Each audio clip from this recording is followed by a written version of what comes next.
And all right, guys, let's get straight into it. All right, guys, I got a pretty entertaining live lined up tonight. So let's get into the politics and then we'll get into more of the more comedic parts of tonight's live. All right, guys, let's go. Let's not forget to double tap that screen. Congrats on becoming back to Abu Dhabi, Mr. President. Thanks for the time. Thank you very much. First of all, congrats on becoming a grandfather for the Yes, 11th time. Most importantly, Tiffany, baby right. Alexander. They're a really good couple, great couple, I think. And the baby is perfect. I'll let you know about it in 21 years. But the baby is good, so we're happy about that. I look forward to seeing the baby. Seeing you with those grandkids. This is a big trip. This is seen, especially in this region, as a major, major success with the interaction between each one of these countries. How do you see it today as you wrap it up? Shoot, I like to call it a historic interaction, an interaction that was much needed between I would say this, an interaction that was much needed between these countries a long time ago, built on something called mutual respect. I mean, really a mutual respect for each other's culture, but hey, let's just keep it pushing. Well, I always considered it to be a very important region. I know all three leaders, as you could see, very well.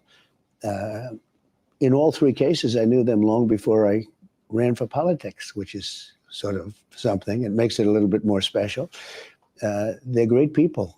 The three of them, they're great people. And it's a great region, but it was never treated properly. And it was certainly not treated well by Biden, who didn't know he was alive, frankly. So, you can understand that. But he was not, they didn't treat this group well. And I think they were being, and I guess because you've reported on it, they were being coaxed very strongly by China, because that solves China's fuel problem forever. And it wasn't their preference, but they were on their way. They were going to China, and that was going to be their.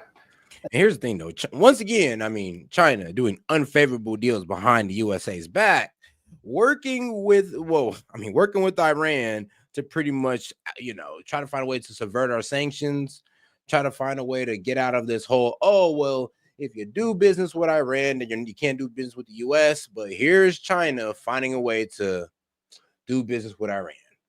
And you know what? It kind of makes sense now. Kind of makes sense, due to the whole energy production, all that good stuff. I always did say, it really don't make sense that they're doing it all on their own. Their parent. But I gave them the benefit of the doubt. And that's not happening anymore. Do you think you've shifted the paradigm on that? No, I don't think. I know. We are we're closer now to them than ever before. You could see the relationship. You could get a body expert and pay them a lot of money, and they can tell you, there's just a relationship that I have with all three that's just, very extraordinary. I was even saying, we're like so friendly, not a normal situation where you're okay with a leader or whatever. But this is a very important region. This is the energy capital of the world. They have, massive amounts of energy and other things. They've invested wisely. And to be honest, this country holds a lot of weight in the Middle East. I mean, shout out to Saudi Arabia. Yeah, I mean, they hold a lot of weight. And yes, it is due to their influences on how they use their money, of course, and what they do with their oil money. But they do hold a lot of weight, and it is about time. I mean, this is a perfect time to honestly, unionize with them. Find a way to make a trade deal with them. Find a way to accept their culture, which we have now. For some reason, past leaderships have only approached these guys with animosity and you better do as I say or else you don't get to do business with us. And, they've kind of showed their ass to us with that approach. I mean, come on now. We're just going to keep on trying the same thing, expecting different results? And they're looking to do other things. I guess in Saudi Arabia, they said in another couple of years, there'll be more than 50% other businesses represent more than 50% of the take. And it's pretty amazing what all of them have done. You have a massive amount of business investment coming back to the U.S. Right. And they're still adding it up. Which, in by each the way, country. Most importantly, that's why I came here. I didn't come here to say, gee, you guys are rich and you have a lot of oil. They have a lot of money. Mm-hmm. And I want them to spend the money in the United States. And we set records. There's never been a trip like this by any president or anybody ever before. And I'd ask them, how about doubling it up? Okay. Oh, I should have asked for more because they said, okay. Actually, it's so crazy though. People didn't want to attack the argument like we're not even dealing with a democratic state. These guys are a monarchy, and I'm like, bro. Here's the thing. I mean, hold on. Doesn't the UK kind of consider themselves a monarchy still? And don't you guys hold great pride in having remnants of a monarchical like past? So who are you guys to judge? Who are you guys to judge? And we've worked with other monarchies in the past and been just fine. So I'm wondering why we're judging these guys with such criticism. They're good people and they love our country. And look, they have great danger because of Iran. That's their primary danger. And that makes them vulnerable. But I don't see them as being vulnerable because I think we have the greatest military in the world. And we're adding to it now at levels that nobody's ever seen. We're going to build the Iron Dome.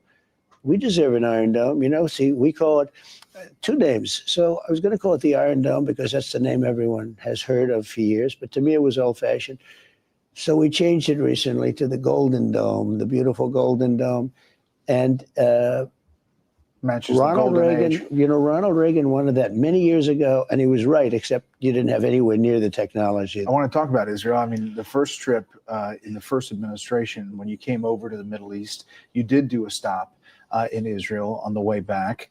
Not doing it this time. Obviously, the Israel-Hamas. Because, man, the Israeli regime, which is the Benjamin Netanyahu regime, all they want is conflict. And we don't want to do that. They want us to just bomb Iran and go to war with Iran and topple the Iranian regime, all for the benefit of them and not us. I mean, we kind of got to put the extremists to the side when it comes to the peace in the Middle East now. Now that we're actually serious about it and we're now knowing who the extremists are in the room, which would be Israel, we kind of got to put Israel off to the side and be like, all right, look, you obviously don't care about the initiative. You got your own thing going on. Look, we're trying to do peace in the Middle East. If you want to go against that, do that on your own time. What's happening in Gaza is driving a lot. How do you see that? Are you frustrated at all with Prime Minister Netanyahu? No, look, he's got a tough situation. You have to remember there was an October 7th that everyone forgets. It was one of the most violent days in the history of the world, not the Middle East, the world. When you look at the tapes, and the tapes are there for everyone to see. So he has that problem. That problem should have never happened. Now, if I were president, that problem wouldn't have happened because Iran had no money. They were stone cold broke, and they weren't giving money to Hamas. In fact, I remember in your show, like a year before that, you were saying there's no money for Hezbollah, Hamas. There's like 28 different groups. Houthis. The Houthis. But they have 28. Now, we do leave out the side of where, Hamas was also funded by, Benjamin Netanyahu. Yes, it was funded by them, I guess, for them to promote peace or whatever, or to stabilize their environment. But, I mean, they were also promoted by Israel, Qatar, other countries as well. The thing is, though, I can see why other countries kind of want their Muslim brothers to do well. But for some reason, Israel, I just could not understand the reasoning. I'm like, hold on. You guys have all the fear mongering on these people. Would you just all of a sudden fund them? I mean, that's a bit weird. Groups that we know of, and none of them, they were all breaking up because there was no money. And then Biden came along, he took off all the sanctions on Iran. I mean, I put sanctions that were so strong. Anybody that did business with Iran could not do business with the United States. So everybody took a pass, including China. Biden came in, he just let everyone go by, and they became, they have over $300 billion today. So how do you get to a solution there? Oh, we'll get 100%. You think so? Well, we're going to have a solution one way or the other. It's either going to be violent or not violent. And I far prefer nonviolent. I know so many Iranians from New York, from Washington, from different places. These are great people. You have to view them as people. And I don't want it to be a violent thing, but they're not going to have a nuclear weapon. But you said it was close the other day. You said it was close to a deal. I think it's close. I think so does that mean that they're going to make enrich at any level, like a civilian level? No, I think they want to make a deal. You say to yourself, they have massive oil, by the way. They have oil that lasts for 300 years. They have a lot of oil. People don't realize they're one of the biggest in the world. And it's very good oil, meaning it's pure, perfect stuff. They don't have to spend a fortune on refineries. gases and energy in order to melt the rock and everything. They have pure, unadulterated, good oil. I mean, yeah, kind of like what we got to do. Yeah, we do need a better oil refineries. I believe that's what we're honestly working on here in America. But it would be great just to get it from people who don't even have to go through the refinery process. So, trust me, I do hear the oil enthusiast parts on, oh, we don't got the refinery and all that good stuff, and it takes an oil liquefaction of coal. Like, what are you talking about, Seth? I mean, well, yeah, I mean, we can liquefy coal for crude oil. I mean, that at least solves the gas problem in terms of in your car, right? And you say, why does somebody Not a petroleum problem and all that other good stuff. I mean, you guys kind of got me there. that has that kind of oil, other than being politically correct, but when you have unlimited amounts of oil and gas, why are you putting up, why do you need civil nuclear? I just don't see it. But I mean, are you going to call for it all? And to I be think nuclear is dismantled? fine. I think nuclear is fine for civil if you have a country with no oil. But if you're sitting on one of the largest piles of oil in the world, why are you talking about putting up nuclear civil? I call it nuclear civil. And so Bibi Netanyahu is not convinced that a deal would be good for the region. Is that fair to say? I think I can say that Bibi, he's an angry man, and he should be because of October 7th. You know, it's so funny. It's kind of where the whole climate change initiative kind of works against us. Because what if they hit us with well, we don't want to keep polluting our air and all that good stuff. We want to turn to nuclear energy. Like, come on, guys. You guys was doing it. Why can't we do it too? We're just kind of looking at them with the Saudi face, like, bruh. Like, because, you guys can work this nuclear energy to have a bomb that you might want to use against a certain, I don't know, adversary in the Middle East. And he's been hurt badly by that. But in another way, he's been sort of helped because I think he's fought hard and bravely. And you think the Israel-Hamas, the situation in Gaza is going to come to an end soon? Gaza's a nasty place. It's been that way for years. I think it should become a free zone. Freedom. I call it a freedom zone. It should become a freedom zone. It doesn't work. Every 10 years they go back.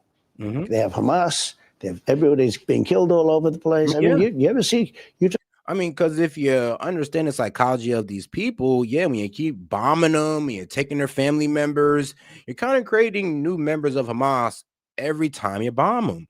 I would say this: for every 30 civilians you guys bomb, you done created maybe like, I don't know, 5 or 10 Hamas members. Like, can you try to work with that math real quick? So if it was about exterminating Hamas and we're taking out civilians, innocent women and children, and it's Israel doing it, and Hamas is, framing Israel as the overall enemy, what do you think is going to happen? I mean, is it not obvious that this was kind of like a framing honestly, by the media to kind of see these people, it's like kind of fuse them together, like we're separating Palestinian people from Hamas. So honestly, we kind of need to separate them from their, what do I say? Hamas is what?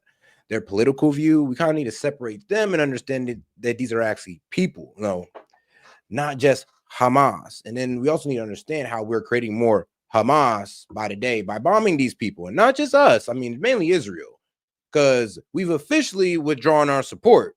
It took a while, but I mean, we got there eventually, guys, right? Talk about crime stats.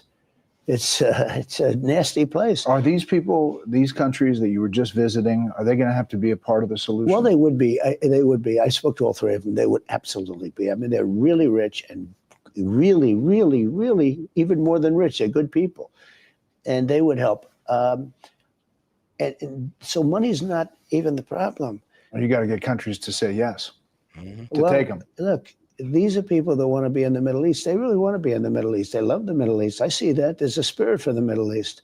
They didn't have to go to Sweden, Germany, these different countries. They could have been home in the Middle East if somebody had the brains to build beautiful communities. 1.9 million is a lot of people, but it's not a lot of people relatively. You had a couple of foreign policy successes even right. And people do have that argument of, whoa, like, why didn't they just create a peaceful community and all that good stuff? Because Israel was too busy bombing the shit out of them. Regardless, it was always something against the Palestinians. Palestinians have never had a moment to try to really civilize themselves. They've always been in some point of conflict with the Israelis. So if you honestly, if you really want to be fair about that question, you would just look at Israel and be like, oh, okay, that makes sense. Open air, well, what they call that? Open air concentration camp. Oh, you can control their infrastructure. Kind of been indiscriminately killing them for, I don't know, decades. Yeah, I can see how we got here. Yeah, it makes sense how we got here. I get it. Before this trip, you picked up the phone and called 2 nuclear powers, India and I did. Pakistan, and Yeah. you got them to step back from the brink. That was a success as you got on the plane heading over here. A bigger success than I'll ever be given credit for. Those are major nuclear powers. Those are not like a little bit. And they were angry. And the next phase was probably, did you see where it was tit for tat. And it was getting deeper and more missiles. Everyone was stronger, to a point where the next ones are going to be, you know what, the N-word. You know what the N-word is, right? Nuclear. Yeah. Thank you. Thank you for the clarification. I figured you'd want to clean that up. No, it's the N-word. That's a very nasty word, right? In a lot of ways. The N-word used in a nuclear sense, that's the worst thing that can happen. And I think they were very close. The hatred was great.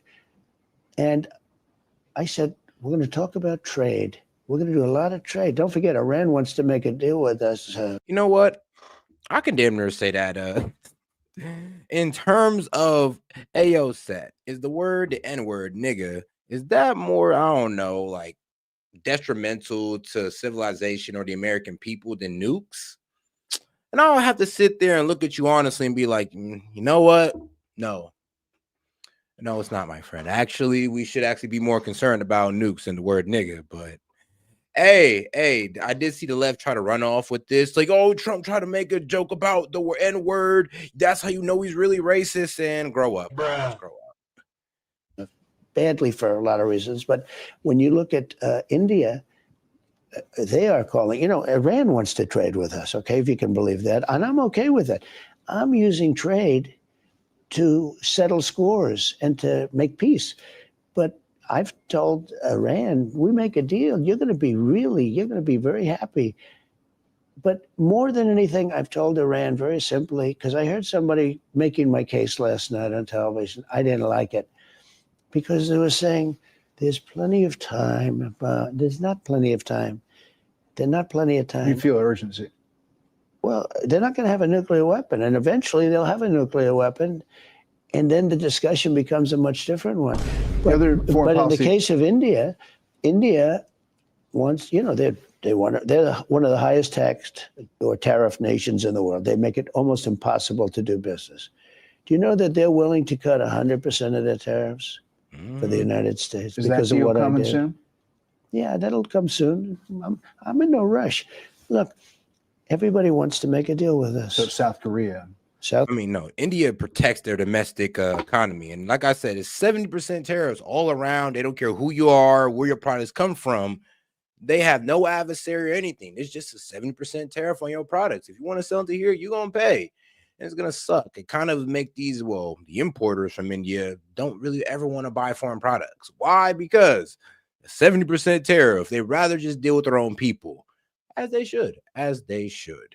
I mean, that's the only way free trade works if you don't protect your domestic markets or your domestic industries. South Korea wants to make a deal with us, everybody. But Japan. I'm not going to make deals with everybody. I'm just going to set the limit. I'll make some deals. And then I'm just because you can't meet with that many people. I've got 150 countries that want to make deals. You have a lot of countries. The market was really happy with the China situation and the sit down. They were. With the Treasury Secretary. If I didn't do that deal with China, I think China would have broken apart. Not us, them. We weren't going to break. We're not going to break. What you mean? They would have broken apart. Our country has a lot of... Like everything that's made in China, it breaks apart. I mean, what you mean? Like, we weren't breaking? What you mean? It's American made over here. But, I mean, to bring the facts to his argument here, yes, China was breaking apart because, here's the thing. Tariffs throughout history has always affected the seller more than the buyer. So people want to bring up the 1930s tariffs, and they did exactly what I'm saying. They affected the main seller, which was us. Now things have changed, and tariffs are doing exactly what they've always been doing, affecting the seller, which is now China. which have led to mass layoffs, mass factory shutdowns, and riots and protests across China. So yeah, if this would have went on, if we'd have just kept the pressure on them, honestly, for a couple months longer, the CCP would be no more. But the problem with that was, well, then I mean, we'd be dealing with complete civil war in China, and things are already getting a bit shifty in China. If you read into these Chinese politics. Spirit. And you know why? Because of November 5th, because our country has spirit again. The other foreign policy shift was this embrace of Syria. You met with the Syrian president, who has a shady past of being tied to Al Qaeda and the Al Nusra Front in Syria, but you see promise there. Well, before I talk about that, just one word. Yeah. Also, Pakistan. Great conversations with Pakistan. We can't forget them, and because it does take two to tango. And with India, I felt very certain. And with Pakistan, he literally solved it with trade deals, because let's be honest, I mean, hey man, war's bad for business. And I'm pretty sure both of them, Pakistan and India, sat down and was like, I mean, you're not lying. You're not lying. And America, we're good at business. So why not y'all just calm it down? We'll work with both of y'all and we'll get this thing squared away. And honestly, this kind of seems like this was Chinese motivated or China motivated somehow, some way. And I also talked about trade. Oh, they would love to trade. They would love to trade. They're brilliant people. They make incredible. Actually, let me not just leave that in the air for y'all to assume. All right, so what's been going on with China and why I say they might have started this entire war is because a lot of their corporations, we're talking about Walmart, Dell, even Apple, are moving their productions to India. So wouldn't it be very, I don't know, just coincidentally beneficial if a conflict or a war just to pop off over there in India, which would pretty much pause any movement to India? And it would also pause our efforts to work with India as well. So it's kind of China's way of kind of stepping on everybody's foot all at once. Allegedly. Products. And we don't do much trading with them. And yet I have a good relationship with a lot of people that you wouldn't believe. But I stopped that war. That was going to be a nuclear war, I think, or close, very close. You were right there. Yeah. And now everyone's happy. In fact, I told my people, call them up. Let's start trading immediately, because I'm a man of my word. Now, when you get to Syria, so I did something with Syria because the future king, and you have a wonderful king right now. He's an older man. He's also a friend of mine, and he's 100% sharp. He's great. And he's got a great son, the crown prince, and he has actually many titles. He's prime minister, he's crown prince, and he's doing a great job running it. But he called me and he spoke to me and he said, could you do me a favor? Could you, and do the world a favor, could you take the sanctions off Syria? Because the only way they're going to have a chance, the sanctions are crippling, really biting. Well, that's what I did with Iran, and they came to a point where they were. And I mean, let's be real. One of the main reasons why we did it, because Assad was pretty much working with Russia. He was basically, literally, I mean, the definition of a Russian puppet. You guys say Trump was a Russian puppet. I advise you to look into that boy Assad. That was a real Russian puppet right there. Now, but the kind of dial it back now, this is why we kind of did lift it off them, because, all right, so it went from being a regime that one we didn't agree with and that was working with Putin, to now a regime that one rejects Russia and that's one to work with the U.S. I mean, which one would you prefer? Honestly, I mean, really, real question. They will bust. Could you take the sanctions off? I hadn't thought about it much. And he said it in a way that was, he's got a great heart. He said, they can't make it with those sanctions. I said, let's give him a chance. I met the leader. I met the new leader, and handsome guy, by the way, young, handsome. And I said, you have quite a past. Got a tough past. But when you think about it, are you going to put a choir boy in that position? I don't think so. It's going to be a little bit tough. And I did say it's a very tough region out there in the Middle East. And I mean, what did y'all expect? Like, we're talking about a guy who's been fighting pretty much for the cause all this man's life. Some big, strong. I mean, bro, when you look at the new leader of Syria, you're looking at the man like, okay, I see where you got off with this, my friend. I see what you did there. I see what you did. It's like you definitely stood up for your people. I'll tell you that. Because when they raided that man Assad's house and they went to the underground prisons, I was like, okay, yeah, he was a problem. Definitely a problem. And shout out to my man Luke. Appreciate you for starting us off. Like, since when did Trump talk out of both sides of his mouth? And the Democrats call things as they are? No, most definitely not. Donald John Trump is the breath of fresh air that politics needed. Exactly. And that's the problem that they hate. Well, the man is he's too genuine, to be real with you. I know a lot of people don't want to admit that part, but let's be real. When we look at Donald Trump's character throughout the years, it's pretty damn consistent. Like, if you want to know how Donald Trump was going to be as president, it was pretty obvious from just looking at his past material or just looking how he was at Apprentice, looking how he was in certain interviews, even with Oprah. He kind of foreshadowed what he would do. Even like today, the man was arguing on behalf of tariffs in the 80s. And why we're surprised we're getting tariffs in 2025. It's a tough So part. you're willing to give him a shot? You know the word they say, it's a nasty neighborhood. Shout out to my man Fox. He said, "What up, Set and crew?" Hey man, appreciate you, Fox Chase. And guys, let's make sure we double tap that screen and like the video. Appreciate the support, by the way. But yes, let's make sure we double tap that screen. It's a rough neighborhood. Yeah. And I thought he was really, I thought he was terrific. He was so thankful about the sanctions because he knew he's not going to be able to bust through. So maybe it'll be a turn there. We'll I think see. I think he has a real chance. He's a strong guy. He's done some pretty tough things. A lot of the coverage here was about your speech in Saudi Arabia and some of those things that you said about trusting these countries to make their own decisions. And we're not trying to make it a mirror image of ourselves. You know, big foreign policy we thoughts. have our own problems. Yeah. You know? But a lot of the coverage back home was about this donation of the Qatar Boeing jet. And I've heard you talk about it. You know, until you bring this up now, I haven't heard about it for 3 days. I know, but yeah, but all right, now let's explain the Qatar. Qatar. I don't know why they Qatar. I do not understand. Like, do you not see how that is spelled? It's obviously no. I'm sorry. But Qatar, what was it? Pretty much it's like this. Their DOJ, their Department of Defense, gifted our Department of Defense a gift. A $400 million jet. I mean, can't be mad at it. I mean, you cannot be mad. Now, will the president use the jet? Most likely not, because the jet is not up to the Pacifics or doesn't have the technology that the Air Force One has to assure the president's safety. So, like I said, it's just a really nice gesture to our Department of Defense. So, pretty much, yes, what do they call their stuff, right? They had a nice little fancy word for it. But let's just say, yes, Qatar's Department of Defense gifted our Department of Defense a $400 million jet that the president can't use anyway. I mean, we can talk about it again. You ready? Not briefly. No, I heard all the answers. Well, no, but your audience has to hear the answers. Yeah. They're giving it to the Defense Department. To be very simple. Yeah. They're giving it to the United States Air Force. Oh, yes, Qatar's Ministry of Defense. Yes, the Ministry of Defense of, Qatar gifted the Department of Defense a $400 million jet. Therefore, the president is not receiving such a large, substantial gift, because if he was, he'd have had to get that approved by Congress. Force / Defense Department of the United States. They're not giving it to me. I made a good deal. We need a plane for a couple of years before we get the other ones because Boeing is very late.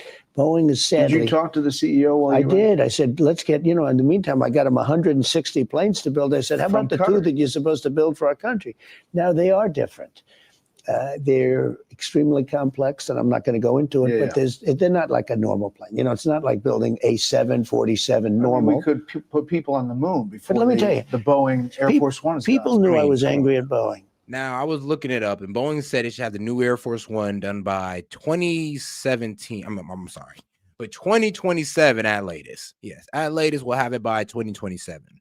I think they said spring, but I'm just hinging on the year of 2027. We'll see, because Boeing, I mean, let's be real. They've been giving us disappointment after constant disappointment. I mean, it was their equipment that got those people stuck on the International Space Station. It was their equipment. Them. So I don't know. They just haven't been having a good past years. Wait, what was it? It was also their plane that a door came off in the middle of a flight. It was one of their planes whose wings were malfunctioning, literally falling apart in the air. That was Boeing. So yes, Boeing. I mean, y'all better get y'all shit together. A lot of people know. These people know. They're very smart down here. And they suggested if we can do anything at all to help, because we have 40-year-old planes right now. You know, our Air Force One is actually two planes. It's two 747s. It's I don't always think people know that. 40 years. It's 4 decades old. The current Air they're Force 40 One. years old. They're more than that. I think they're 42 now. I've been saying 40 for 2 years. They're 42. We shouldn't have a 42-year-old plane.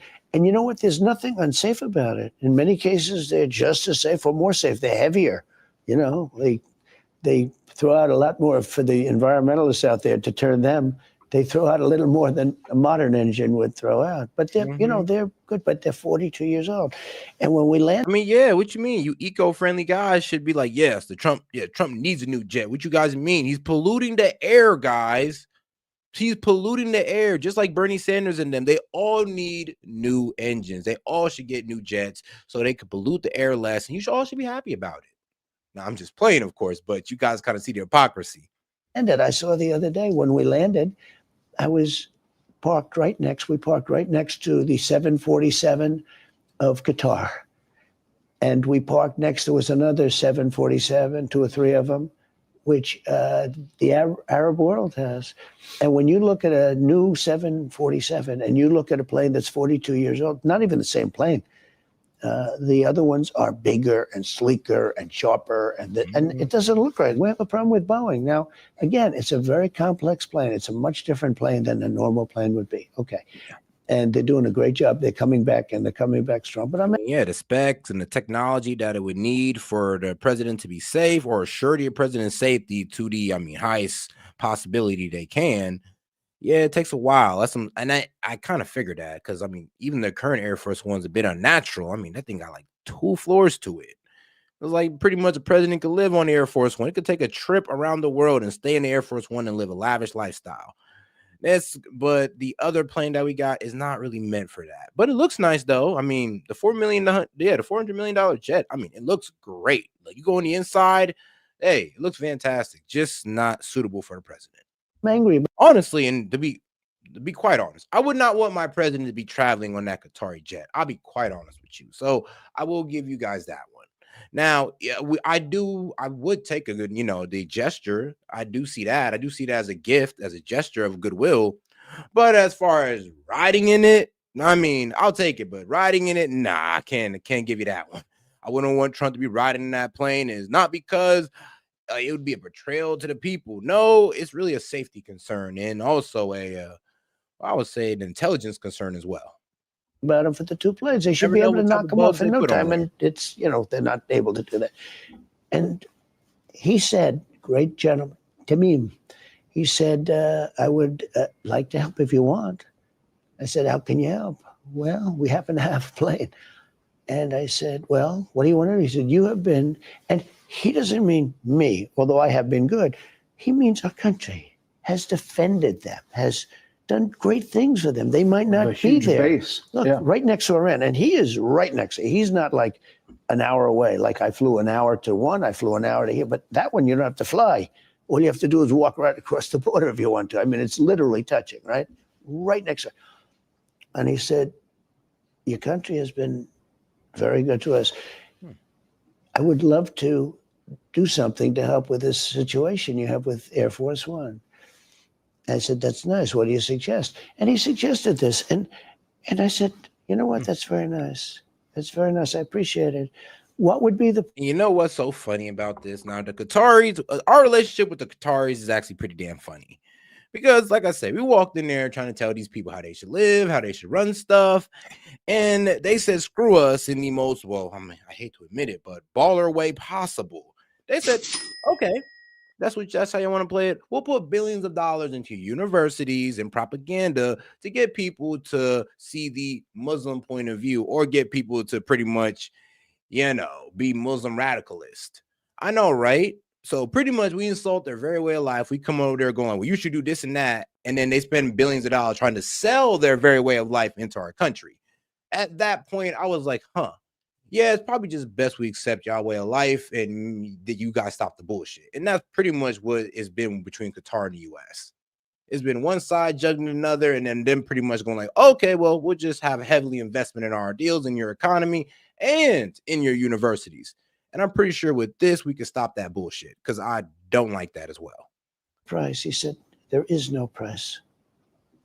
I said, that's nice. Now, this plane's not for me. This goes to the United States Air Force for whoever is president. And at some point, it'll be like Ronald Reagan. It'll be decommissioned. It's 11 years old. So it stays until it's decommissioned. Yeah, it'll be decommissioned because they won't want it. Plus, they'll have the other 2 planes by that time, and there'll be brand new planes, etc. But I just want to say, it was a radical left story that a lot of people, including you. And I asked the prime minister about it specifically. And he said, he didn't understand the reaction back home. And, he made that clear. I think he was insulted, actually. He made a gift to help. Hey, shout out to my man. Guest dude, my man, welcome back. I didn't even see you. Hey, man, glad to have you back, man. Somebody that has helped them. It was so nice as a gesture. And the people here, to show you how it's crazy, they'd like me to pay $1 billion. I'd rather pay $1 billion and get 10 fighter jets instead of giving $1 billion when it's not necessary. Mr. President, if you'll stand by. Hey, Sean Hannity here. Hey, click here. I'm not even gonna lie, man. The fact that this got the neocons shaking in their boots, crying in their seats, it just fills my heart with so much happiness. And well, one, peace in the Middle East is actually trying to be achieved for once, and not just sold to us as a pipe dream, or as a dream that we can't achieve without bombing innocent people. Welcome back to Special Report in Abu Dhabi, the UAE, with President Donald J. Trump. Putin doesn't go to Turkey. Yeah. You thought about going if he was going. Well, I had a problem. I mean, I consider the Middle East very important. And I had a problem because Thursday it was going to be UAE, okay? And which is where I am now. We're going to be leaving in a few hours and have another couple of stops. It's a pretty grueling schedule. A lot of people said, how the hell do you do it? By the way, how the hell do you do it? I don't know. I think it's genetics. It's good genetics. I had a father who was very strong, and I had a mother who was very strong. They lived to ripe old ages, and they were great people. And it's meeting after meeting.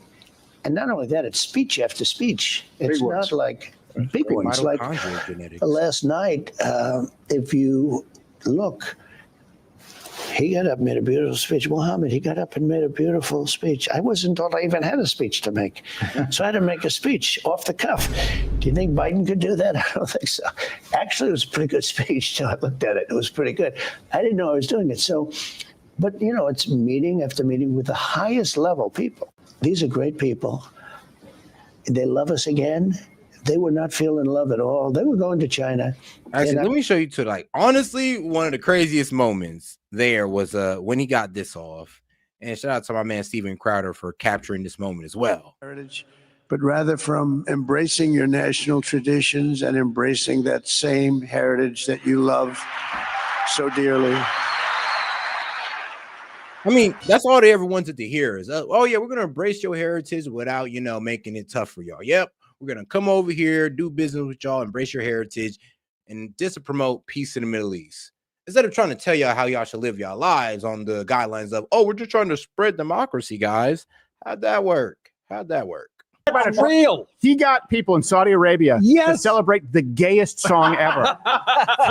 And I heard 4 guys were tapping their foot. They were shown to the top of the building. Yes, but I will say that song has really gained some traction in the Arab world.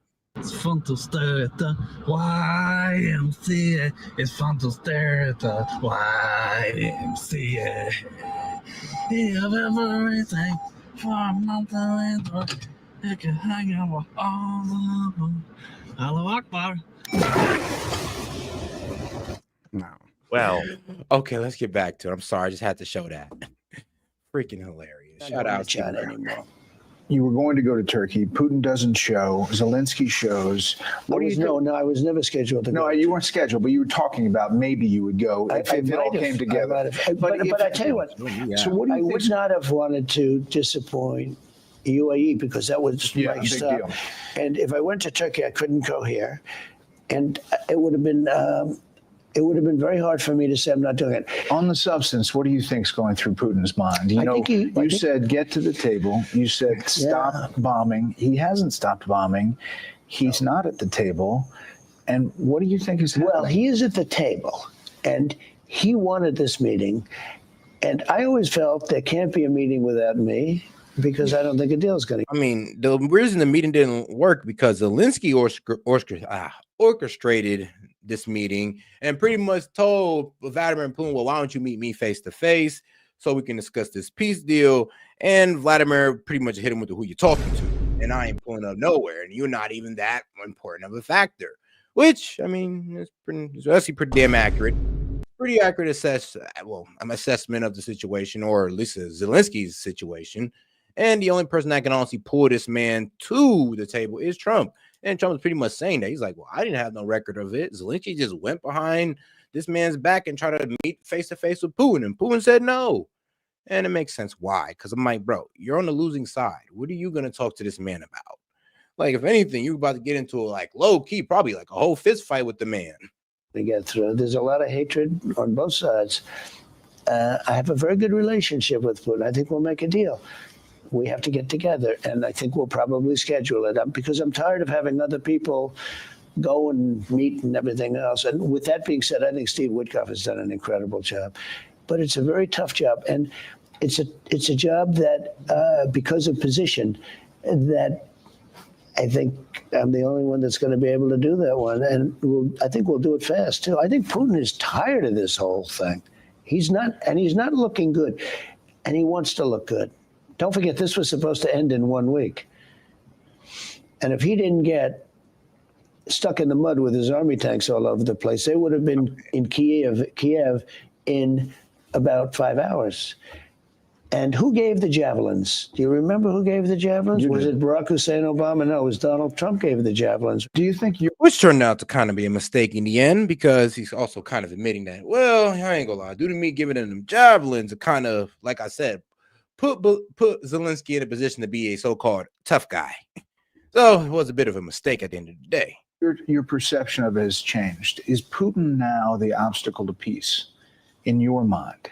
I mean, look, I had a real rough session. No, I'd have had a real smart ass response to that. I'd be like, I mean, who can stop the war then, my man? I mean, I can't. Let's be real. The main person who can honestly stop this war is Putin. Zelensky can say, oh, I want to stop today, and Putin can say F that, and things will keep going. It's only Putin who could say, oh, yeah, we're going to go ahead and stop, and everything is cool. Like, that's the number guy who could really end this. It's either that we just it's either that we let Ukraine get taken over by Russia, and we don't want that. We don't want you. Well, we obviously don't want Russia getting any stronger and gaining all those, resources that we made a deal for. Like, what a waste would that be? Like, come on now, guys. So let's be real. We're not looking for the takeover of Ukraine, but we already discussed this earlier. How well Ukraine's gonna have to make some land concessions. They, sadly enough, they do. They got themselves in here, and this is the results of their actions. You guys wanted to get into NATO. You lost land trying to do that. You got to deal with those consequences. With Zelensky, because I didn't like what he said. And he was not making it easy. And I always said he doesn't have the cards. And he doesn't have the cards. And, I'm being honest. He doesn't have the cards. You're dealing with a massive army, and you're dealing with somebody that's brave, that had great equipment. But I haven't seen you get personal. On True Social, you said, Vladimir, stop. He hasn't stopped. And you had once said that maybe you need to look at other things like sanctions or banking. Okay, so because maybe they need to be pressured in a different way. And I'll be doing that if do you think that I don't want to see 5,000 people. Outside of the money, which is a big deal, but the money is the money. The money we can make up. I can make up the money on one trip like this. Okay, I mean, think of it. This trip, I made 12 times the money that we're talking about. I made that money in a few days. I've always been good with money. It's not about the money. It's about pressuring Putin, right? I mean, no. But I've always been good with money. I make money. I made in 4 days. I made 12 times what we spent in Ukraine. So the money is the money. What bothered me, I hated to see the way it was, excuse me. I mean, let's be honest. Like I said, through military equipment and taxpayer money, we didn't spend over about $300 billion in Ukraine. And for Trump to come back with 1.2 trillion, I mean, here's the crazy thing, guys. We had a whole bunch of neocons actually, going for this large amounts of spending in this war. They were going for this. Like I said, they were okay with sending all this money out with no benefit to us at all. But they're crying right now over $1.2 trillion coming in. But they were also happy about $3 billion going out. I mean, crazy. Me pissed away. I hated to see that checks were sent for $60 billion. Every time Zelensky, I think he's the greatest salesman in the world, far better than me. Zelensky, he comes to Washington, he walks out with $100 billion every time he came. $100 billion, $100 billion. Hey, and shout out to my man Luke. He said, "What?" He said, "What do you get when you cross an oil refinery and a light bulb factory? Liberal media talking points, gas lighting." I'm crying. Hopefully that one didn't go over your heads. Shout out to my man Luke. Hold on, now his abilities were shrinking because the last time I only got 60 billion. But Congress is very upset about it. They're saying, where is all this money going? And I'm focused on we Putin. send checks. We don't know we send quit. We send just checks. We send just cash. Where is it? The Europeans have been very badly hurt by this. They spent a lot of money also. They spent 100 billion. We spent 350. It shouldn't be that. It should have been the other way around. But are you going to put the screw? Honestly, now I don't like this war because it's like, look, guys, I mean, you guys think that we're Russian supporters. That's actually crazy. I'm just actually tired of Russia winning this.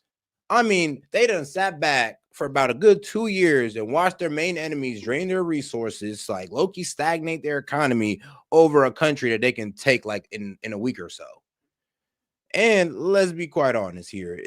I just don't like it. I just don't like the perpetuation of this war because you're kind of throwing the Ukrainian people into a meat grinder for an unsatisfactory result. I mean, you guys want to keep paying for this, and you'll be crying in the end of it, going like, "Oh, you didn't do enough because they still lost it." No, it was an unwinnable war from the start for these guys.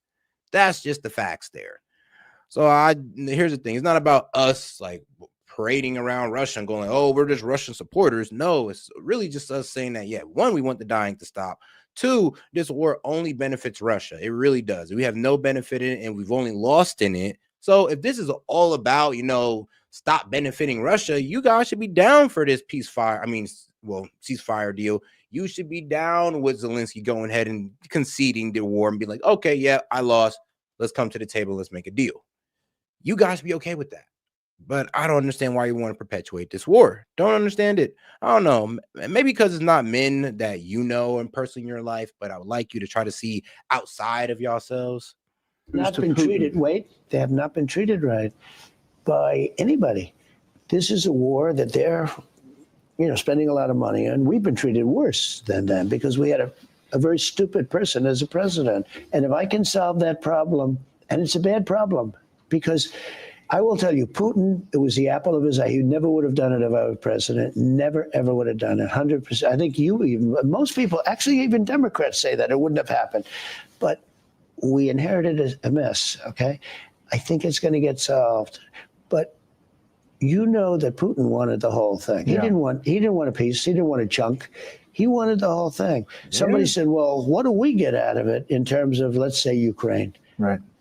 And honestly, I believe the only reason why Putin is not trying to take all of Ukraine is because, one, it would anger us. And let's be real, and not a lot of people know this, but Putin has been trying to be in the good graces of NATO and America for a long freaking time. For a long time, has this man Loki just been saying, yo, can we just be cool? Can y'all stop trying to paint me as a villain? Can we just be cool, guys? Like, is that such a problem? And we've told this man repeatedly, like, well, actually, yes, it is, because we need a villain, and it's you. It's you, my friend. So you got to be the villain for the world in order for us to keep this whole warmongering thing going. Because, the whole argument in the Middle East has been lost. So, hey, you're the main contender now. You know what they get out of it? A large portion of the country. It's just Senator Lindsey Graham has 73 co-sponsors on this bill to sanction Russian oil and anybody who buys Russian oil. He's making the pitch for the bill saying, why should China get the benefit of cheap oil from Russia? Honestly, but yes, that is my main argument, is that Russia actually wants a peaceful relationship with the U.S., which is keeping them from taking all of Ukraine because they know that would anger the U.S. and they want to be on at least I would say at least be somewhat cool. Like I said, taking all Ukraine, you're going to completely piss the Trump administration off. But coming to a ceasefire, want to work out a trade deal to where you're not kind of impeding on the Ukrainian trade that we got, and maybe even working out something with Russia would be beneficial to both Russia and America. I mean, yes. Working with America would be more beneficial to Russia than taking all of Ukraine in the end. As Putin continues the war, at some point there has to be leverage on Putin, and I assume that you've talked about that. Nobody uses leverage better than me. Look what I did to Iran. Look so what it's changing. It's not changing. I always had that. I will use that if I have to. I'd rather not use that. By the way, that's a big deal. I just put it on Venezuela. It's secondary sanctions, it's called. And I just did it with Venezuela. And you could do it with Iran, too. I just did it with Iran. It's basically, if you buy oil from Iran, you can't do business with the United States. And you see the ships just leaving that port. You know, in Venezuela, it was amazing. So why not do it with Russia? You had to see well, I will if I do. Honestly, I will. If we're not going to make a deal, we're going to see whether or not this is Turkey time. You know, this is now we're talking Turkey, and we'll see what happens. That would be crushing for Russia. You know, and those for you guys say, well, Putin has said he's an enemy of, or yes, Putin has pretty much stated that the United States is an enemy of Russia, and I ain't gonna lie, he had pretty good standing on that. I mean, the man came out trying to be a part of NATO. We told him no. He tried to come to our government and said, well, why can't I be a part of NATO? We tried to check into it. We checked into it. We told him no, can't be done. So, I mean, what else can you possibly think? Is like, what else is this man supposed to think? He tried to do the peaceful route with us, but it doesn't work out for some reason. Like, we never really approached him. Like, honestly, we never really approached him about it until now. It took this man to walk into a whole nother country in order for us to talk about peace with Russia now, when we should have been tackled this like a long time ago. I'll blame NATO, but hey. Because they're having a hard time now with the economy. Oil prices are low, you know. It would change the dynamic. Okay, so like, he's incompetent. He doesn't want to see the war because, you know, he everything he said was wrong. The way he talked about Putin, the way he said the threats, I mean, it's just wrong. But here's what was really wrong. He let oil go from $65 to $100 a barrel. Putin was making a fortune. Yes, he was. Now I have oil down, so nobody's making a fortune anymore. And it's going to go down further because I'm baby drilled, you know. He closed up everything, and then he opened it. You know, what people don't realize, they said, oh, no, he closed it up, and it drove oil through the roof. And then he said, go back to Trump, go back to Trump. In other words, go back to what I was doing. And he didn't, but they did to a large extent. He didn't go all the way. And I would have been double that by that time. But he didn't go all the way.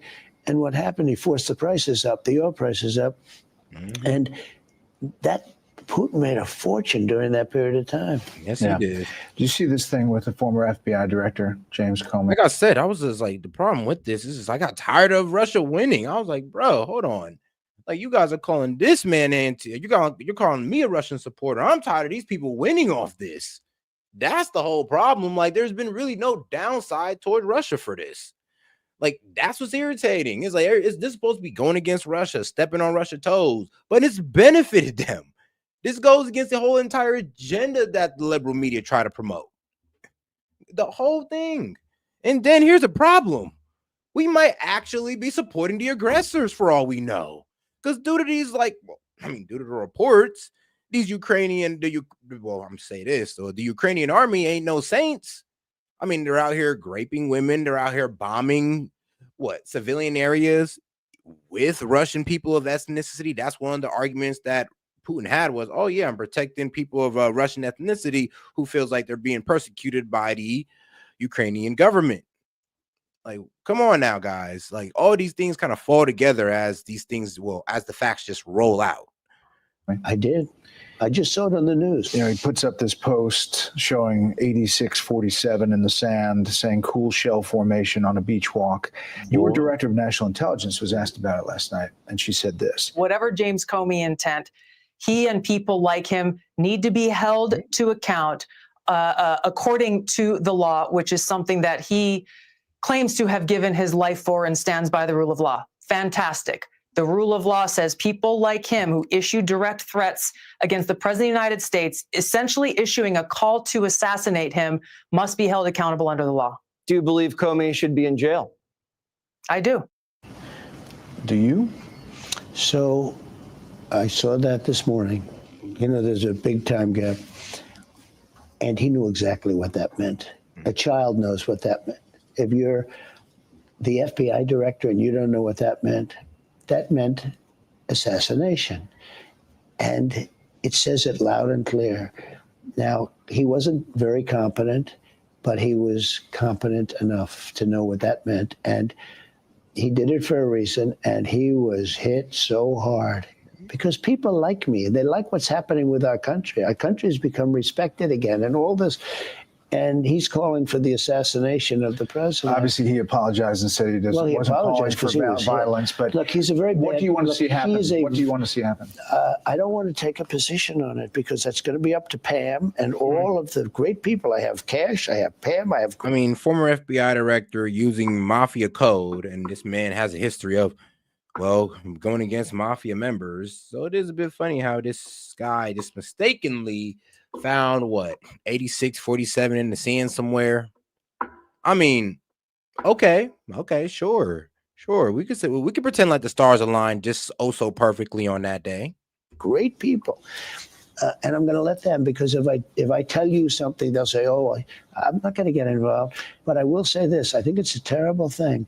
And when you add his history to that, if he had a clean history, he doesn't. He's a dirty cop. He's a dirty cop.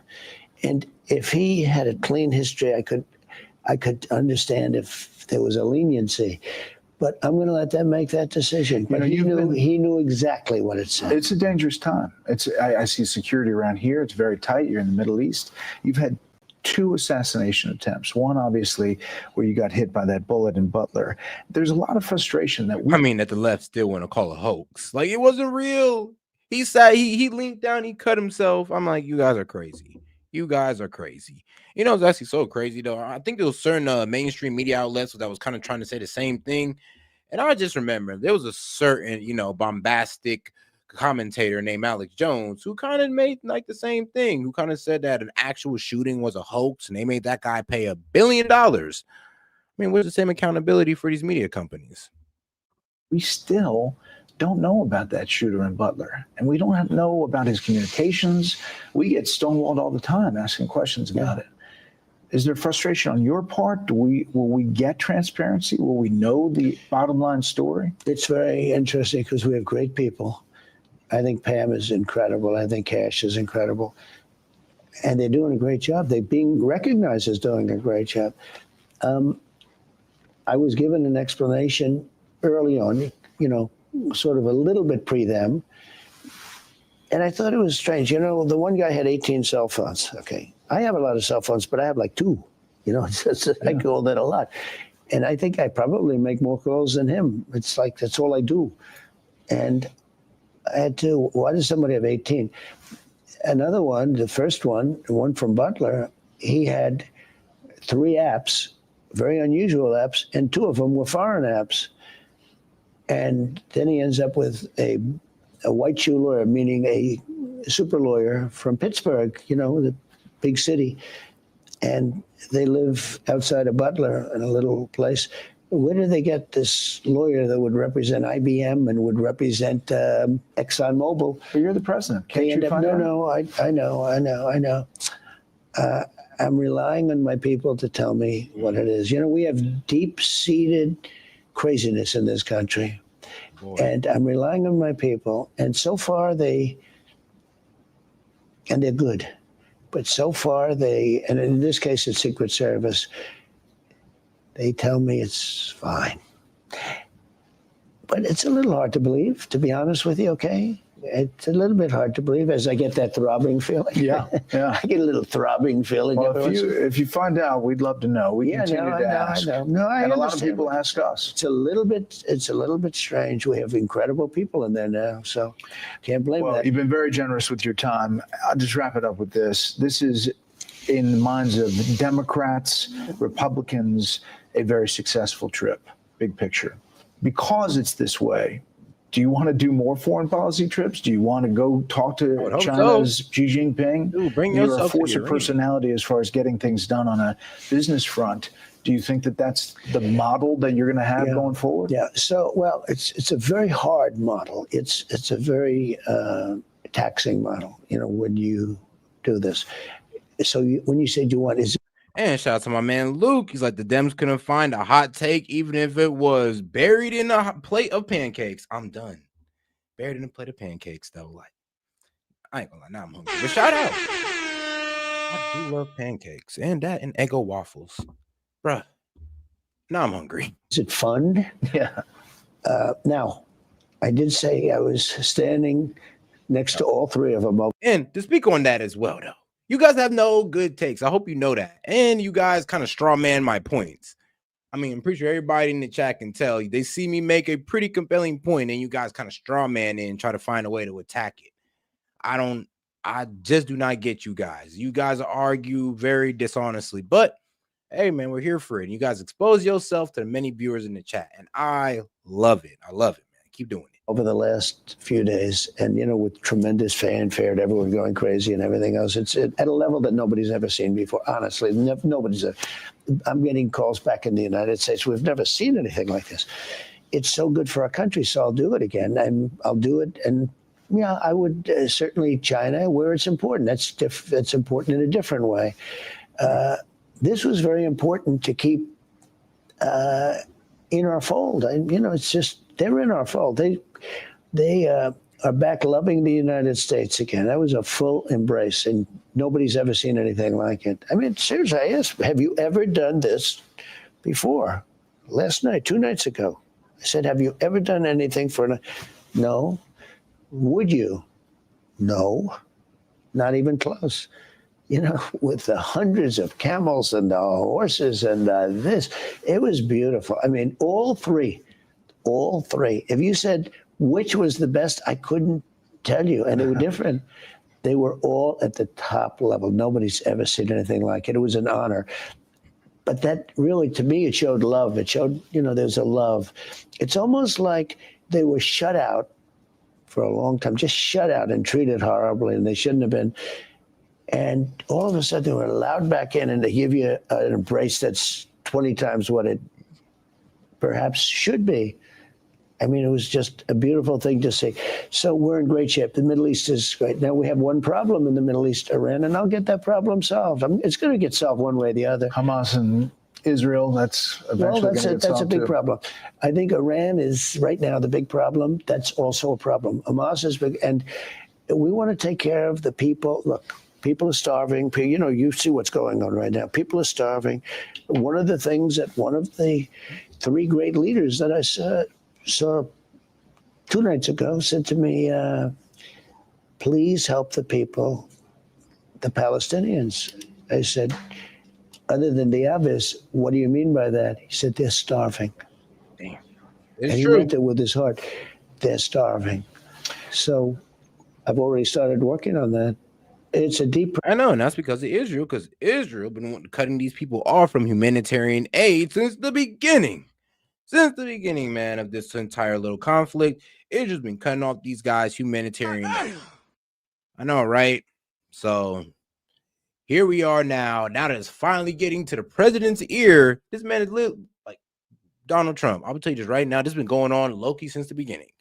Okay, since they've been trying to send in humanitarian aid for Gaza, Israel has been blocking it. Like, this has been going on.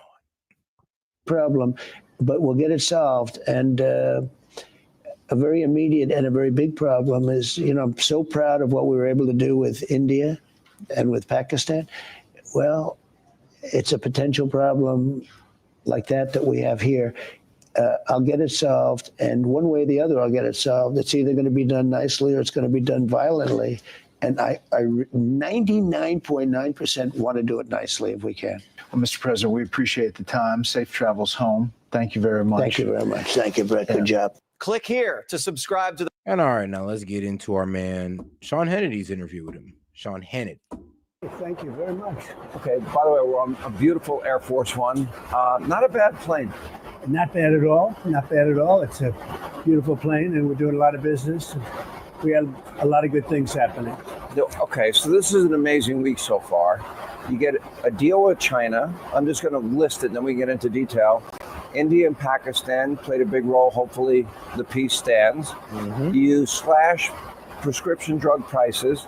Most favored nation, the American people will get first dibs in terms of prices. And it's crazy because you don't really hear mainstream media talking about that, nor the libs in here talking about that. Like, guys, he cut prescription prices, guys. You guys will see lower medical prescription costs, and you guys do not want to talk about that for some reason. Oh, well, maybe because he's tackling all the things that your politicians said they would do, huh? And y'all look pretty damn stupid, pretty much saying how he's 40 billionaires at least. He's not going to do anything for you when he's doing everything for us that y'all politicians said that they was supposed to do for y'all.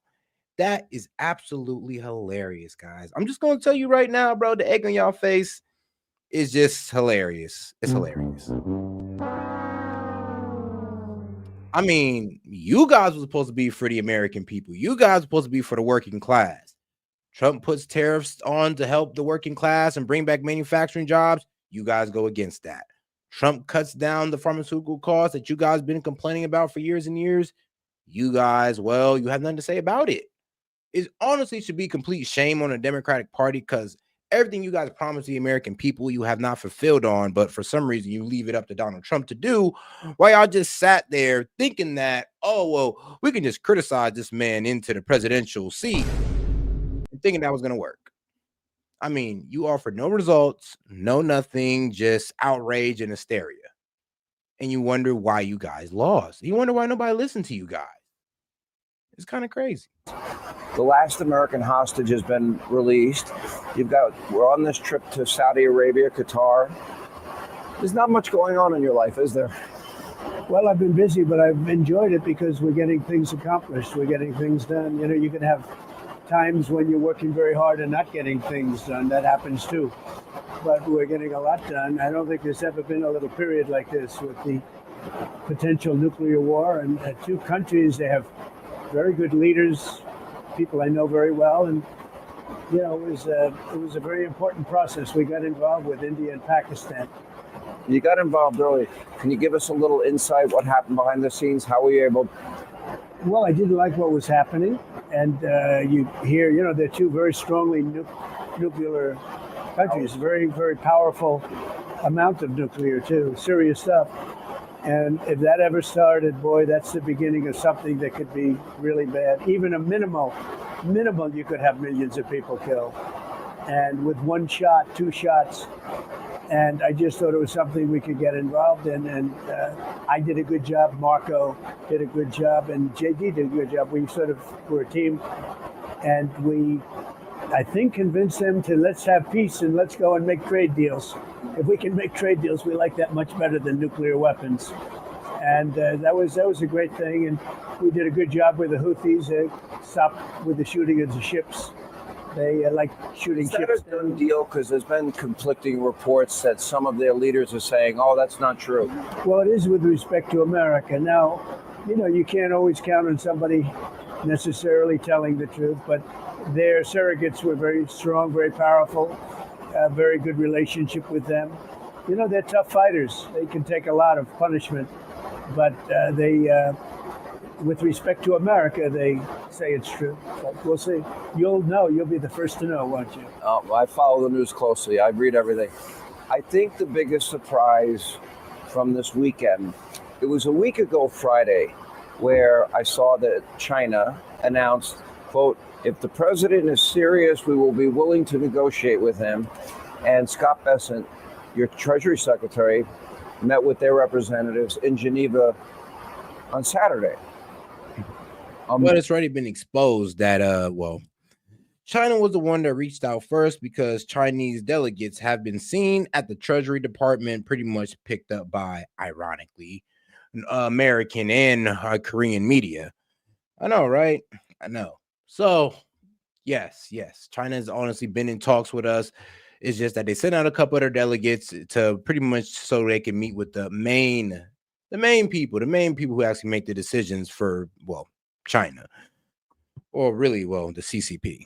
Monday, you're announcing a trade, or actually on Sunday, you announced a deal with China. Yeah. How did that happen that quickly? Well, they met on Saturday and Sunday, and they had a deal pretty much from the beginning. I wouldn't even call it a deal. I call it a 90-day pause to see if these guys, China, can be, well, honestly, a fair trading partner if they have it in them. Because the problem with China, and I don't think a lot of people know, is that one, they've kind of like subverted every fair trading policy imaginable. Like they just don't care. They don't care, and they offer profit, even if it means breaking trading laws. And they've proven that to us time and time again. Then here's also the problem. China's market. Now, the whole philosophy is we want to buy into the Chinese market, right? You want to open up the Chinese market. Thing is, though, we ain't got nothing to open up to. The problem is with the Chinese market is that they have a very low consumer consumption rate. It's actually one of the lowest out of all of the, well, I would say the first world countries. Yeah. I mean, they have the second largest economy, but one of the lowest consumer consumption rates, aka their people are not buying anything. But they're supposed to be, here's the thing though, here's the premise. They're supposed to open themselves up for us to sell their products into people who can't even afford to buy their own products. Yeah, I don't think we know what's going on under the hood in China. Well, at least not the Trump administration. Concept of a deal. And, one of the things that, as you know, it's sort of a 90-day deal as we negotiate other aspects. But one of the things I think that could be most exciting for us and also for China is that we're trying to open up China. Because, as you know, many years ago, we opened up the USA. Now it's time for China to open up, and that's part of our deal. And we're going to open up China. To me, that's the most exciting part. But yeah, we made a deal. The relationship is very good. I've always had a good relationship with President Xi. It was interrupted because of COVID, obviously. But outside of that, I've always had a great relationship, a lot of respect for him. And we'll see how that all works out. But we have the confines of a very, very strong deal with China. But the most exciting part of the deal, it was mentioned, but we don't talk about it yet. That's the opening up of China to U.S. business. And that would be like opening up a whole new world. And I think it would be even better for China. So I think we'll be able to make that deal, I hope. At any point, do you foresee yourself dealing directly with President Xi on the final details of this deal? Yeah, I could see that. I mean, I'm not sure that it'll be necessary, but that happened with the UK. We were close to a deal, but we needed 1 point or 2 points on pork and ethanol. Okay, two very different subjects. And I called up the Actually, it's crazy. A lot of people don't know that. Well, China, they did put on, I believe, like 125% tariff on American products that they quietly, and I know mainstream media didn't want to cover this part, but they quietly walked back because they need our ethanol to pretty much make their plastic items. Here's the problem. We can afford to cut them off, but they couldn't afford to cut us off. That was the brutal part about this whole trade war that was exposed. So you're telling me that we can cut you guys off, but you guys need our products in order to pretty much maintain your whole manufacturing empire that y'all got going on over there? And people want to say that China got leverage. Hilarious. Prime Minister was an excellent man, Kier. Excellent man. And within about 3 minutes, it was over. We made the deal. It was a good deal for everybody. And we have a lot of deals now. We have a lot of trade deals that I'd say virtually everybody wants to make a deal. When I first saw you, and thank you for letting us cover this and report on this from Air Force One. When I first saw you, I think you were excited about the China deal, but prescription drugs, which has been very, very painful for a lot of Americans. 80% of medications are created in America. And you know what? Hey, shout out to my man G2 Planet, because I also read that as well. And I'm like, bro, a lot of economists are also commenting on that. And are like, bro, what is this about, Walmart? Like, you trying to commit suicide out here? You know, there's other supermarkets that people will go to where they not raising their prices. I mean, look, if you still want to have that stronghold on groceries and all that good stuff, I would hope you wouldn't raise your prices, because there's other options. There's other superstores we can go to. You got to remember this. So trust me, I already heard the criticisms for all around. People are saying, oh, it's because of Trump tariffs. And then we got some economists over here going, yep, Trump tariffs. Other ones are also saying that this might be kind of a stupid move. You could like I said, it's all competition based. It is all competition based. We end up paying more for those medications. Foreign countries do not pay as much as we do. You said that is over. Can you explain why this is such a big deal? Well, for many years, we were taken advantage of by other countries and the drug companies, but I blame the other countries. Actually, no, that's a false perception of it, my friend. Is a very false perception. They can go ahead and take it onto their overhead costs, which means, I mean, if you want to say they're laying off workers or cutting hours or whatever, or they could take it to their profit margin. They can take the hit of tariffs and, you know, the tax that they have to pay to receive their products at U.S. Customs. They could go ahead and take that to their profit margin. They can go ahead and either switch suppliers or tell the supplier to lower their prices in order to resume business. There's many things that could happen within these business transactions. So the fact that you guys see it just so one way shows y'all lack of economics and y'all lack of business, or honestly just being in the business world altogether. Way more, the European Union, etc. They were very nasty and very tough to the drug companies, and they would give them a very low price for drug costs in the European nations. And when that price was given, that was it. They wouldn't negotiate. They said, let America pay for the difference. And this happened all over the world with other countries. And we had stupid people leading us, and especially over the last 4 years. And they wouldn't do anything about it. And it turned out that we were paying, and sometimes you saw 10 times more for the same drug. Same drug, same company, same plant where they make it, laboratory. And it got to a point where I said, we're not going to do this anymore. The pharmaceutical industry is very powerful, and probably the most powerful, considered the most powerful lobby. And the Democrats were making it impossible to lower drug prices. They knew what they were doing. Actually, no, it's because I've actually read these experts' books, and I actually understand their philosophy on economics and concerning free trade and tariffs and everything like that. Now, I mean, I'm not trying to be an ass, but I would say, yeah, I am more researched in economics than you are.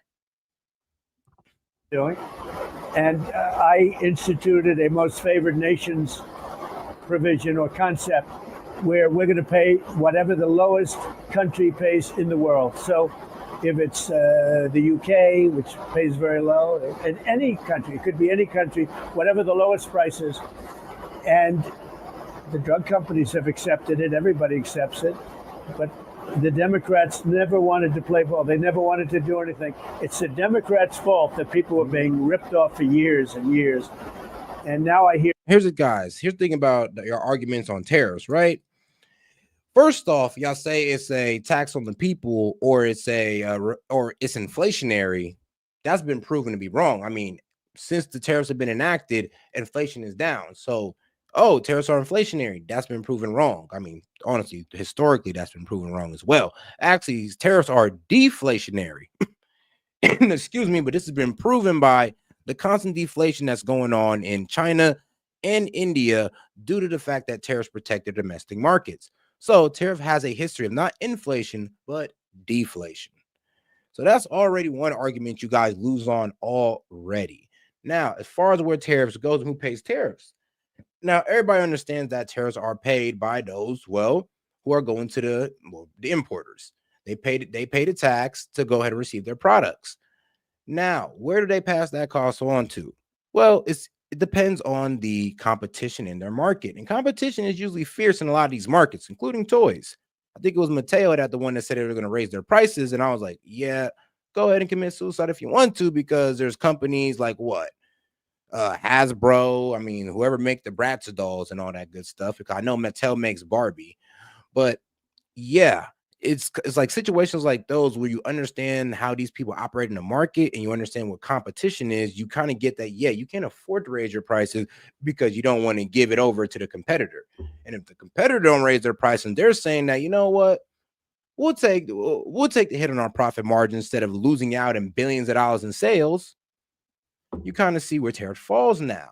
Now, the argument, like I said, when tariffs honestly get passed on to the consumer is usually in a monopolistic type of, industry to where there's nobody else. There's nowhere else. There's no other competition. So be damned. Honestly, in that type of environment, it was going to raise the price anyway. Your Democrats saying, oh, well, we're going to now go for the bill. It's going to be very hard for them not to approve the big, beautiful bill that we're doing. We're doing the biggest tax cuts in the history of our country, because people are going to be getting a 50 to a 90% reduction in drug prices, not a 0.5%. I remember when I would fight so hard to get a 0.5 point, and I actually had it down a 0.5 point for 1 year, and I was so proud of myself because that never happened before. It was always going up. Drugs only went in one direction, that's up.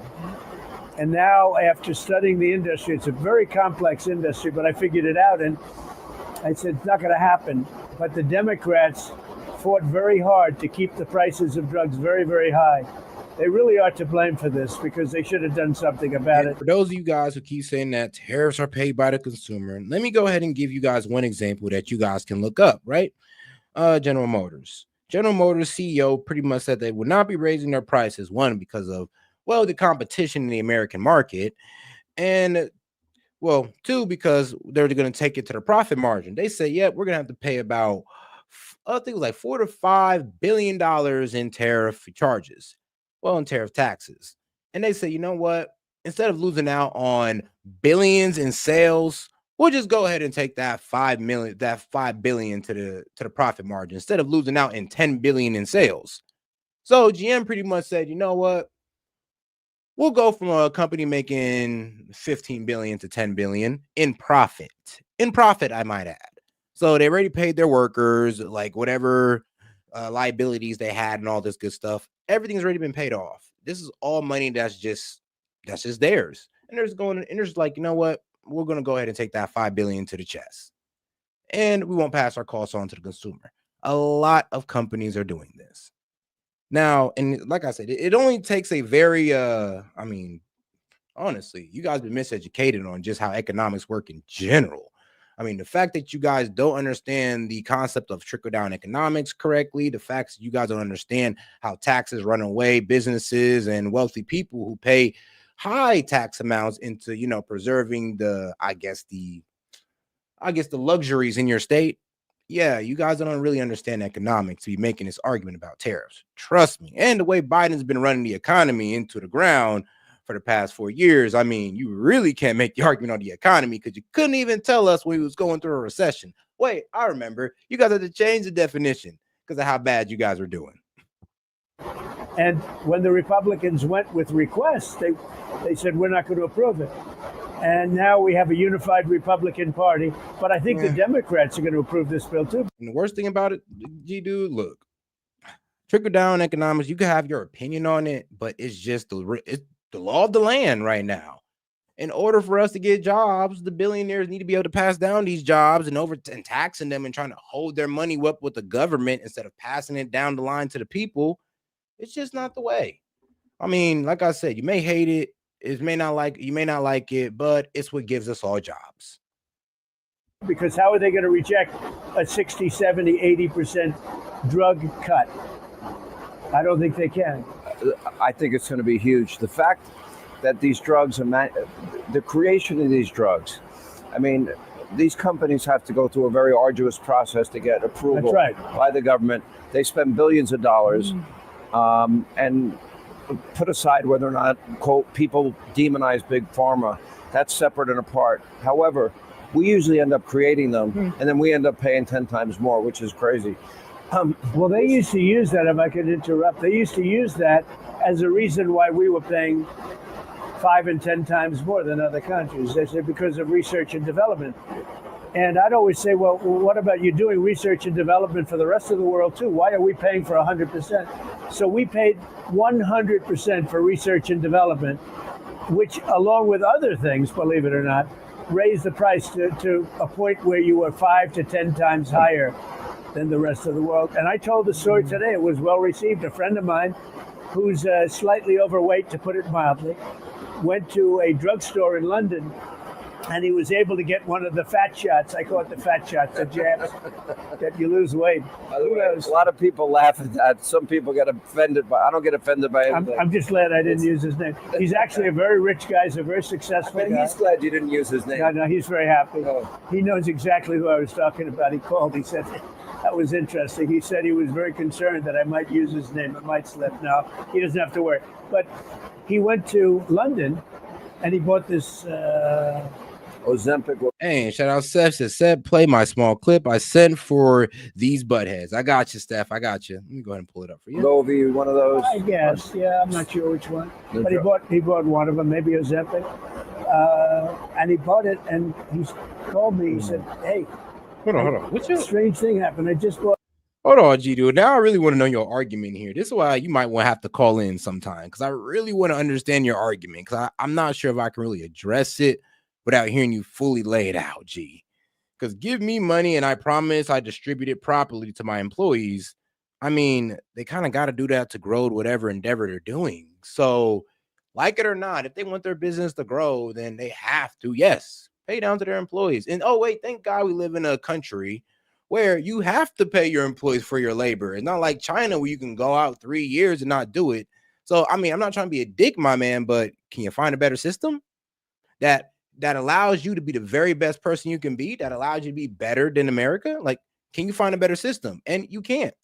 So, like I said, you may disagree with it, but at the end of the day, it's the best system that provides you the best opportunities. You may not like it. You may not know how to take advantage of it, but it's still the best system.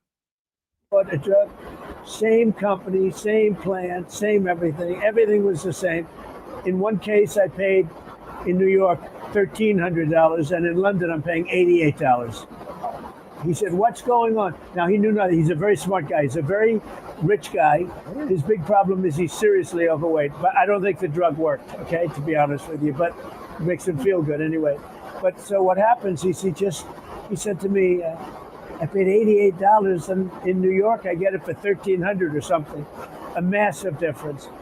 And I said, that's right. The drug laws are very screwed up, and I'm doing something about it. He said, you better, because this is crazy. He didn't understand it, but he didn't understand why. And now he understands why, because he watched our news conference this morning, holding his breath, right? But he watched his news conference. But think of it. So he goes to London, and a lot of people go shopping in nearby or even far away countries, and they'll go away once a month or once a week or something. If it's a nearby country, they'll go right across the border and they'll buy the same drug for 1/10 the price as we pay in the United States. Criminal. And but all right, now shout out to my girl Steph. We're gonna go ahead and get over to her video real quick. Hey, shout out. You know, actually, I've never honestly seen this video myself. So let's see if the chat has. All right, let's go. Trump saved my life, literally. My dad and my mom passed at the same time. I was in a bad place. I was going towards the Brooklyn Bridge. Don't ask me why, but I was. Donald Trump was standing on 97th Street in Broadway. He was at a friend's birthday party. And when he saw me coming past, I was hysterical in tears. And he gently grabbed my arm. He was like, whoa, wait a minute, are you okay? And he said, well, I don't know what you're gonna do right now, but whatever it is, forget about it. Take it out of your head. Your mom and dad wouldn't want that. And he talked to me till I forgot all about what I was going to do. So he said, let me pray for you. So when I went to get my keys out of my pocket and I opened my hand, he had placed a folded up, real small, folded up $100 bill in my hand.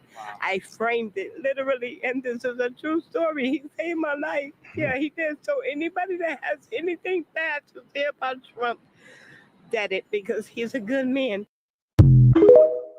I mean, shoot, honestly, I've heard stories like this before, man. I heard Trump gave a guy a $10,000 check just for providing the man good services. I was like, yo. And like I said, this is before this man ran for office. I mean, I just heard this just on a random day. And before the man ran for office, yes, Trump has always been a giving person. So I know there was always one flaw of the left when they said, oh, he don't care about nobody himself. He never did nothing for nobody. And that's just a straight up lie. I mean, I know y'all wish it was true, but it's not. Part of it is the power of the drug companies, which is a very... Here's the thing. I wouldn't even say that crap about Biden or Hillary, or I wouldn't even say that about them, that they never did nothing for nobody but themselves. Because, I mean, you live a pretty long life. You're getting, I mean, especially them. Pretty sure they did something. No matter what, all the atrocities that they've done and committed, I'm pretty sure they've done something from somebody. You know, that was pretty good. Very big power. But I think a bigger part is the ruthlessness of other nations to screw the United States of America. And the European Union would be the top because they represent a lot of countries. and they're brutal. And according to the drug companies told me this, they're brutal in negotiations. They say, this is what we're going to pay. We're not going to pay any more. And if you need more, you get it from America. And so they get a low price, so we get a high price. And I ended it. And this has been going on for many years, but nobody realized that you could do. I think I figured out the system. Very complex chain of events take place, and I ended it. And I have to say, the drug companies were great. They were great. They said, look, it's time. They actually looked, they said, it's time. Hey, Sean Hannity here. Hey, click. And all right, now let's move on to a video that I promised one of my viewers I was going to look over. So shout out to my man, Pierce Morgan, and shout out to my man, Andrew Wilson. I mean, the man just continuously cooks every feminist in the book and destroys every liberal ideology. Shout out to our man, Andrew Wilson. I mean, the same Andrew Wilson that made Destiny look like a dumbass for calling January 6th an insurrection. I mean, thank God for this man, because he made him look like a complete dumbass. Are you remotely apprehensive about unleashing Mrs. Wilson on the world like this? No, but she is the only Wilson on the panel that I claim. I'm just pointing that out. Is there anything you do? I mean, do you put the bins out? Do you the trash out? I mean, what do you do anything? I don't do shit. The piece of shit that you're married to. Yeah, he clearly doesn't respect you. Now, Jidu, my argument is, and I, because I respect you, my man, I will address it. Now, here's the thing, though. Is there a better economic system that where you can go into and be one of those connected and empowered? Because like I said, there's plenty of people in America, and for some reason, you guys ignore this fact. There's plenty of people in America that was born at the bottom and are raised to the tops of this society. Billionaires, not just multimillionaires, but billionaires. So you guys can say that, but maybe you're just not working hard enough, buddy. And that's not no hit on you. I'm just saying. Like, you want to sit here and complain about a country that you can be from the rock bottom and be to the very top. I mean, bro, go. Okay, cool. Go try it in China. I mean, great. Go find. Do you know another country that you can get it as well as an American? Do you know another country you can say whatever you want, protected by freedom of speech, and earn money off it? Because you do this shit in UK, G, and you're done. So I think you might want to spend less time criticizing and spend more time being grateful for where you're at. Oh, there we go. Jokes about how he married you. He doesn't do shit around the house because that's why you married him. Clementine, do all lives matter? You do know what? All lives do matter. And thank you. Thank you. What's bombshell? But the one terrible thing you found I've ever said, you completely agree with. Clementine, do you hate men? No, of course I don't hate men. Why in 2020 did you tweet the coronavirus isn't killing men fast enough? I tweeted that in 2020 as a misguided tweet. Apologize to men again. Do it again. This is honestly one of the most absurd conversations I've ever had in my life. White House Press Secretary Caroline Leavitt is really out of the spotlight. That's her job, after all. For what it's worth, she seems to be very good at it. But a behind-the-scenes photograph posted by a colleague for Mother's Day in America has divided opinion, even among a generally appreciative MAGA base. And like I said, I like to say, like, don't fall into that liberal argument of, oh, I think it's bad, but you don't have anything better. It's like, I'm sorry, but that's just the weakest stance you can take on anything. Oh, I just think it's bad and I don't like it, but do you have anything better? Do you have anywhere better to go? I mean, shoot, why don't you go rise to the occasion and make a better system yourself? I'm just saying, guys, like, there'd be a lot of complaints about the American way of life or the American system that we live under that makes that any one of us can become a millionaire if we just apply ourselves, billionaire if we apply ourselves, high six-figure earner if we apply ourselves. But the truth is that 90% of people don't apply themselves, and this one thing to be given to them. So they sit here and bitch and moan about trickle-down economics and how it's not fair, because why don't you guys just give me money? Why do I got to work for it? Why do I have to find cuts in the market or somewhere where I can make money at? I don't know, man. Maybe that's just a challenge of life. 16 million people saw this candid snap of Leavitt in the White House, seemingly holding a baby son in one. Let's make sure we understand my man Pearson, where it's going. Are you remotely apprehensive about unleashing Mrs. Wilson on the world like this? No, but she is the only Wilson on the panel that I claim. I'm just pointing that out. Is there anything you do? I mean, do you put the bins out? Do you the trash out? I mean, what do you do anything? I don't do shit. The piece of shit that you're married to. Yeah, he clearly doesn't respect you. Oh, he sits there and makes jokes about how he married you. He doesn't He's do not shit the around piece the of house shit because in that's this why you married a panel. wife. Clementine, do all lives matter? You do know what? All lives do matter. And Thank you, all And lives- that bombshell, all but lives the are not one given the same terrible respect, thing you though. found All I've ever lives are not said, given the you same completely respect. agree with. Clementine, do you hate men? No, of course I don't hate men. Why in 2020 did you tweet the coronavirus isn't killing men fast enough? I tweeted that in 2020 as a misguided tweet. Apologize to men again. Do it again. This is Do it honestly again for us. one of the most absurd conversations I've ever had in my life. White House Press Secretary Caroline Leavitt is rarely out of the spotlight. That's her job, after all. And for what it's worth, she seems to be very good at it.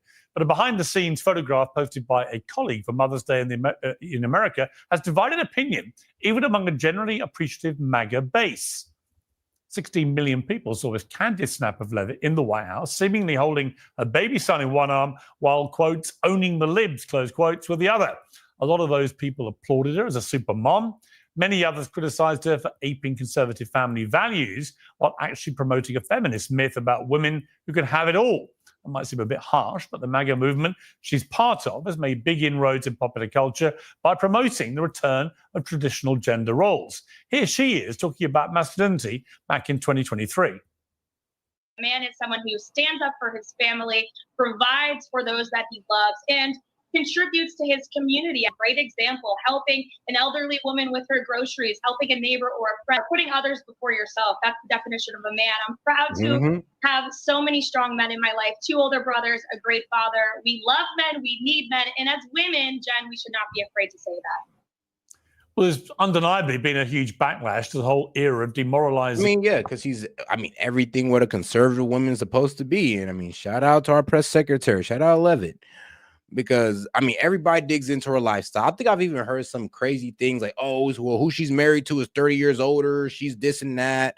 And I'm like, bro, y'all are literally hating on this lady because she's a married woman with kids. Like, really? But then again, then they say, oh, well, she's a lie. She kind of sends this message that you can just have it, that you could just be this trad wife at home and your husband pay all the bills. And I'm like, yeah, that's exactly what she was doing before she kind of became press secretary. That's exactly what this young lady was doing. And then she became press secretary. Now she got a job with the kids and all that good stuff. So I really don't see any contradiction anywhere. All men as miniature Harvey Weinsteins with ambitions that are wickedly patriarchal. Coincidentally, you can read about how that's going on in my upcoming new book, Woke is Dead. Has there ever been a better time for a book called Woke is Dead? But where does the renaissance of masculine men leave the women? They thought it was a very good idea.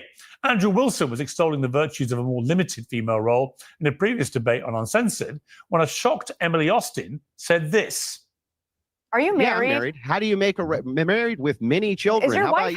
happy? You married with children? Damn. Oh, she's ecstatic. No, I'm 23. She's I'm gonna a bring boss me- lady girl. And I think that is ultimately disrespectful when women ask that, like, are you married? And then when you ask yes, and you say, well, is your wife happy? I'm like, yeah, you're being disingenuous with that answer. With that question. It's like, can you attack my man's point, or are you just gonna try to peek into this man's personal life? Like, I thought we was having a debate. I didn't know we was having a marriage council. Like, damn, you talk about, is my wife happy or not? What you want me to do? Bring her up here and tell her about, how I'm just the best guy in the world? How cringe would that be? You Yeah, I'm married? married. How do you make married with many children? Is your How wife about you? happy? You married with children?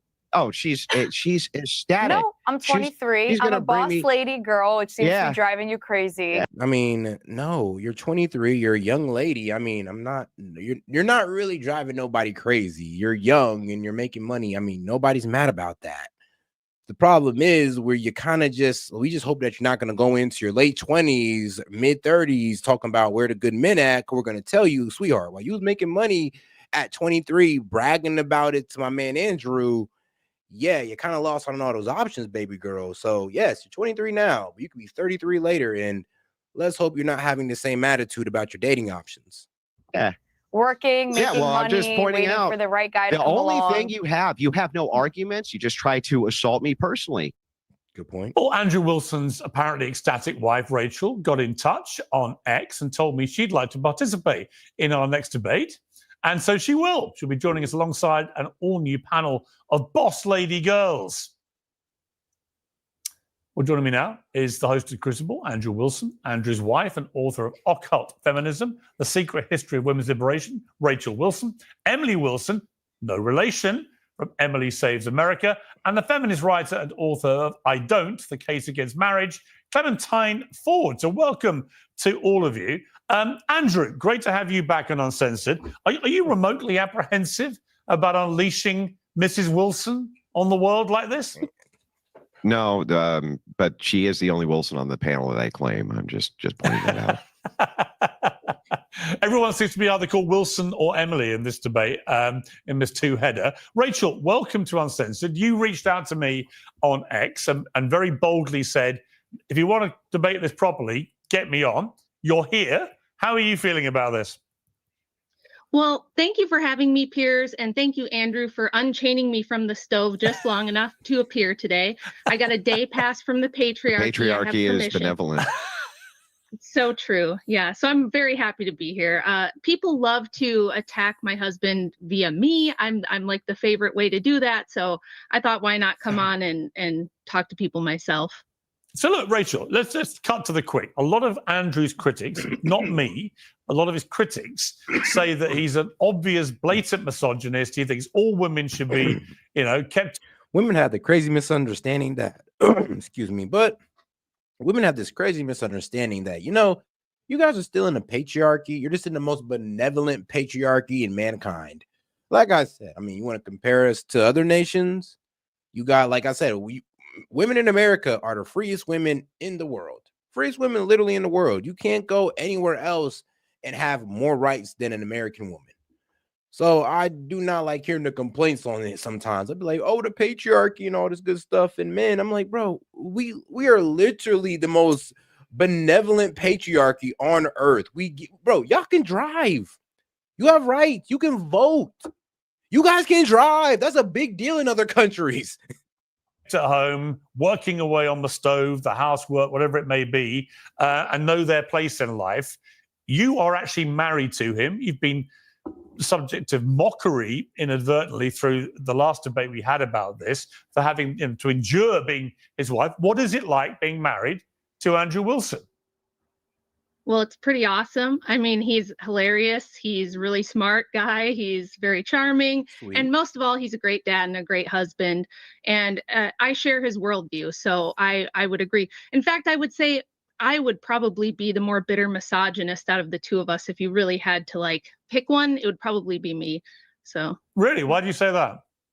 I just think that feminism has absolutely destroyed so much of what I hold dear in life, and it's held me back more than it's helped me. It's one of the reasons I started looking into the history and investigating it for myself.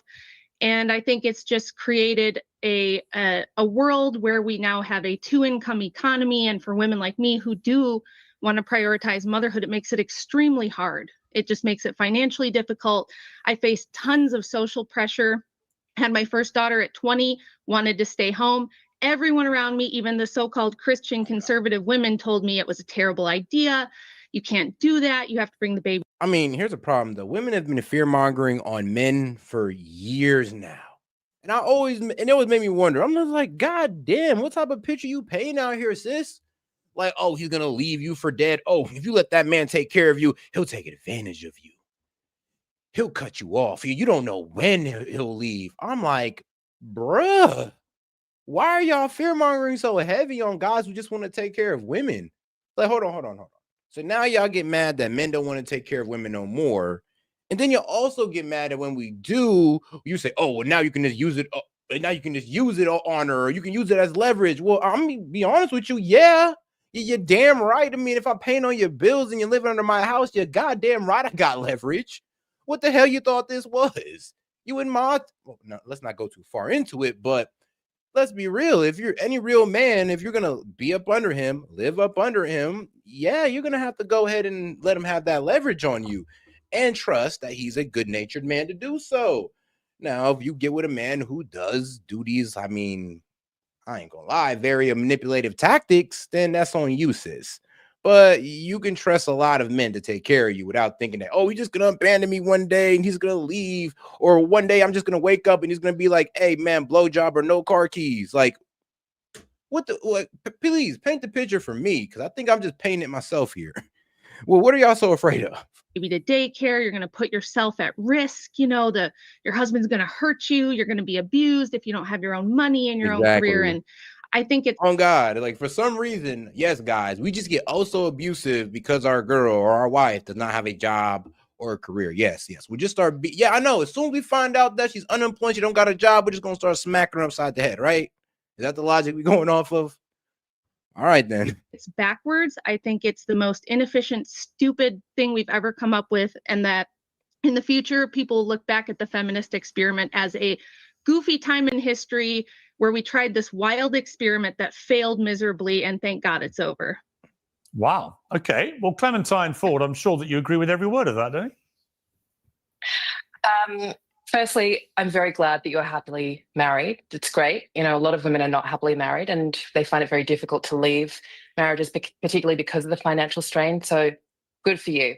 I do think that your historical understanding of feminism is extremely skewed.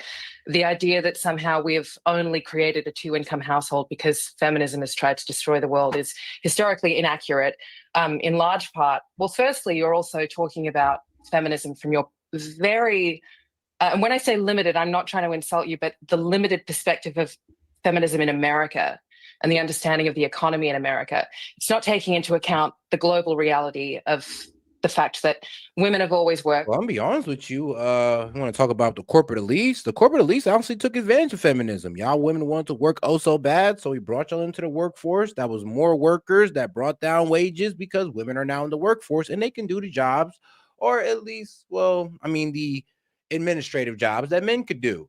And all across the board, let's be real. Now we're talking about the more hands-on jobs. Trust me, women didn't go that far. But all the office jobs that we kind of pushed them into and some hard labor drove down wages. And yes, thanks to feminism is kind of why we kind of have a wage problem in the first place. But, we don't like to talk about that. And women's rights. Women, you could work now, right? I wouldn't want to take that away from women. I really don't. But we do got to be honest with what it came with, the costs that it came at. And you're welcome. You're welcome. What? We took lower wages so y'all could work. Where's the benevolence? Come on. You can't say we're that bad. Women still continue to work. Women, for the most part, produce the majority of the world's underpaid, drastically underpaid labor. When you women of the world have drastically underpaid labor, I don't know. I feel like that could be challenged. There's like slaves out there, women and men alike, that are doing unpaid labor out there in the world. So for her to sit there and be like, oh, women are doing housework and they're getting unpaid labor, I'm like, well, damn, you want to compare yourselves to the women that's caught up in sex slavery or our child labor? Like, you sure you want to have that argument? I don't know. Talk about a two-income household being somehow instituted by feminism. You're failing to take into account that even in America, the glamorization of this golden age of marriage in the 1950s to the early 1960s, which the marriage historian Stephanie Coots calls the long decade. This coincided with an increase in women in the workplace. So it's not as if there was this golden age where women where married women, weren't working.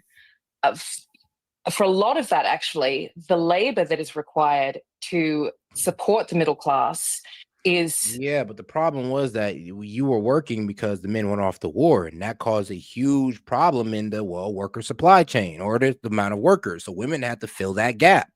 Problem is, when the men came back, we kept the women there, and that's and that's when wages started to fall.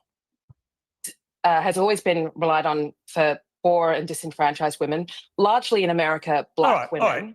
Look. For a start. Come on, no, sis. No, sis. Don't bring the black women into this. This is y'all plight. This is y'all argument. I be hating how they try to bring black women into this. I'm like, look, man, feminism was built off the be quite honest, it was built off the grievances of the grievances of white women towards white men. And then somehow they just roped in all women into it over the years. But this was mainly started on white women going against white men.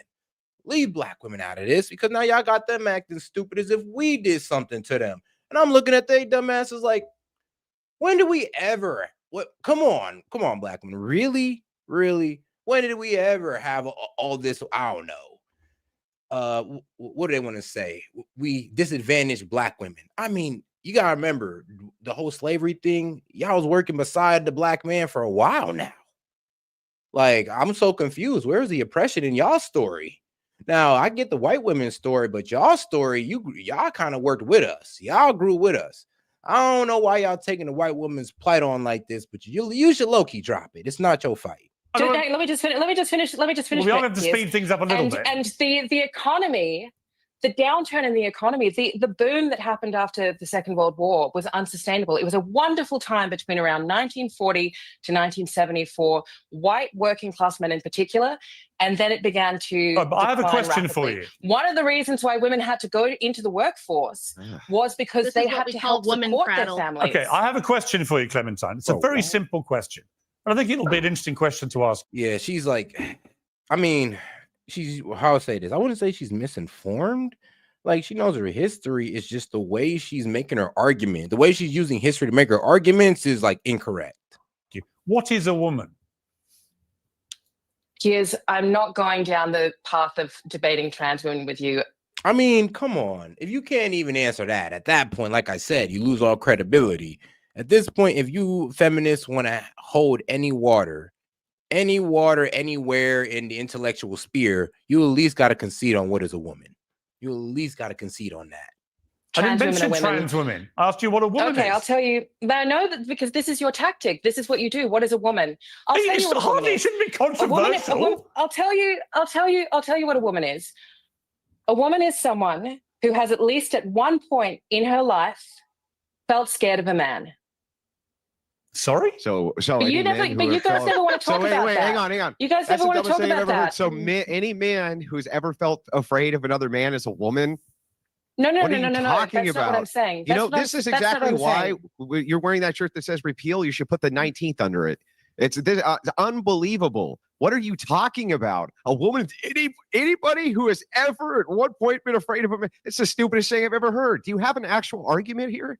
Would you let me finish speaking? Or do you how long is it going to take for you to finish? How long is it going to take for you to finish? Yes, do you really just invite people on your show to be interrupted like this? Well, Clementine, look, with all due respect, we did. Nah, it's not that, sis. It's like you going on for a minute. It's like you've been going on and on and on. You've just been incorrect with every damn near statement. So it is a bit funny how she's like, oh, well, you're just going to let me finish? I mean, like, God damn, you've been talking the longest here. But I know, hey, I've had it happen to me. For some reason, these liberals, I don't get y'all. Y'all could talk for days on days, and as soon as somebody just interrupts and be like, hey, bro, can you let me finish? Can you just let me finish? I mean, like, hey, bro, you know you've been talking for the entire interview, right? But, I mean, that's almost every liberal I've honestly had to talk with. They talk the entire time, and it's like you guys only want to hear yourselves be heard, and you don't want to hear any opposing thoughts or views. You guys just want to lecture over everybody. And then after you done lecture on for 2-3 hours, as soon as somebody tries to interject, you hit us with the, can I finish? I'm like, oh God, like, do you not know you've been running the whole conversation? Research into what you said about me in the past. So I think I'm entitled to give you. So you already know what I think about that question because I've written about you asking that question. Yes, you have. In fact, you said like all of so the why would you ask it again when you know what my answer to that is? To enlighten the audience who have no idea what you're talking about or me. Like all of the bigots, that's me apparently, currently jumping on the transphobic shuttle to Ding Dong Station. Morgan wants you to believe this is about fairness and equality, specifically fairness and equality in women's sports. That was exactly what it was about. And the problem is, Clementine, with all due respect to you, the reality is... I doubt it. I doubt it's coming with due respect. I'll treat you with perfect respect, but your inability to just simply state what a woman actually is, particularly given 2 weeks ago in the UK, the Supreme Court made it very clear that a woman is a biological female. That's it. It's a scientific fact. And it's a damn shame how we need an executive order and the UK needs a Supreme Court ruling to understand what is a woman. Yeah, I know. The Supreme Court had to step in and trust me, we're worse. Our president had to sit there and be like, yeah, executive order, no more men and women's sports, guys. And then these guys, Supreme Court guys, all right. A woman, we all know what a woman is. It's a biological female human being. Okay, guys, can we just move past this? No, it could be a man with a wig, with a dick. What are you talking about? A woman isn't a biological being. It's a freaking identity. What are you talking about, Seth? You goddamn transphobe? No, guys, no. It's something biological. It's not something you can just put a mask on or put a wig on, then you're a woman. Honestly, it disrespects everything that women go through when you do stuff like that. But hey, I'm not going to make that point for you. I would hope women would make that point.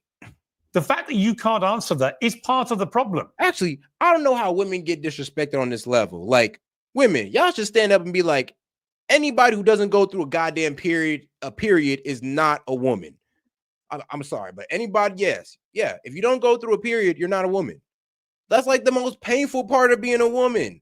And you're telling me some guy can just come through, put a wig on, don't even got to go through no period, no monthly periods.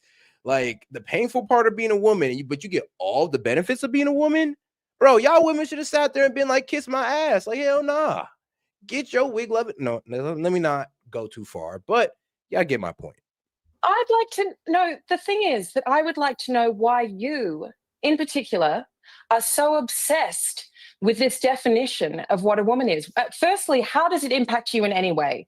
Secondly, I have a 13-year-old daughter. As a woman, I have a 13-year-old daughter. And if my 13-year-old daughter decides she wants to compare, you ask me a question. You ask me a question. I'm going to answer you. Well, if you don't want an answer, don't ask me a question. Here's my answer to your question. I have a 13-year-old. You asked me. You won't let I have me a answer. 13-year-old daughter. I have 7 nieces, right? And some of them you're are a real very. expert then So on women, if I may guess. answer your question. Some of them are very good at sport, right? The idea that they would one day have their dream of potentially an Olympic place or a Team GB place, whatever it may be, a world championship place, taken from them by a biological male, I think is completely outrageous. And by the way, so does most of the world. Who is honestly a coward of a male. I mean, who's a weak coward of a male who can't compete with the guys, so you want to wear a wig and jump over to the women. And we're just allowing this cowardice to go down. Yep. Sorry, that just did not sit well with me. It didn't. And here's the thing, so disrespectful about these guys asking about, female sports and all that good stuff and the integrity of it. They kept asking fat women. Like fat women actually care about female sports. It's like, what you mean? These are the people who hate female athletes. They have all the jealousy in the world towards them. Of course, they would want to see their arena get disrupted. Of course, they'd want to see it because they have the hatred for them for it. So, and I'm sorry, the reason why I brought that up because every time they talk to somebody about women's sports and the integrity of women's sports, it was always a fat woman. I'm just like, why are we asking them? Like, that's not the number one enemy of female athletes. Now, which is why there's been a reversing, screeching U-turn on this particular subject. But I come back to my question to you. Your inability to say what a woman is, and yet here you are lecturing women on how they should behave as women. It's completely perverse.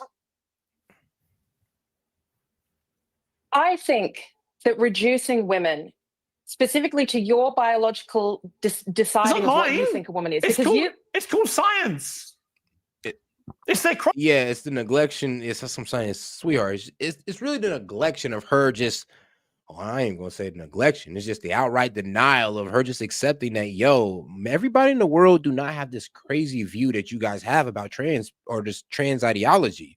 We actually have a pretty basic view of this. It's man and woman, and that's it. There is no ifs, ands, or buts. There is no third gender, fourth, fifth, sixth, whatever. None of that. A lot of people, trust me, we stay on that and we stand on that. And it's crazy how there's people out who really cannot understand or conceptualize why we feel this way. And I keep saying, I'm like, well, let's be honest. I mean, when they was telling us this since we were kids, from biology since I was a kid to biology in high school to biology in college, it was the same damn thing. Man and woman. You studied their body parts. You knew the difference. You knew one went through this, the other went through that, and you loved the beauty and the balance of it. You don't just disrupt it by saying that one can now become another one just off how they think or just through their mental illnesses. No, that's not how it's done. Like, gender is a bit more complicated than that. I'm sorry. You can feel like a girl as a man, but you will never be a girl. Sorry. You just got to get over that part. Chromosomes. You have different chromosomes to me. It's not me saying that. I'm not writing. I'm sure you're not the first. I'm not writing the science. I'm sure I'm not the first person. I'm sure I'm not the first person to tell you about intersex people. So how do you? I'm not what do talking you about do with- Intersex people are way different now because they end up actually choosing a gender, and later on in life when they get born, yes, intersex people are people who are born with both ovaries and testes. So yes, both male and female reproduction parts. And at some point in their life, they are pretty much made to make a decision like, all right, man, what you want to be? And it's usually based off what they look like at a certain age, because if they look more boyish, then they're like, all right, yeah, we would just go ahead and take out the ovaries. They look a little bit more like girlish, then I'm like, all right, we'll take the testes. And that's kind of how the intersex worked out. But no, it's not a whole new gender. It's not. People. No. This is all wrong anyway. The intersex is not a third sex. It's not a third sex. That's ridiculous. There is no third sex. There's two sexes, male, female, categorized scientifically. Intersex is not a third sex. Anybody can look that up in 5 seconds. Total lie. How did you not know that, by the way? How did you not know intersex is not a third sex? I didn't say that. Because that's what they've been taught. Intersex with a You third did. sex. That's where you were But going. Yeah, that's intersex exactly people what the implication exist, was. And intersex people have people can have a mixture of chromosomes. So if you Are you saying they're a third to the sex world, or aren't you? If you Are you present saying to the they're- world as If they're not, if you're making the argument of, well, throughout history, there's been people who were born with both ovaries and testes, and I'm like, well, I mean, yeah, most likely, and those people lived the very quiet lives. Who knows what they were doing? Because we did not have the science, well, I guess the medical benefits of today, where we can pretty much make that decision for themselves, or they can make that decision. So I'm not really understanding the argument here, because you want to talk about intersex people, but intersex people have to choose a gender at the end of the day. It's not just a third gender. And I would say this. I think the one thing that intersex people, they mostly choose being a guy because they don't really get the whole period thing. And, due to the fact that the testes kind of produce a whole lot more testosterone than the ovaries can produce estrogen. a third sex, then you have no argument here. Do you understand that? If what he's saying is, why this are is you what is so objective. obsessed This with is trans what, women? Yeah, Why I'll are you tell so you. obsessed I don't with, need. Why are you so I obsessed don't with need. I'm defining going to answer the trans question. women? I don't need. For a start. Yeah. No, everyone has interrupted me. Let me speak for a You moment. just asked a question. Let me speak for a You moment. can't keep asking Let me speak for a questions, moment. Clementine, and then refusing to allow people to answer. If Yeah, you so don't I'll want an answer the answer, question. don't ask a question. The truth Objective. about the Fine, truth go about on. the problem is feminists in particular, I've noticed, feminists have latched on over the last few years to this idea that if anybody raised any concerns about the way the trans lobby was trying to make things unequal, unfair, and unsafe for actual women, then they were immediately transphobic. I kept saying, I want trans people to have the exact same rights to fairness, equality, and safety as me or you. However, what was happening was women's rights were being eroded, so that things were not fair, they weren't equal, and they weren't safe. And we saw absolute parodies of this in the Olympics, in the boxing ring, where people who have been high school sports as well, banned from the world championships because they apparently reported positive for male chromosomes were getting in the ring and beating women up in the ring. And so a woman's going to die if this was allowed to carry. Actually, it even happened recently in the UFC. So we was having a live watch party in the Discord. I mean, shout out to the Discord. Make sure you become a member. We can do those UFC watch parties in the Discord, but we was watching it and it was confirmed that, in the UFC, and I know, right, the UFC of all places had a trans woman fighting a regular woman. And guess who won that fight, guys? Guess who won? The trans woman. And I mean, I ain't gonna lie. As soon as you look at as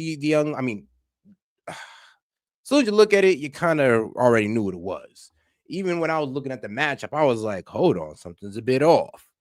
But yeah, I mean, it is a bit wild. And somebody need to hit up Dana White and be like, hey, bro.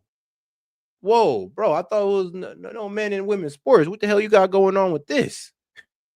Carry on. So now people have stopped it. Now sporting bodies around the world have stopped it. But you, Clementine, I say this respectfully, are still flying the flag for this bullshit. And you can't even say what a woman is. And I just find the fact that you want to lecture women like Rachel on how they should be as a woman is completely perverse, given you don't even know or don't want to say what an actual woman is. I haven't said anything to Rachel. I haven't said anything to Rachel. I've never met Rachel before in my life until today. Well, you responded to responded to what she said about the But role I of a wasn't woman. lecturing her. I wasn't lecturing Well, it her. sounded like I you're wasn't lecturing to me. her about Let the me role bring of in woman Emily. at all. Let me bring in Emily. He's been I was waiting. actually telling her Let me bring in Emily. He's been waiting about the patient. historical reality of economics in the US. Let me bring in Emily. But you wanted to divert it to talk about trans women because that's clearly No, you banged on your little about trans bugbear. women. I just said to you, if you don't know what a woman is, didn't we've go got a there. problem. The problem is when we try to speak about, how you guys literally let these coward of men pretty much walk all over women, you guys really want to try to change the subject, or you want to say, oh, why do all you guys care about is trans women? Because you try to violate the rights of our women. You try to violate the rights of women across the country with this bullshit. And now you want to sit here and act like, oh, why is that all you care about? Maybe because we actually care about women. You ever thought about that? Maybe because we actually care about, the integrity of women's sports and how this could actually hurt women. Like, think about it. You got these women working all their life to perform in this sport, and it gets taken away by some coward in a wig. I mean, the disrespect is real, and this would affect women across the nation. I'm not down with that, and trust me, no real man is either. But like I said, you guys will run off and keep saying, well, what does it matter to you? What does it matter? I mean, like, all right, well, go ask a father of daughters who pay for all their sports and everything. Go ask that man what it matters. Please. Go ask a female athlete what it matters. Please, go ahead. That, You by the asked way, the 'cause question, she's Piers. wrong. No, I just she's wrong about the economic history. She's the one looking at it through an economic prism that's extremely narrow. She's using feminist standpoint theory to try to tell us what the history of economics is. Yeah. She can't explain to us Well, why, through all of human history and all Let her of finish, Western lady. history. Let her finish, lady. Let her Excuse me, finish, ma'am. lady. You talk plenty, lady. You Why, talk plenty, lady. why Let her through finish. all of Western history, we were able to raise a family like a janitor could raise a family with 4 children on his income up until 1970. And what happened in 1970? We pushed women into the workforce in huge numbers, and we practically doubled the workforce overnight by pushing mothers and women into the workforce. This happened right alongside the creation of gender studies as an academic discipline. And now we are in a situation where we don't have a family economy. We have an individual income economy, which means most people can't raise a family without both parents working. Okay, let me bring in Emily, who's been waiting very patiently. Emily, good to see you again. Now, you started a kind of MAGA civil war when you railed against women who want to be a trad wife. You posted a TikTok video, which caused a lot of mayhem. Let's take a look at this. I'm sorry, I hate to call out my own party, but the young girls on the right promoting this like trad wife bullshit. I just want to make sourdough for my husband. That's great. I'm all for it. I promote traditional values. I understand. I have been working since I was very young. I don't really plan on stopping working. I suggest you find a hobby that makes you money. But you guys, guess what? Guess what, baby girl? That lifestyle working out, a man, a provider, you just get to sit at home, bake bread every day. Slim to none. I would say none that's going to work out for you or quite literally anyone you know. You're actually Damn. I mean, such a very negative way of looking at it. Now, I say maybe you guys will call it real, but I would say it's a pretty negative way. I've seen couples get together and work themselves up to, where the guy could actually go out there, run the business, and the wife could sit back. I've seen situations where people work to that. But I mean, in today's society where people will have their ambitions, I mean, including women, we're not going to sit here and act like women don't want to be things. Like, let's be real. So we kind of, it's like, I guess in today's time, we actually do got to mix. One, women also want to be mothers. But then on the second hand, I mean, the girl also want to be an astronaut, a firefighter, a police officer, an engineer. Like, she want to be everything in the world right now, these women. So I mean, we don't want to take that away from them, but then we also need them to be mothers. So it is a bit of a complex balance there. And then I know there is the argument of, well, you just got to give it up and quit it. And I'm just like, I don't know if that's going to sell to women too well. I don't know, guys. But we do got to come up with something because we just can't let the birth rate be what it is, especially in my community. setting yourself up for failure because it could not be easier if that's what you're going to pursue to be trapped by a man. Okay. Also, let's bring some other things to the table besides sourdough.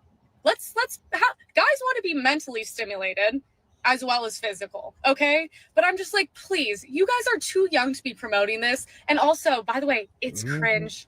You guys are cringe. Okay. Wow. Now, Emily, are you standing? I don't know, shit, but that's a dream, though. Shit, it's the dream. I mean, most of us guys would like to go out there and make great money while our wife sits home and just take care of the kids. That sounds amazing. Like, it sounds great. Now, is it plausible? I mean, is it possible? Yes. Is it going to be hard to get to? Of course, especially even in today's time. I mean, we got hoflation, guys. You know about hoflation. We got to work harder to get what our forefathers got so easily. Like, you feel me? It wasn't that hard for them to get a wife to sit down there for 20 to 30 years. Us, I mean, I'm pretty sure you guys have. Let's not go too far into that topic.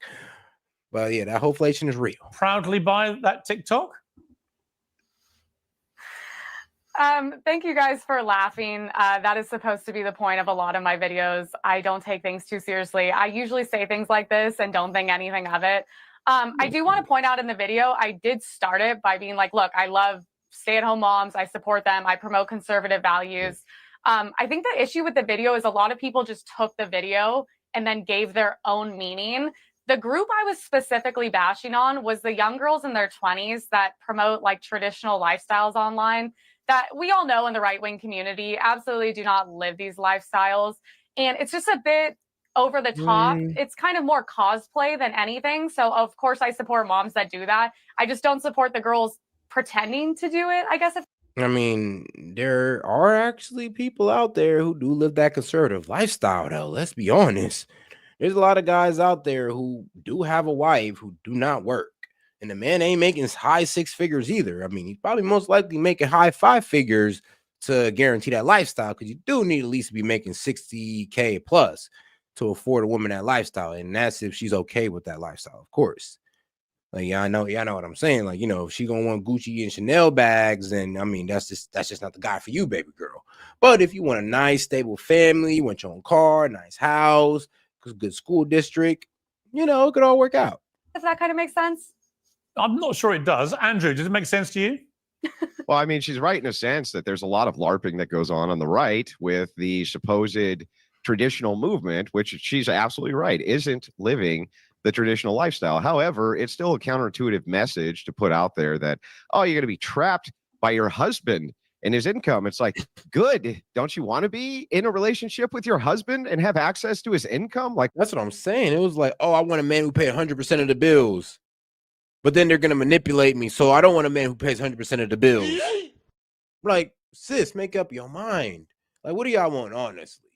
And then here's the thing. Y'all better want a man to pay all your bills. Like, I would hope so. I mean, we all got sisters, daughters, and all this good stuff. And when we imagine a man for them, we would hope it's a man that can afford to provide her that financial security. I would not want my daughter or younger sister to be interested in any man who can't provide that for her. So I'm not even mad at women about that. It's the only part I'm mad at is just that we provide that and you guys want to make it like a whole horror story about, I don't know, extortion and abuse. Like, what's the problem here? That would be the values you're trying to move towards, right? So ultimately, it's a contradicting message. I understand why you got a bunch of garbage for it. It is a good idea, I think, to point out the LARP, a good idea to point out how much faux traditionalism is on the right because it's a way for them to peddle sex, and that's exactly what they're doing. You see them in skimpy outfits doing exactly that. Totally fair. But on the other hand, you absolutely should not be putting out a message which ridicules women for wanting to be stay-at-home moms and actually live some type of lifestyle which is conducive to their children and family. That's silly. Let's play at this stage the clip. Yeah, I mean, also trapped is just the wrong word to use, but exactly. Overall, my message I stand by. Okay, I want to play. Wow. I mean, I ain't gonna lie. You can't say trap is the wrong word to use because trap is a fear-mongering word. It's like you're pretty much saying it. Yeah, man, take care of you. He could trap you. I mean, all right, I would ask her, then what else would be a better word to use then? Because you use the word trap and you already know what that implies. So what do you mean? I mean, you're saying that you wouldn't use trap. Well, then what have you used? What? Like abduct? Like isolate? Like what? Would you do something worse? Because I think it fits in well here, the Caroline Levitt clip. This is where she's working with her baby. We'll just show the picture of her working at the White House with her baby in one hand and helping to run the country with the other. Now, when I first saw that picture, I thought, wow, that's a pretty extraordinary, powerful image of a young woman who's very young to be doing the incredibly important job she does. She does it, I think, extraordinarily well. And she's a mother, and she's feeding her son whilst doing this at the same time. Rachel, when you saw that image, it got a lot of blowback, good and bad. You know, some people loved it, some people hated it. What did you think about it? Well, I actually tweeted about this too, because although I'm a big fan of Caroline as a person, I think she's great, she's smart, she's lovely. I don't understand this compulsion, especially in the Trump administration, but on the right in general, where we're supposed to be conservatives, where we are pushing mothers to work. Trump has been a huge proponent of hiring women, getting women back to work as soon as possible after having the baby. And I think this is a huge mistake because, number one, what are we conserving? If we're not conserving the traditional family and traditional gender roles and motherhood in the middle of a birth rate crisis, what are we conserving as conservatives? Just like lower taxes? I mean, should be a core issue for us on the right to say, no, motherhood is not a part-time gig that you do on the side. You don't, ship your baby off to daycare where they're spending 3 times as much time with a low-wage daycare worker as they are with mom while you go and do your career. There's plenty of life to live after raising kids. I think after you've done that, if you want to venture out and do a few more things, once you have the empty nest, I think that's okay. But pushing mothers to work it's one of the key things that's tearing apart the fabric of society, because we're not raising our own children. We're not passing down our values to them. We're sending them to daycare and we're sending them to state-run schools, and that's who they're being raised by. All right, Clementine, your response to that? Do you work, Rachel? No. You don't make any money from your podcasting? I make some money, but I do. I do maybe you do some form of paid employment. Yes. First of all, my children are grown up now. I'm 44 years old, so I had my first one at 20. They're grown up. They're moved out. Yeah. But I work still very, very part-time, maybe a couple hours a week at most. But do you have my primary responsibility is to my husband. But you've got 5 children, right? Is that correct? And they're all grown up and all moved out, or you've still got some young children? The youngest one. The youngest we still have a couple teenagers. at home. And by the way, you're just making an argument from hypocrisy. So can I just ask you? Can I just ask you? Do you find, even with the small amount of part-time work that you do, which you do get paid for, do you find satisfaction from that? Do you get satisfaction from that work? It's not the money, because Andrew makes far more than I make. I make a very, very tiny amount of money off of, my book and a couple of appearances here and there, might sell a few books. It's practically nothing. If I was doing it for the money, it'd be a waste of even the couple of hours. But what I would say to that is, we're not against women doing other things. So if you look at the Bible and the Proverbs 31 woman, she does a lot of things. She's out buying land. She's making decisions. She's doing all kinds of things. The difference is that she's doing them under the purview of the guidance and leadership of her husband and for her family, not for a corporation, not for her own glory, not for her own ambition. A lot of that depends on whether or not you have faith in the Bible, which obviously not everyone does. But the reason I asked you those questions wasn't because I was trying to set you up or anything like that. It doesn't surprise me that you would get some satisfaction. To me, the point of the question wasn't about the money. It's about the work. It's about the passion that you put into it. And the reason I asked was because a multi-year study done by Adrienne Freck and Sarah Damaske, found that the mental health of women who worked full-time after the birth of their first child was significantly higher than those who didn't have paid work at all. Now, all right, this may be going outside a bit of the point, but I did have one of the supporters pretty much ask me, hold on, what's going on with that whole, trans woman fighting in the UFC?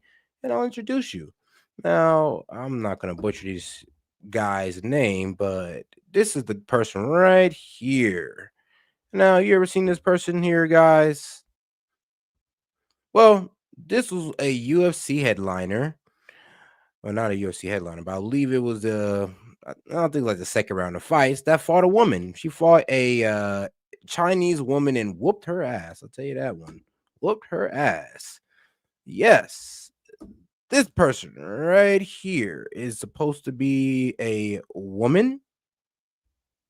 I mean, Y'all sure about that?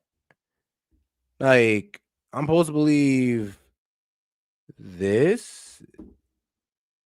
Like, this young man right here is a woman? I don't know, man. That's a tough sell, guys. That is a very tough sell. I don't know about that. But all right, let's keep it going. So I think that taking into account the fact that for a lot of women, and this is also what Betty Friedan found when she wrote The Feminine Mystique, that, and Stephanie Coontz backed this up as well in her book, The Way We Never Were, which is a history of a But are you American married, family. Clementine? I've no idea about your situation, but are you married? Do you have kids? What's your deal? I've got a kid. I'm not married. Okay, but you have a... I'm a single mother. Okay. And I have a very excellent relationship with my son's father. We co-parent together very well, but we're not married. We don't live together. I certainly have found since having a child, I mean, I've always worked anyway. I've been working since I was 13 years old, but I've always found that work for me is very satisfying. And this is what I'm saying. Okay, but that's not all women, and that's the problem with you feminists. Is like you don't accept other women just wanting to be housewives. And then instead of just accepting that, you try to mystify. I mean, we got women on the conservative side over here trying to make it sound like a myth. We got the other side demonizing it. It's outright crazy. It's like, hold on. So we got the feminists and the liberal feminists saying that, oh, you should be happy. You should want to work. You should want to be outside of a man. And then we got the other one over here going like, I'm not even gonna lie, sis. You're most likely gonna have to work because unlikely that a man will be able to take care of you. And this is on the conservative side. So it's both sides pretty much arguing that men ain't shit, basically. And this is where I stand with Andrew, where I just say, bro, a lot of these female talking heads on the conservative side are just covert feminists. They're just not out loud with it. Saying is that these are the findings of multiple historians, anthropologists, scientists, that these are the findings of diehard feminists who are only investigating this from a feminist point of view. They're already sold on Stephanie the ideology, Coontz, and what they do Stephanie is they Coontz cherry pick data. Is a world-renowned historian. She's not specifically a feminist. She's a world-renowned historian, and these were her findings as well. So you cannot deny the reality. If when you look at the facts of it, you cannot deny the reality. Anything else?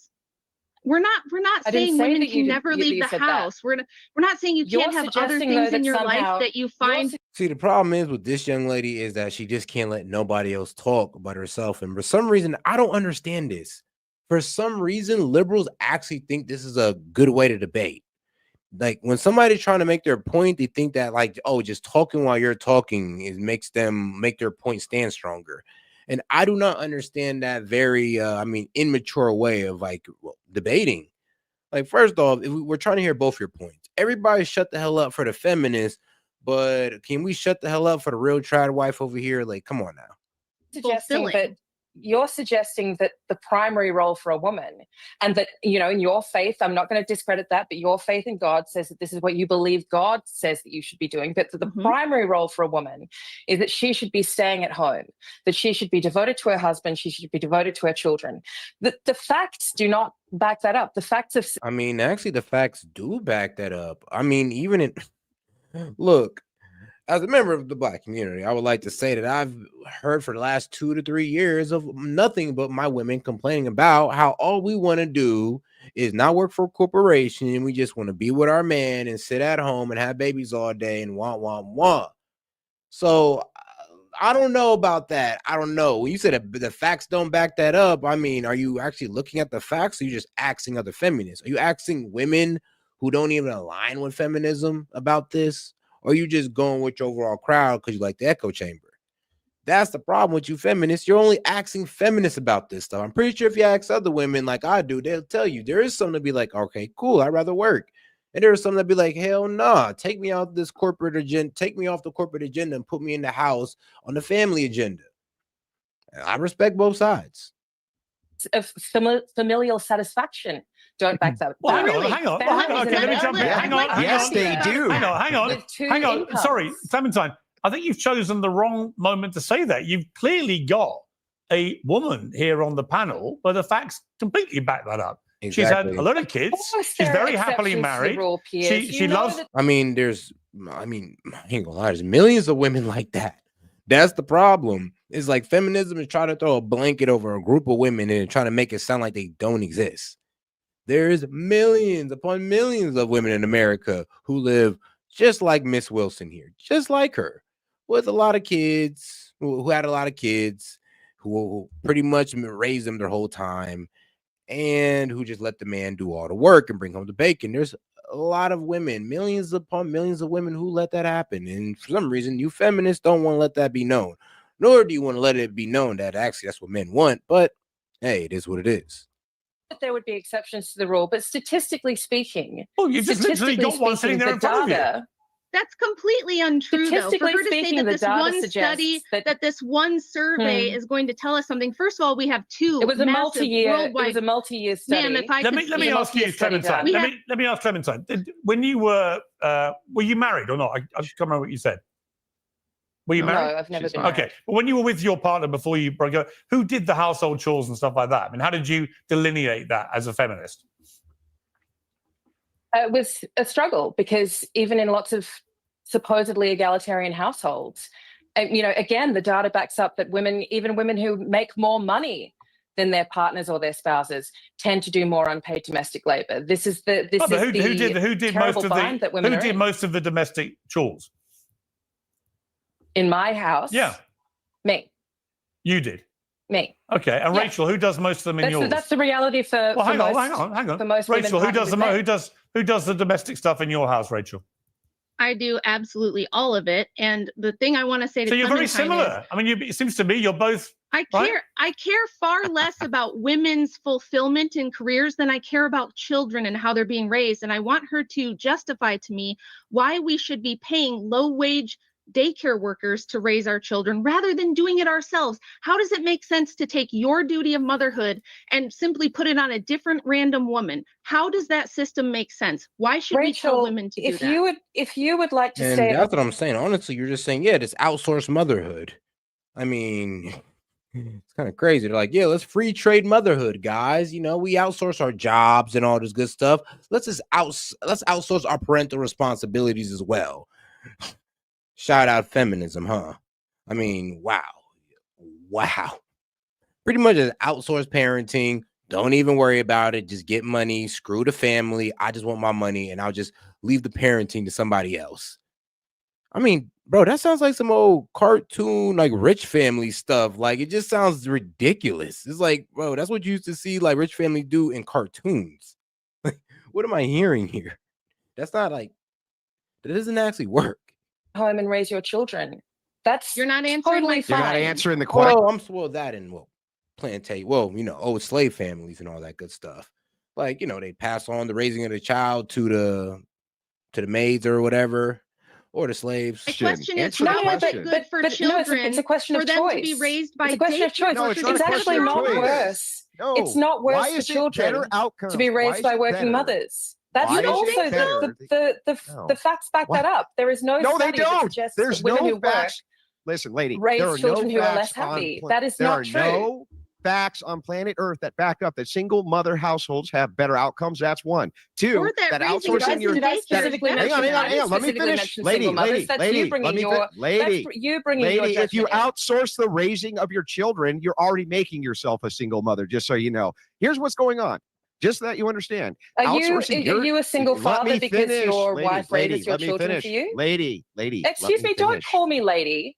Can you let me finish? Hold on. See, that's the problem, lady. You can't let nobody finish, though. You can't lecture nobody on how to address you if you can't let nobody finish. I mean, hold on. You got to show respect first, which is something that you liberals have a hard time doing. I mean, you come in with complete disrespect, expecting people to respect what you're saying. It lets me know that you guys, I honestly wonder how your personal lives is, to be quite honest. It almost makes me be fearful for you guys. I'm like, man, y'all must not be too well with people or women. Anybody finish a point? Can anybody finish a point? Or I don't know. Do you have a point? Are only you allowed to? I'm trying to make one. So you don't seem to be making a point, Andrew. If you outsource your children's raising to strangers, answer Rachel's question and tell her how that makes more sense than having the child raised by their own biological mother. Actually answer. Well, in my case, it makes more sense because I need to make money to pay my bills to raise my child. It's But a in many other counterintuitive. families, it makes. What if you in many depended other on your families, it husband's makes- income? Do you see the problem of Now how we it's my ended up turn to here? finish. Now it's my turn to finish. But actually, again, if you knew what you were talking about, if you actually read anything about the data on these things, rather than just reaching into your gut for a feeling that feels Let's true go to over the you. data. The data. Show me the data that shows that us. if you outsource The data childcare, shows it's us. better. There was a father The in the data household. shows You us. Let wouldn't me have bring that Emily issue. in, There because is Emily's no- been, again, there is Emily's no- been, hang there on. is no statistical data to support the fact that children raised by mothers who work are less happy than children raised by mothers who Yes, there stay at is. home. There's tons I of would data. never try and stop Rachel, There's so your wife, much from staying at home to raise overwhelming your data. children. That's her There- choice. What? That's Hey, her choice listen, to do that. there is But so much it's not true that that's overwhelming because data. that's her choice. All right, The let guy me was bring saying Emily for all in. other women. Let me bring Emily And in. Piers knows that. Emily was trying to say Yes, something. you don't want your daughters and you don't want your daughters and your nieces being forced to stay at home to raise families. I don't want. You There don't is- want I that. don't You want. want them to have choice. I don't want my evidence kids that to the be forced to outcome do for anything. children- No, Emily, you wanted to say something. Yeah.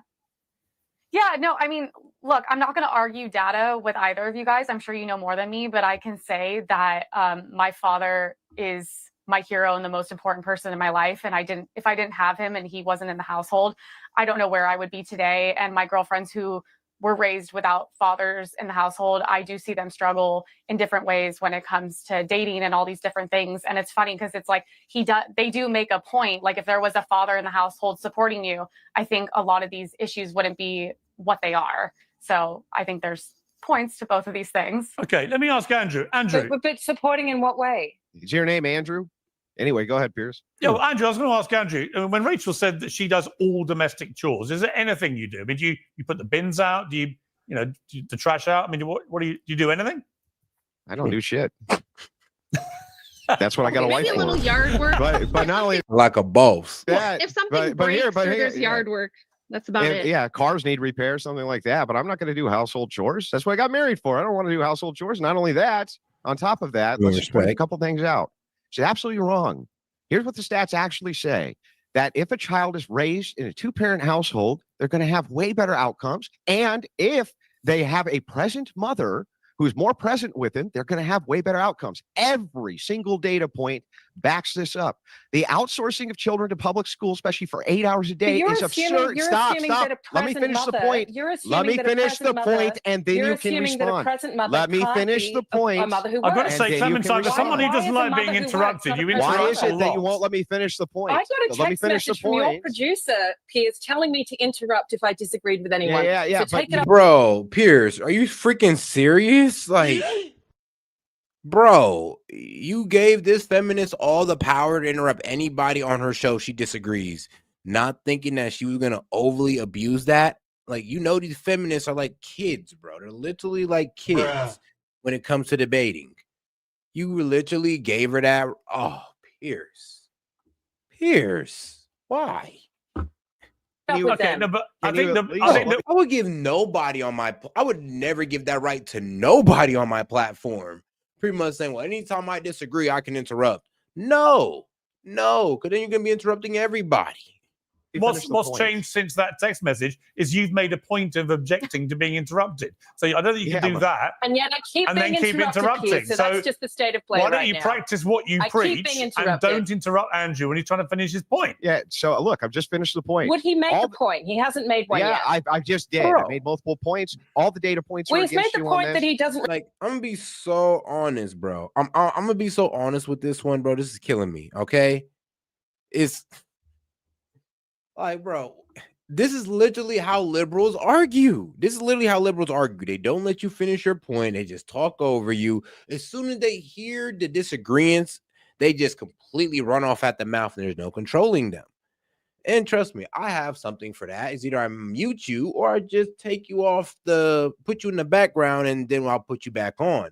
Because that's what you got to do for some of you libs, because you can't control your mouths for some strange reason. Or you just can't respect when other people's talking, which shows a lack of respect for the platform and for other people. And it's just not a good look. Oh, shoot. And shout out to my man, Parabolic Curvature, man. I appreciate the support. He says, for you, S.E.T, keep doing your thing. Man, don't worry, I will. And don't worry, dog. I'm still trying to Because what was it, bro? It was one of my people that brought that information to me about old girl being trans. I'm looking for it. Respect his You're wife still not, because he doesn't. lady. It was a while ago. It was like a month ago. So I'm damn near like flipping through this stuff. He You still married a can't wife stop because talking. he didn't want You to do still anything can't for stop himself. talking, lady. This is why it should say the 19th under that shirt. Bro. You cannot even be quiet long enough to hear a counterpoint. Yo, not repeal the 19th under the shirt, though. I mean, goddamn. That man. Yep. I mean, that's how you piss any feminist off when you say repeal the 19th. Yeah, that's gonna get him mad. Here's the counterpoint. The data you're citing, you don't have any when it comes to outcomes for children. When it comes to outsourcing, they're raising. Incorrect. None. Incorrect. No. Show me any that shows that you sending your kids outsourcing. Which data are you Would citing? you stop so that I can finish the question? No, tell me. I'm trying to at least finish the data. question. Yes. Yeah. Okay. Here's the thing. One more time. All data points to the fact that if you outsource the raising of your children, You can't just especially when they're stand there young, and say all data. You actually have to cite it. cite any data that shows. Say that. Cite any data ever that shows that you outsourcing the care of your child is good for the child. Any. Yeah, that's Stephanie right. Coontz. Nothing. You got Stephanie Coontz doesn't say that. You're lying through your Do teeth. you even know who Stephanie Coontz is? Yes, you mean the Nobody feminist cares writer? who Stephanie Coontz is. The feminist I have writer, data. Stephanie You don't. You see. You clearly don't even know what you're talking about. I don't. I can tell you. You're not even interested. You're not even interested enough in the topic. I'm sorry. You're not even I'm sorry. interested enough to respect I'm sorry. the Who's topic Stephanie enough. Coontz? Let's make sure we that got it right. you- Who's Stephanie Coontz? Stephanie Coontz is an historian, a world-renowned historian. And it's so funny because this conservative girl in the back is low-key kind of took him back because I'm like, yeah, I just want to let you know that you and her shared a point. And bro, this man, Andrew Wilson, calls you guys covert feminists. He's kind of pulling y'all, he's kind of pulling these conservative women's cards. And he's not wrong. He is definitely not wrong. And even Matt Walsh is starting to call it out now. That, yeah, you conservative women, I mean, y'all have y'all talking points when it comes to marriage and all this good stuff. Y'all get very liberal. Yeah, it's a little feminist. Except you're not as overt with it as, well, your liberal counterpart. To marriage and the structure And of the isn't American a feminist, family. right? Isn't a feminist? I just want to make sure we're clear. I have no idea if she's a feminist or not. I know that she's an Well, historian. then why would you try to make a refutation about what I'm saying? Clearly you don't know enough about the topic. Right? It's silly. I have the data. I'm only allowed to. I I'm have only some allowed data to for reference her if she feminists. wants it. I'm not allowed to reference historians. Is that we're only? So If I'm you only have allowed a to reference historian who's feminists. also You're a feminist, clearly only allowed to reference. if you have a historian who's podcasters. also a feminist, they're biased, right? That's gonna be Exactly. And that's the problem, is like they're kind of looking for that. Oh, well, I'm gonna look through history and I'm gonna look for certain parts of history that can pretty much prove my argument about why feminism is needed. Yeah, I mean, the goal of that author, that historian, was to try to sell feminism. So when you do listen to these historians, you do want to know their political bias or social bias. You kind of want to know these things because you never know where they might try to go with this, well, historical information. Because let's be real, you could talk about facts and you could distort them into, well, honestly, you could distort them to whatever bias you want to fit it to. People will call you out on it, of course. Like, people could obviously see bias, when it's presented in, evident, when it's presented in statistical data. But when historians speak about it like this, though, it's harder to catch. I'll give them that one. It's a little bit harder to catch because, who knows? That could have been a reason why feminism happened. It could not have been a reason. There was also this going on at that time. That could have been a factor. I don't like really talking about too much about the historical things of the historical social thing. I'm sorry, but the historical social structure, because there's a lot of factors that go into this stuff when it comes to men and women and our dynamics of today and in the past, and just try to put it all off on just what? Oh, men is oppressing us, so we needed to work. I don't know about that. Sis. Women were benefiting in those times too, just like they benefit today. Women was benefiting not working, and they were benefiting from working. This society has always been a society where women is just benefited regardless. As long as this country stands, women will benefit if y'all want to work or not. Let me ask you, biased. Clementine, let me ask you. Why are you Clementine, so obsessed with whether or not she's a feminist or Clementine, not? let me ask you a She's a question. historian. Because it would promote bias. Because it would show be bias. biased. Let me try and ask you a question here. Clementine, do you hate men? No, of course I don't hate men. What an absurd, reductive question. Well, why did you think that was hang an on, because I'm about to interesting follow line up. of questioning, Piers? Why in 2020 did you tweet the coronavirus isn't killing men fast enough?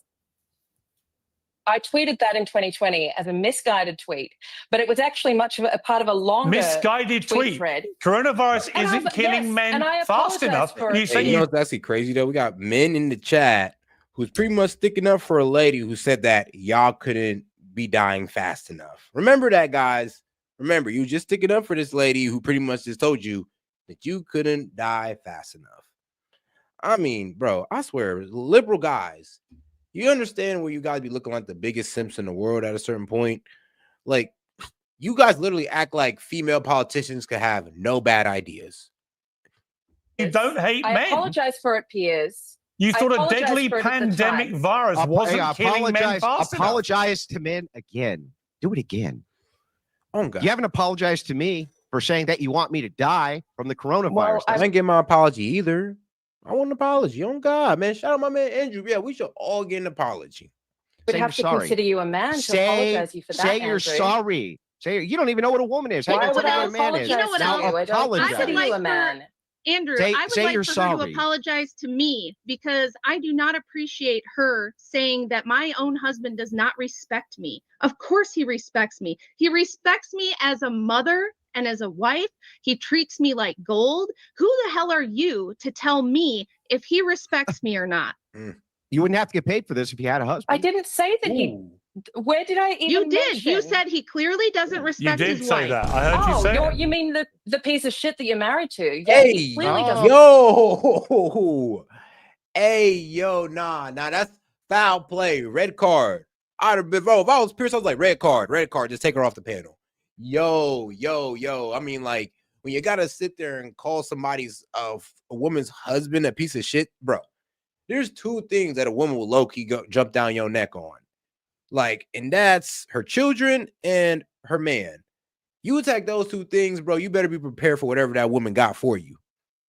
Oh, there we Respect go. you. Oh, He there sits we there go. and makes jokes about how he married you. He doesn't He's do not shit the around piece the of house shit because in that's this why you married a panel. wife. That would be you, That's man. why you got a You're wife. the one. Yeah. Listen, Okay. let's get back to the topic here. You're the one who is That would be insisting nice. that there's no data the proving list of that topics that we shut were saying. up. I would Shut your mouth. genuinely. Nobody Okay, let wants me to hang say on. that. Time out. Nah, for real. You see, now she's like, shut your mouth, because you just pretty much called her husband a piece of shit. It's like, damn. Like, the worst thing you can do is come after her kids next. Like, what else is gonna happen? What else you about to say? Because I mean, that's a foul play. Come on now. I wouldn't even try that one. Like, I would joke. You know what? I would joke about a politician's wife, but I wouldn't sit there and just say she's a piece of shit. Like, that's effed up. I mean, come on now. Time out. I would genuinely like to know. Or husband, it don't really matter. It's just like, bro, I could have my criticisms of Andrew or Wilson or the wife, but I'm just not gonna sit there and just say, well, because you're with this person, they're a piece of shit, F you, and all this good stuff. It's like she completely threw away the debate right there and then. You said it was misguided to say the coronavirus wasn't killing men fast enough. Why it was would a you? terrible thing to say. So why it was a did terrible you? thing to say. No, Piers. I understand. I already said that the time. Don't worry. Let me finish my say. question. I do understand it's a terrible thing to say. My question, my bemusement. Why would you say that? I think it's okay. Because I was really frustrated with the articles that I was reading about how the pandemic was it was derailing women's workplace. It was derailing women's economic trajectories, and there was a specific article. So hold on. So because the coronavirus was derailing women, you wanted it to kill men? Nick, bruh, I think you women forget. You forget the obvious fact that if it wasn't for us men, you wouldn't have these oh so cushy jobs that you guys like. If it wasn't for the society that men fought for and the laws and all this good stuff, some of y'all wouldn't even have rights. Y'all wouldn't even have rights. So it is a bit disrespectful to have women sit here and just make these arguments. It's absolutely crazy. It's honestly disrespectful because, well, America, we've given, honestly, women, like I said, we made y'all the freest women in the world, and y'all still complain.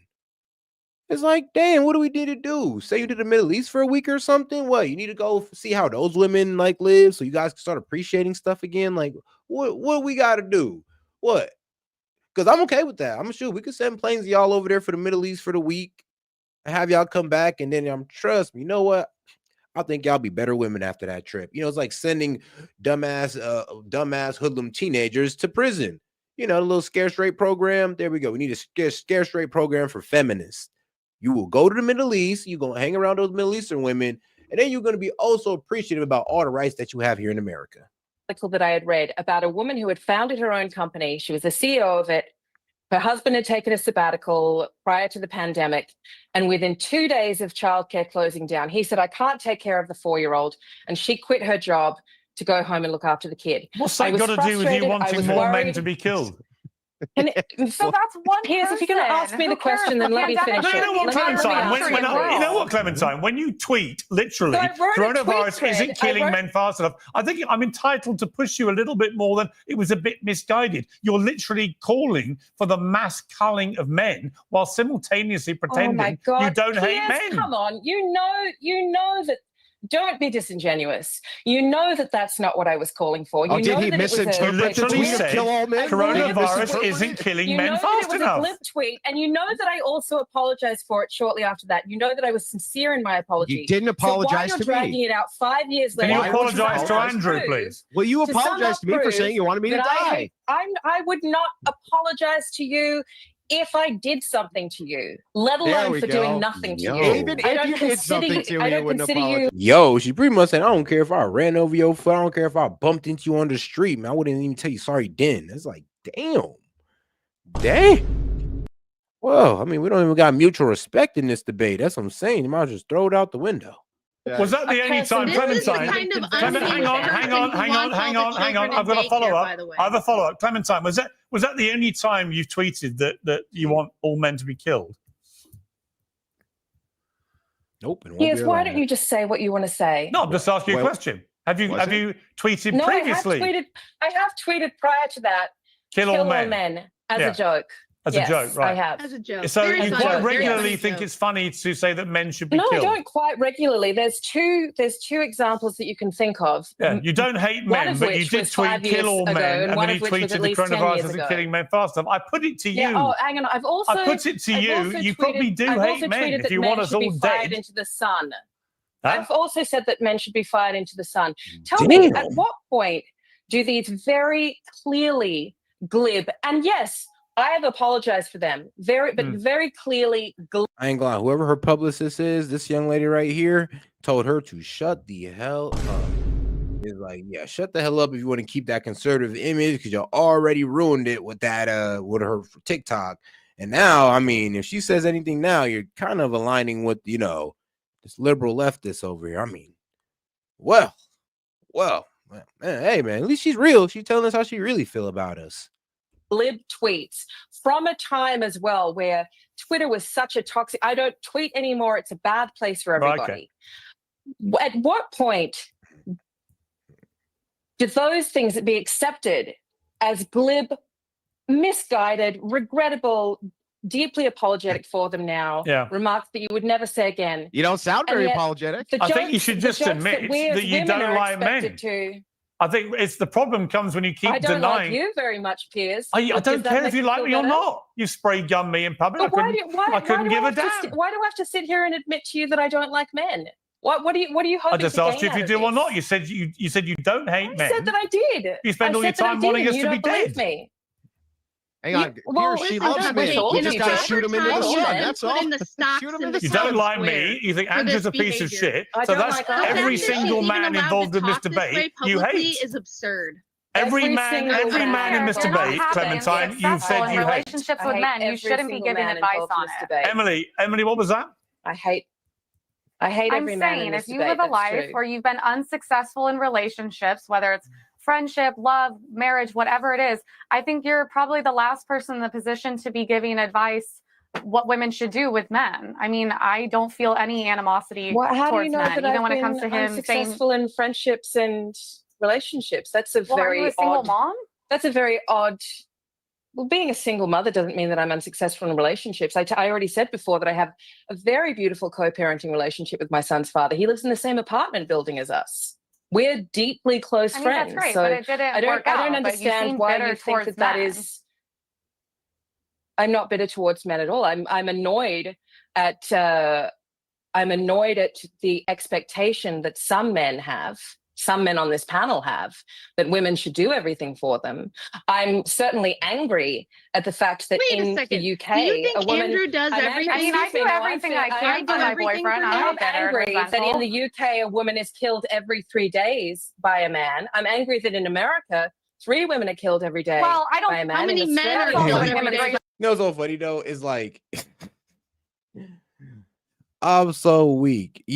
So what she says is a joke. Here's the thing, so what I respect about this young lady, she's not joking. She means everything what she's saying because she truly believes that men are just the most evilest thing in the world. This is what she really means. It's absolutely funny. I'm not even mad at it. I'm just happy that she's being so transparent, and there's some people in here who actually think it's a joke. I'm like, nah, this is probably the most realist feminist I've ever heard. She said, I want y'all to die. I want to shoot y'all into the sun. I believe you guys are a cancer on earth. Y'all commit all the crime. If you guys weren't here, women would be safer. Yada, yada, yada. I'm like, huh. I mean, I don't know. She sounds pretty serious about her stances. I don't think she was joking about that, guys. Remember, she said Corona couldn't kill men fast enough. And then she backed it up with the facts that, oh, well, coronavirus was hurting women. So if it just killed men a little faster, what? Was we not all listening to her? An issue. That's kind of a different. How many men are killed every day by men? One woman is killed every 10 minutes by an How many men are how many killed babies do you women kill? I'm angry about.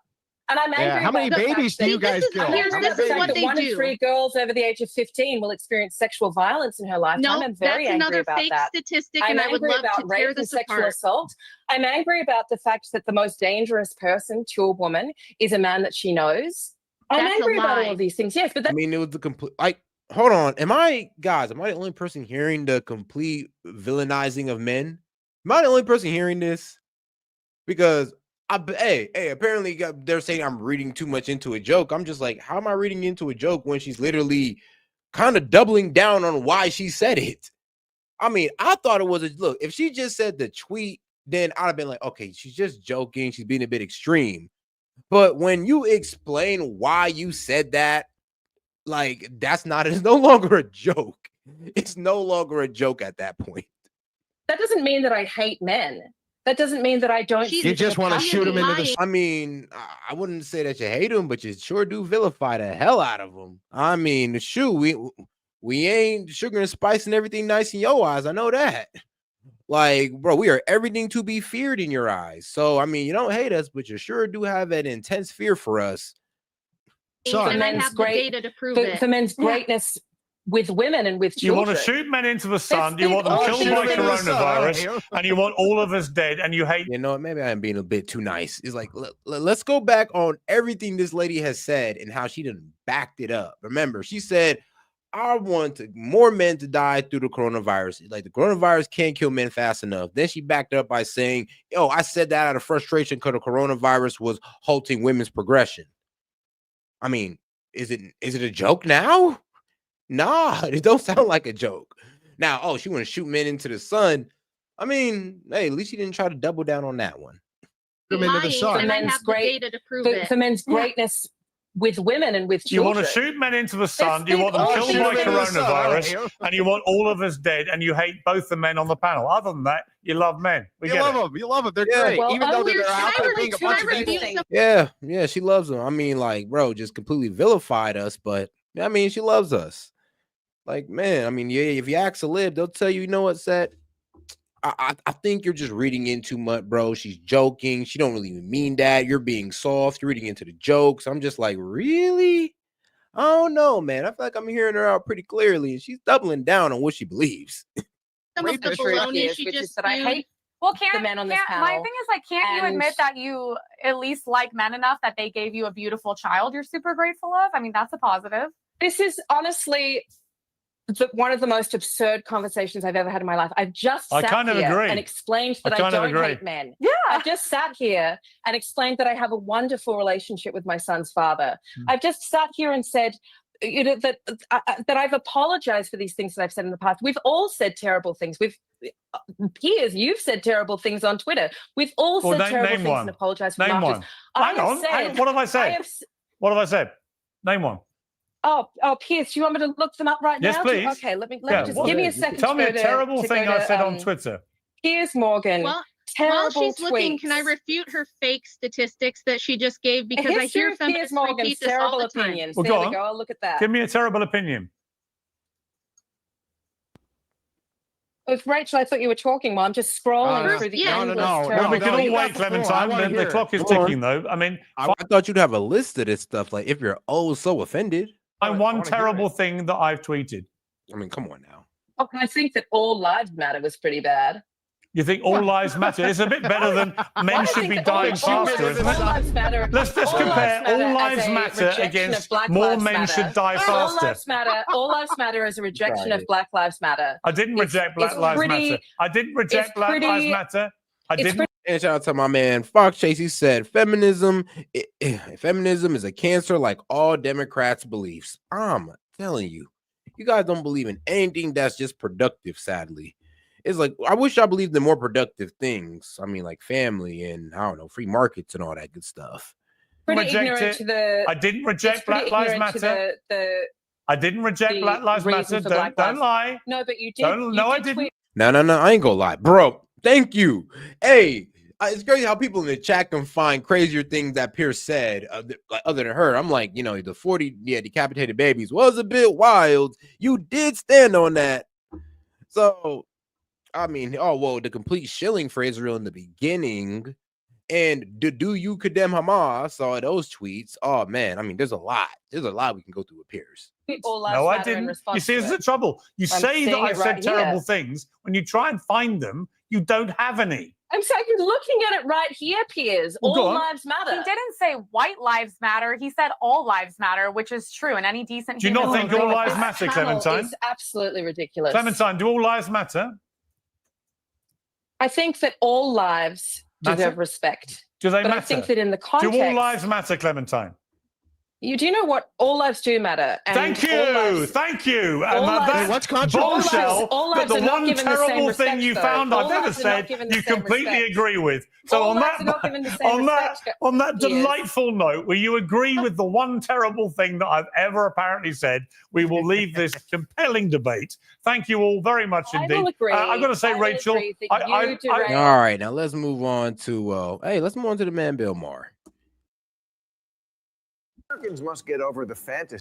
And finally, new rule, Americans must get over the fantasy they have that they are a people of core convictions and deeply held beliefs. They're not. They only care which side is saying something. Let me give you 10 million examples. Agreed. This car used to be fire. Now it's on fire. I mean, yeah. I mean, let's be real. Libs, Tesla, hey, you're saving the environment. We're getting over the fossil fuels. We want to create a cleaner earth. I mean, now you're setting these mugs on fire because why? Oh, wait, because the guy's for Trump now. But if you take away Trump, you're back riding around in Teslas. Back when Elon Musk was presumed liberal, liberals loved electric cars and conservatives hated them. Then Elon went MAGA, and while the car market grew by 10% last month, sales of electric vehicles were down 5%, and not just Teslas, all EVs. Conversely, MAGA Nation used to hate EVs. 2 years ago, 71% of Republicans said they would not consider buying an electric car. Trump said they were for, quote, radical left fascists, Marxists, and communists. Well, now he's selling them on the White House lawn. Everything's computer. And I will give him that one. I will give Bill Maher that. Now, there was also a time because he was criticizing Biden's, what was it? His EV mandate. That's what was, and that's what kind of Bill Maher's leaving out. Is like, that was a bit, I don't know, fascist, authoritarian, bit dictator-like. you pretty much telling people that, yeah, well, everybody's going to be an electric car by 2025, and we're going to push towards it, no matter what y'all think. And, be damned to the other car companies who aren't able to produce it yet. So, yeah, I'm not even going to lie. He does have a good point on that. But here's the thing, though. We don't have a mandate on the EV no more. So it's not really that big of a deal. That's right, Tarzan. Everything is computer. Computer good now. And Elon's Cybertruck? That's now the official automobile of the manosphere and the right-wing fuck you mobile of the year. Really? Oh, no, not really. I think you might have that misread, Bill Maher. The fuck you mobile of the year would be getting an American-made car. Actually. That's the fuck you mobile of the year. American-made car that runs on gas because, well, you guys hate America and you guys hate gas because you wanted to go EV.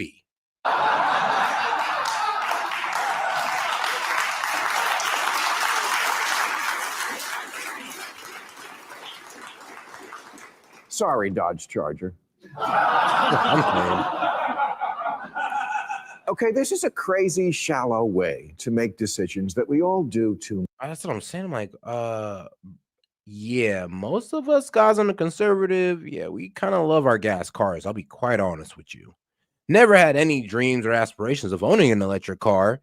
Well, especially once I stepped inside of a Tesla, I was really cool on it. I was like, so what? The only feature is just big old nice screen. I'm like, y'all ain't did nothing on the interior. Much. A new book by David Zweig called An Abundance of Caution about the repercussions from keeping the schools closed so long during the pandemic has garnered a lot of attention. And here's the author's takeaway line. The American Academy of Pediatrics were very strongly in favor of getting kids into schools, but as soon as Trump came out in favor of reopening, they completely reversed their position. Hey, if you find yourself suddenly hating something you loved 5 minutes ago, or vice versa, ask your doctor if ivermectin is right for you.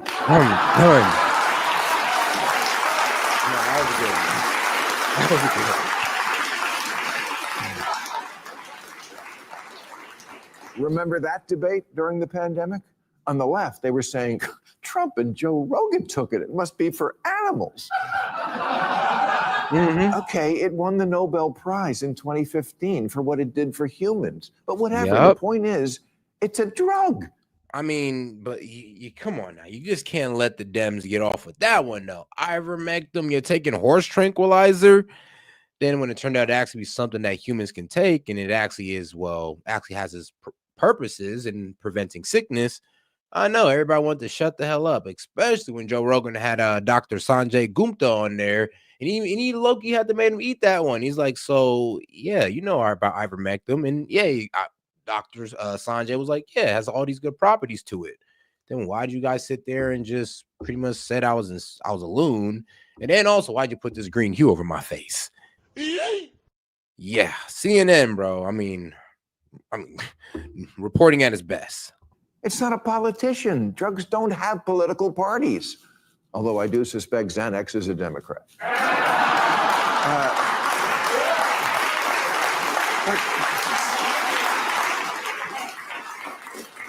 Do people really want to put politics ahead of their very health? Let me answer that. Yes. I know they do, because when Michelle Obama adopted as her first lady project to get America healthy again, Republicans went buck wild, ape shit, Real Housewives throw drinks in your face, crazy against it, because it was Michelle Obama who said it, and her program was called Let's Move. So Republicans bravely took a stand against movement. I remember that. Actually, I do remember that. Oh, man, I definitely did. I was like, they were trying to say, oh, she's manly doing that. Oh, why is she always out there on the front line? This is unbecoming of a first lady. And I was like, honestly, I see no problem with it. I honestly like the message of it, to be quite honest with you. And her trying to make school lunches or these vending machines healthier for students again. I mean, look, she's a narcissist, but she was doing good stuff she was trying to do good stuff for the kids. I'll tell you that. So I will give Michelle Obama that one. You know, while Barack Obama was bombing kids, Michelle Obama was, trying to get them healthy.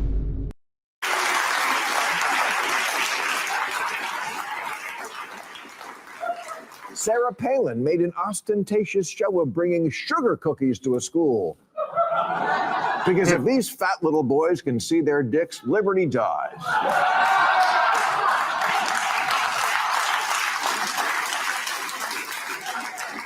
Rush Limbaugh wanted to know, are we supposed to eat roots, berries, and tree bark now?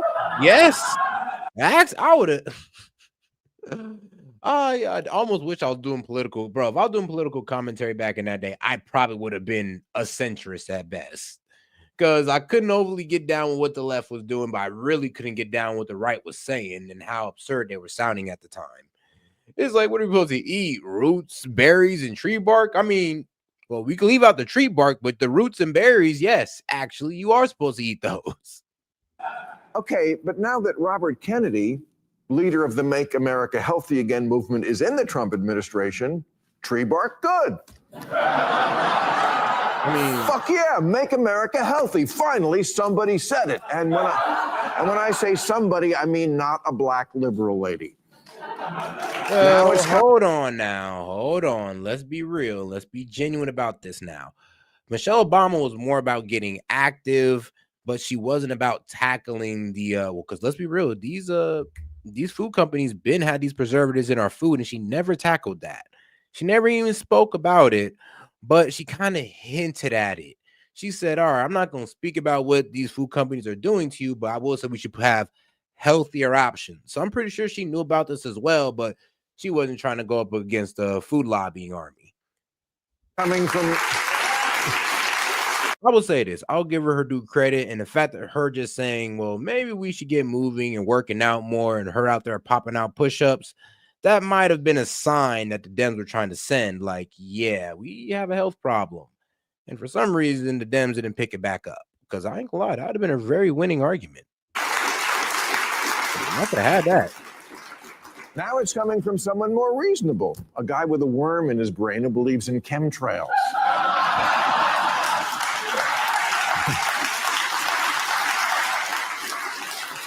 Look, I could do this with almost every issue. Republicans used to hate Russia. It was the Red Menace, the evil empire. Now it's every Republican's dream country. Come Tucker on Carlson now. only shops there and at Gelson's. Come on now. No, that is not the stance, but okay. It's like, look, y'all say that is because we don't want to have to go to war with Russia. For some reason, us not wanting to go to war with Russia is us being Russian sympathizers, which is a crazy argument to make, but I mean, we'll let y'all make it. Or take the economy, please. When Jimmy Carter was president and told us we should live more within our means, turn down the thermostat, put on a sweater, Republicans said he was the worst world leader since Dr. Doom. But now that Trump is out there saying, you think $30, you think you need $30 and 100 pencils, go fuck yourself. Crickets. And he's not even wrong. We do buy too much shit. He's just so unfucking believably the wrong guy to say it. Yeah. Okay. Let me give you one more example because this is exhausting. But Marjorie Taylor Greene. Now, it would be easy just to make fun of Marjorie Taylor Greene. And since this is week 16 of our season, I'm already tired. I think I will.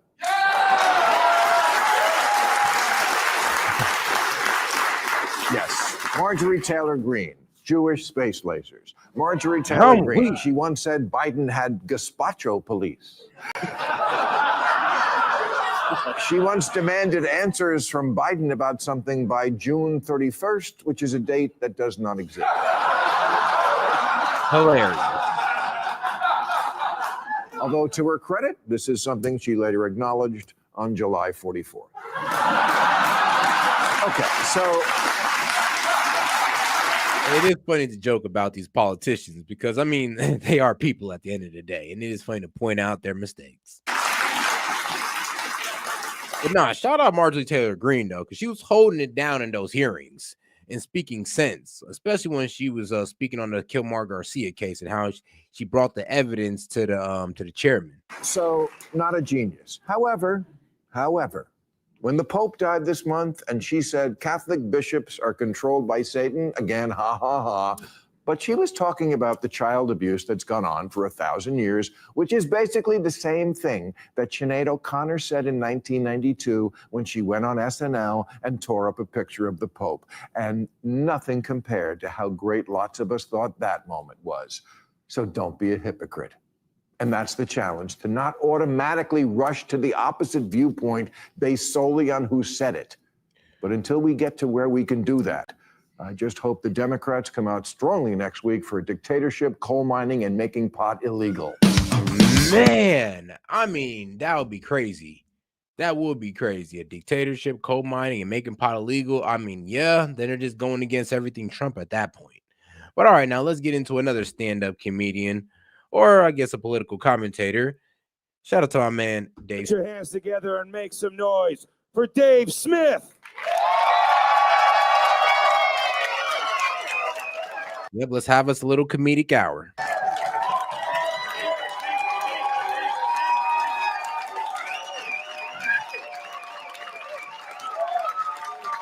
Oh, shit. Oh, thank you. Thank you very much.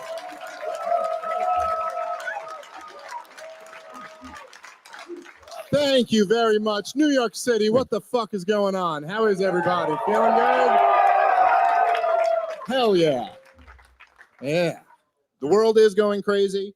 It's hard to keep up because things are too weird. I'll try to keep you guys up to speed, okay? If you're not up to date. Kanye West loves Jews. Yeah, you guys probably thought he still hated Jews, but that's just because you're not up to date.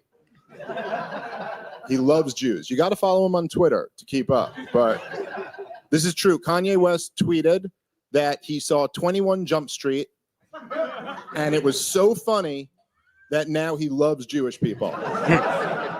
I'm a Jew. I'm not a good Jew. I know I'm not a good Jew because when Kanye tweeted that he doesn't hate Jewish people anymore, I swear to God, my initial gut reaction was like, you fucking caved, you bitch. You know? Like, I thought we were going for it, man. What the fuck happened? I was so disappointed. Did you see did you follow him when he went on his 3-week I Hate the Jews fest? It was so awesome. I'm not saying everything he said was right, but it was fun and it took balls. I respect courage, and I think we don't have enough of it today. There's not enough men who demonstrate courage, and Kanye demonstrated a lot. He lost over $1 billion of net worth just because he had to tell the world that he fucking hates Jews. When was the last time you believed in anything that much? I have deeply held views that I would abandon for $35 right now. You gave me a 20, a 10, and a 5, and I'd be like, I'll think about it. And it was so much fun. You see, he went on Alex Jones' show. Did you watch that? Do you know how fucking hard you got to go to make Alex Jones the voice of reason in a conversation? Like how fucking far you got to take it before Alex Jones is like, I wouldn't go that far. Alex Jones was all nervous and shit. He was trying to throw Kanye lifelines. Like, it's like, he says he loves Adolf Hitler. He doesn't really love Adolf Hitler. You know, he doesn't mean that. And Kanye's like, I do love Adolf Hitler, motherfucker. Oof. I loved it. I thought it was great. I mean, that was the craziest episode of Alex Jones I've ever seen, and I've seen a lot of episodes. But Ye coming on there in a complete mask, can't even see the face, talking about how he loves Hitler. And then even when Alex Jones was like, all right, come on now, you don't mean it. But no, I do love Hitler. Let me tell you why. I was like, yo, this man is doubling down. People got very offended. I don't understand. That doesn't make any sense to me. It doesn't make any sense to me to be offended by a rapper. You know what I mean? Like, rappers say wild shit. That's what they do. Maybe it's me. I don't know. I'm from a different time. I'm from a faraway, magical time known as the 1990s. That's my time. That's the last time things made sense to me. And in the 90s, you didn't get offended by rappers. That would be ridiculous. Rappers say crazy shit. They're like, fuck the police. G's up, hose down. You know? No one's ever like, that's very offensive to the hose. You'd be like, I don't think you get it. Now people get offended, but I don't know. That didn't fuck with me. What fucked with me was that the day before Kanye did Alex Jones' show, he had dinner with Donald Trump. That fucks with me. The fact that rappers meet with presidents. But that's where we're at now, America. Rappers meet with presidents. I know, and I wonder if he said that around Trump, because I'd have been like, yo, I would have had to ask him. I'm like, you know how you said I love Hitler around, Alex Jones? Have you ever expressed that around Trump? I don't know. I'm just saying because due to recent action, I'm just saying. Kanye met with Trump. Cardi B went to the White House and met with Joe Biden. But yeah, that happened. Before Trump, Common and Jay-Z both went to the White House and they met with Barack Obama. That's where we're at as a country. Rappers meet with presidents. And then the president is like, what do you think I should do? And the rapper's like, well, buckle up because I have a lot of ideas. And the president's like, thank God I am fresh out of ideas. I have no clue what I'm doing here. That's weird to me. In the 90s, rappers didn't meet with presidents. Rappers stayed in their lane, and presidents stayed in their lane. Rappers were gangsters. Presidents were presidents. They didn't mix. You remember, any of you guys like around my age, like kids during the 90s? Do you remember how gangster rappers were in the 90s? They were so hardcore. Yeah, maybe they weren't, but we believed it. You know what I mean? Like, I don't know. You ever see like a gangster rapper from the 90s and you see the shit they're doing today? Like the ones who lived. You see the shit they're doing today and it just fucks you up because you can't even believe it. You know, you see like Snoop Dogg and he's like hanging out with Justin Bieber. And like in your heart, you're like, Snoop Doggy Dogg? You should be stabbing Justin Bieber. Like, what are you doing? You guys are friends? I thought murder was the case. Like, what the fuck happened, dude? Was it all bullshit? Because if so, I want my money back. Like, I paid $12.99 for Doggy Style in 1994. That's like not. All right, guys, we'll get right back into the show, but let's get a quick word from our sponsors. Appreciate the support, guys. Today, modern AI is quite advanced, except two problems. It is censored and it takes your information. Well, it's hard to find a tech company that don't, but let me introduce you to one. Shout out to my sponsor, Venice AI, which allows you to protect your information and avoid censorship. Now ask yourself, why should a team of programmers at these leading AI apps be the ones to decide what is okay for you to ask and think? Also, would you be comfortable if the presidential administration could govern what AI tells you? Man, I know I wouldn't. But also, while you think about that, did you know that, let me tell you this, it's gonna be crazy, but ChatGPT has a former director of the NSA sitting on their board right now, guys. And shout out to that man, Edward Snowden. He called this a willful, calculated betrayal of the rights of every person on Earth. And we all know how Alexa is. Alexa listens to us and recommends products based on our conversations. I mean, talk about a violation of privacy. But guys, these are just a few reasons I decided to team up with Venice AI and get you a better options or solutions to your AI needs. Now, guys, you can go ahead and check these guys out with my promo code.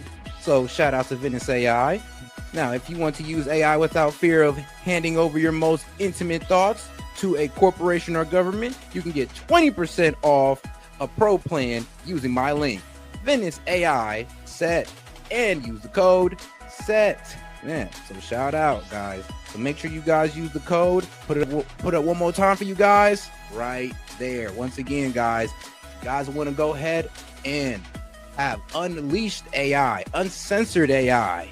Go ahead and tap in with my guys at Venice AI, guys. Hey, this is S.E.T. And I appreciate you guys for hanging in there with me. Let's keep it going. $93 today. I want it back.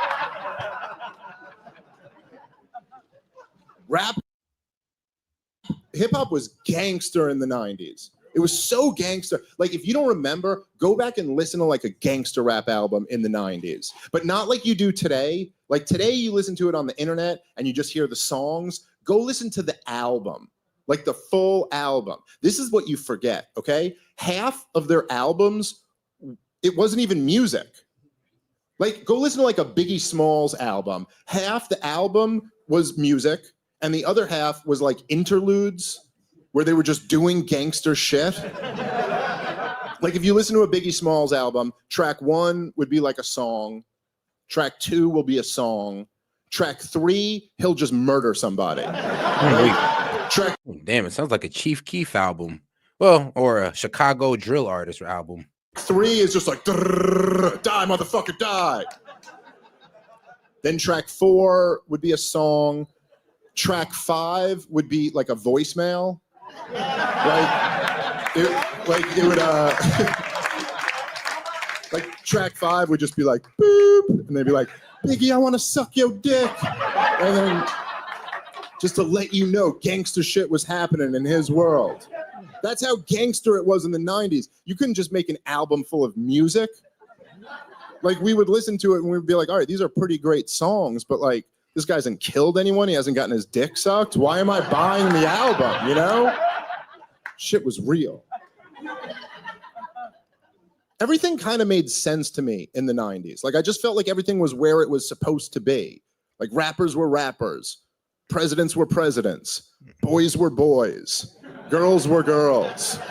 Like, they didn't switch. You know what I mean? It's now, I don't even know the world I'm living in anymore. I don't understand it. Like, people have these heated debates and they're furious at each other about things we never even thought of. Like, they're debating transgenders and women's sports.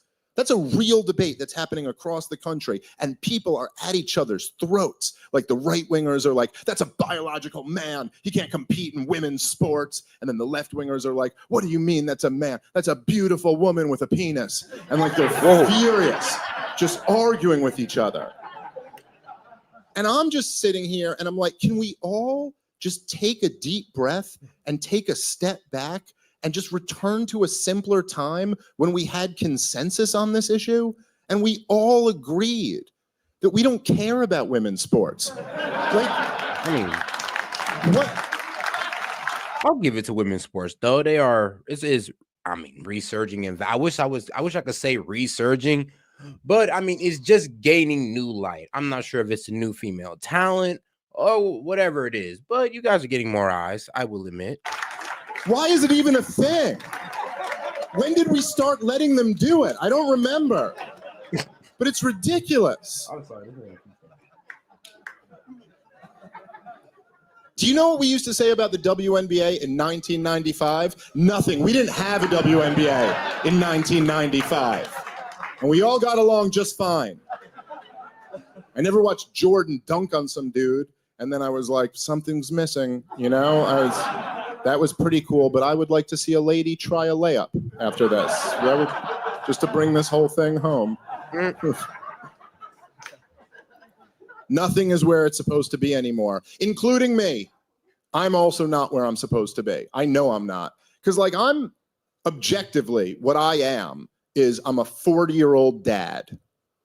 And I feel like as a 40-year-old dad, I should be looking at the younger generation. Like, I should look at a 20-year-old kid, and I think I should feel like, I should be like, whoa, these kids are wild. Like, that's the natural order. Is a 40-year-old dad looks at a 20-year-old kid and goes, these kids are out of control. But I'm not doing that.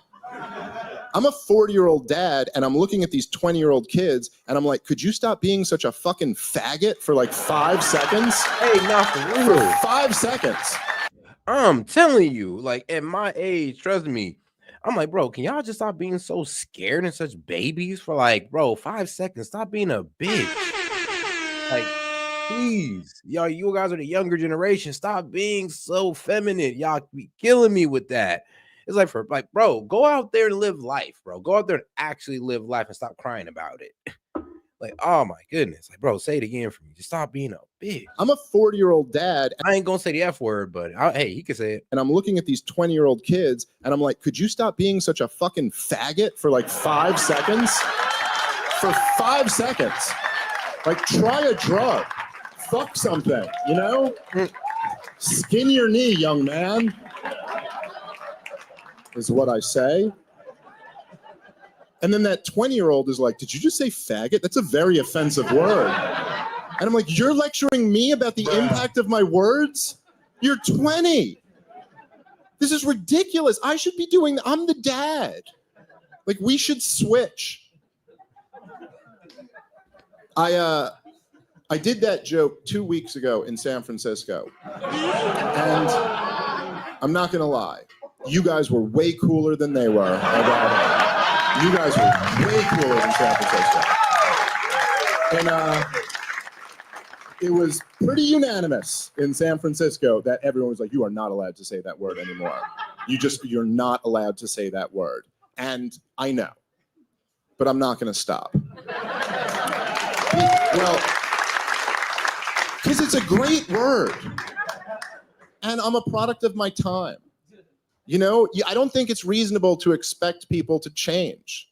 You're supposed to stay locked in your time. Like, remember when you were a kid and like your grandpa would say some fucked up shit, but you don't like hate him because he's your grandpa and he's old. You know, you'd be sitting around the table and your grandpa's like, I saw a Chinaman today. And you're like, yeah, all right. But you're not like mad at him. He's 80. Okay, well, I'm half of that. And so I'm locked in my time. I say faggot occasionally, and I say retarded a lot. I just can't stop. It's retarded is like a filler for me. It's like my like if you're like, what time's the show tonight, Dave? Oh, like retarded 8? I don't know. I say faggot and I say retarded, and I'm not going to stop. And I will die on that hill. Yeah. Oh, well. Next year, you guys are going to be like, how come Dave's not doing another special this year? And someone will be like, oh, you didn't hear? Yeah. He died on Retard Faggot Hill. That's what happened to Dave. But he died doing what he loves, you know? He said he was happy to die on that hill. So what are you going to do? I say faggot and I say retarded. I do not say the N-word in my stand-up. I do not, and I want to, but I don't. Every minute I'm up here, I'm fighting the urge. Like, don't do it, Dave. Don't do it. And I don't say the N-word for one simple reason, because those were the rules in the 90s. And I'm a product of my time. I have to follow 90s code. I was a kid in the 1990s. I wasn't a kid in the 1920s. Back then, you could say whatever the fuck you wanted to say. People would be like, you can say anything? Like, what did the women think? And you're like, they're not allowed out of the house. You know? It was a better time, but it wasn't my time. The rules in the 1990s were there's one word. There's one word you're not allowed to say, and that's the N-word. And it was a little ridiculous. It didn't completely make sense to treat one word like it's Voldemort, you know? But you can't say the word, but you can say the letter N and then the word, and then everybody thinks the word in their head, but somehow black people are still like, I appreciate you, dude. That was cool. But it kind of made sense. It kind of made sense to make the N-word the word, because it was like a recognition. It was like, okay, look, slavery is the original sin. Like, that's the original sin of America. And it's been going on forever. Like, black people were fucked over in this country before it was even a country. Since the 1600s, black people were slaves, and that was the word they got called while they were slaves. And so that's the one word we're not allowed to say. Fine. You know? But these faggots just got here. You get my point? Like, put in some time. Quite frankly, I think it's insulting to black people that you think you should get a word. You're a bunch of racist gays, if you ask me. Whatever, this is what comedy used to be in the 90s. What the fuck happened to us? We used to have fun. Everyone wasn't so sensitive. And now everyone's fucking offended all the time, and also the country's falling apart. So maybe it's not the best fucking plan, you know? Maybe this didn't work out so well. And this country is falling apart. We're all living through it. This shit is collapsing fast. I think COVID really exposed it. COVID's where we found out that shit is really not stable. Because it was kind of like a stress test for America, you know? It was like you throw a crisis at your country and then you see where you're at, and we didn't do good. They threw a crisis at us and our grade was full-blown retard. That's what our score was on COVID. We just did stupid shit and we just kept doing it. It was like around, I think it was in April or May of 2020 when they had these 3 big studies that came out, and they all showed that the cloth masks don't do anything. They don't help you avoid COVID at all. And as a country, we were just like, well, we're already doing it. So we're gonna keep doing it for several years, probably. And it became like something people were selling, like designer masks, masks, all the designs, all that good stuff. I ain't gonna lie, it actually became a thriving market. Hated the fucking mask phase. I hated that. Honestly, people were making money off selling masks. I didn't want to wear them. I'm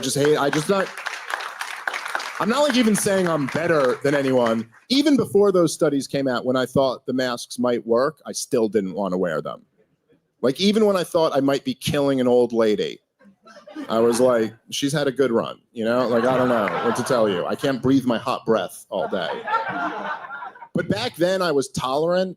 Like I was tolerant of people who wore the mask. Like I just wanted to be free. I was like, listen, I don't want to wear the mask, but if you want to wear the mask and that makes you feel more comfortable, then fine, you wear it, but I won't wear it. Let's not judge each other. Everyone's fine, you know?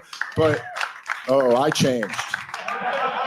Now, when I see someone who's still wearing a mask, like you see someone outside wearing a mask, and I'm like, I'm gonna rip that fucking mask off your face and spit right down your throat. That's what I'm gonna do. And then be like, all right, it's not gonna get any worse than that. So you okay? You over it? Did I snap you out of it? What the fuck happened to you? Oh man, honestly, there is still people who wear masks today. But all right, now let's get into our next guy. Well, I would say our next comedian / political commentator.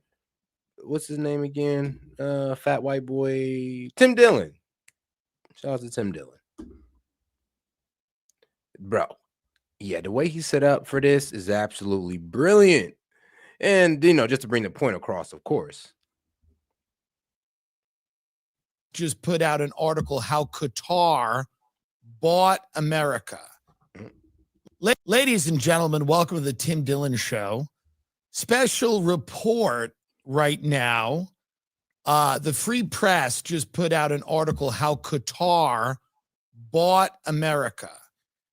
And they come to the conclusion, which I vehemently disagree with, that Qatar is spending money to influence things that are happening in America. Now, if that were true, there would be signs.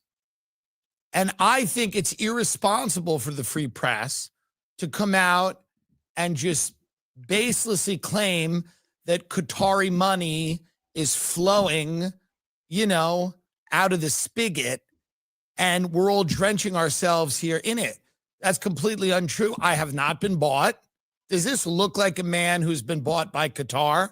Do I seem like someone who's been bought by the Middle East? I don't think so. We must really think about, before we start leveling accusations about, so-and-so's getting a jet, or now you have a tiger. You have to really think about the hurt you cause when you baselessly attack people and claim that they were purchased by a foreign country. It's not the truth. It's just simply not true. Yes, Trump is going to accept the jet. Number one, what kind of piece of shit do you have to be to not accept a gift? Good point. Truly, to be very honest. How do you even go about not accepting a gift when it is a plane? Can we get up something about the plane? Because I think they call it like a mansion in the sky. Yeah. Really nice a plane. $400 million plane. Now, the Daily Beast is attacking it for being tacky. Okay? The people that read the Daily Beast are elderly hipsters with glaucoma who wear dirty shoes and hang around Williamsburg, Brooklyn, and have the aesthetic of somebody who lives under a bridge. Bruh. These people are attacking a jet from Qatar that's everything I've seen about it is that it's fucking beautiful.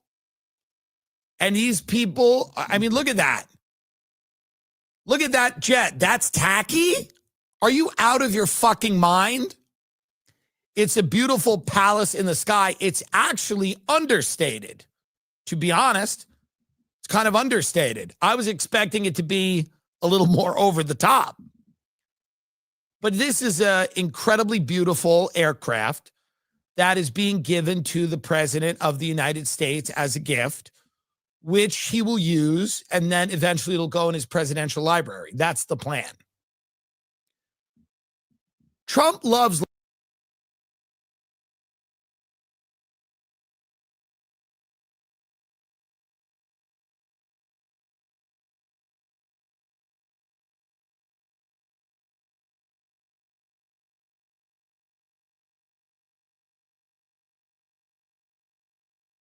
luxury.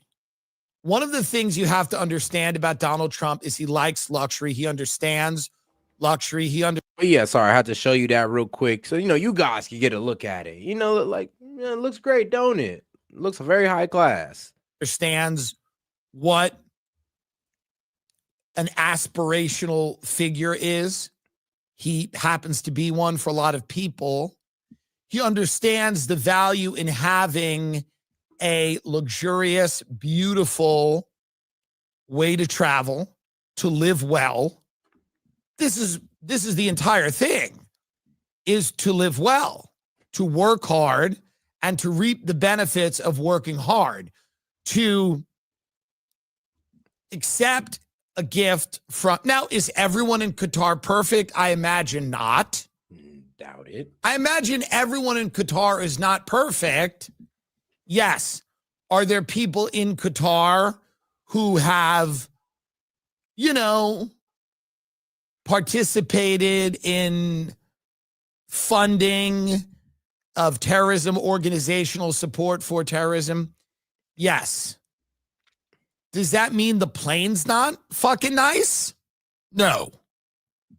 You got to separate one thing from the other. Also, a lot of people in this country, when they think of the Arab world and planes, have a negative view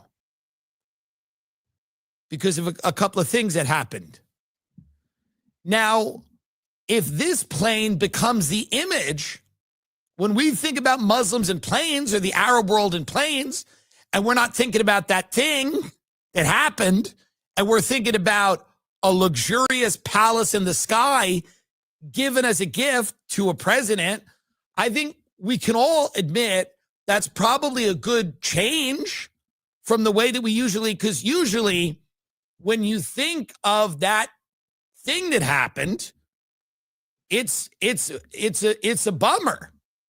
It's a big bummer what happened in September, many Septembers ago. It's actually a bummer.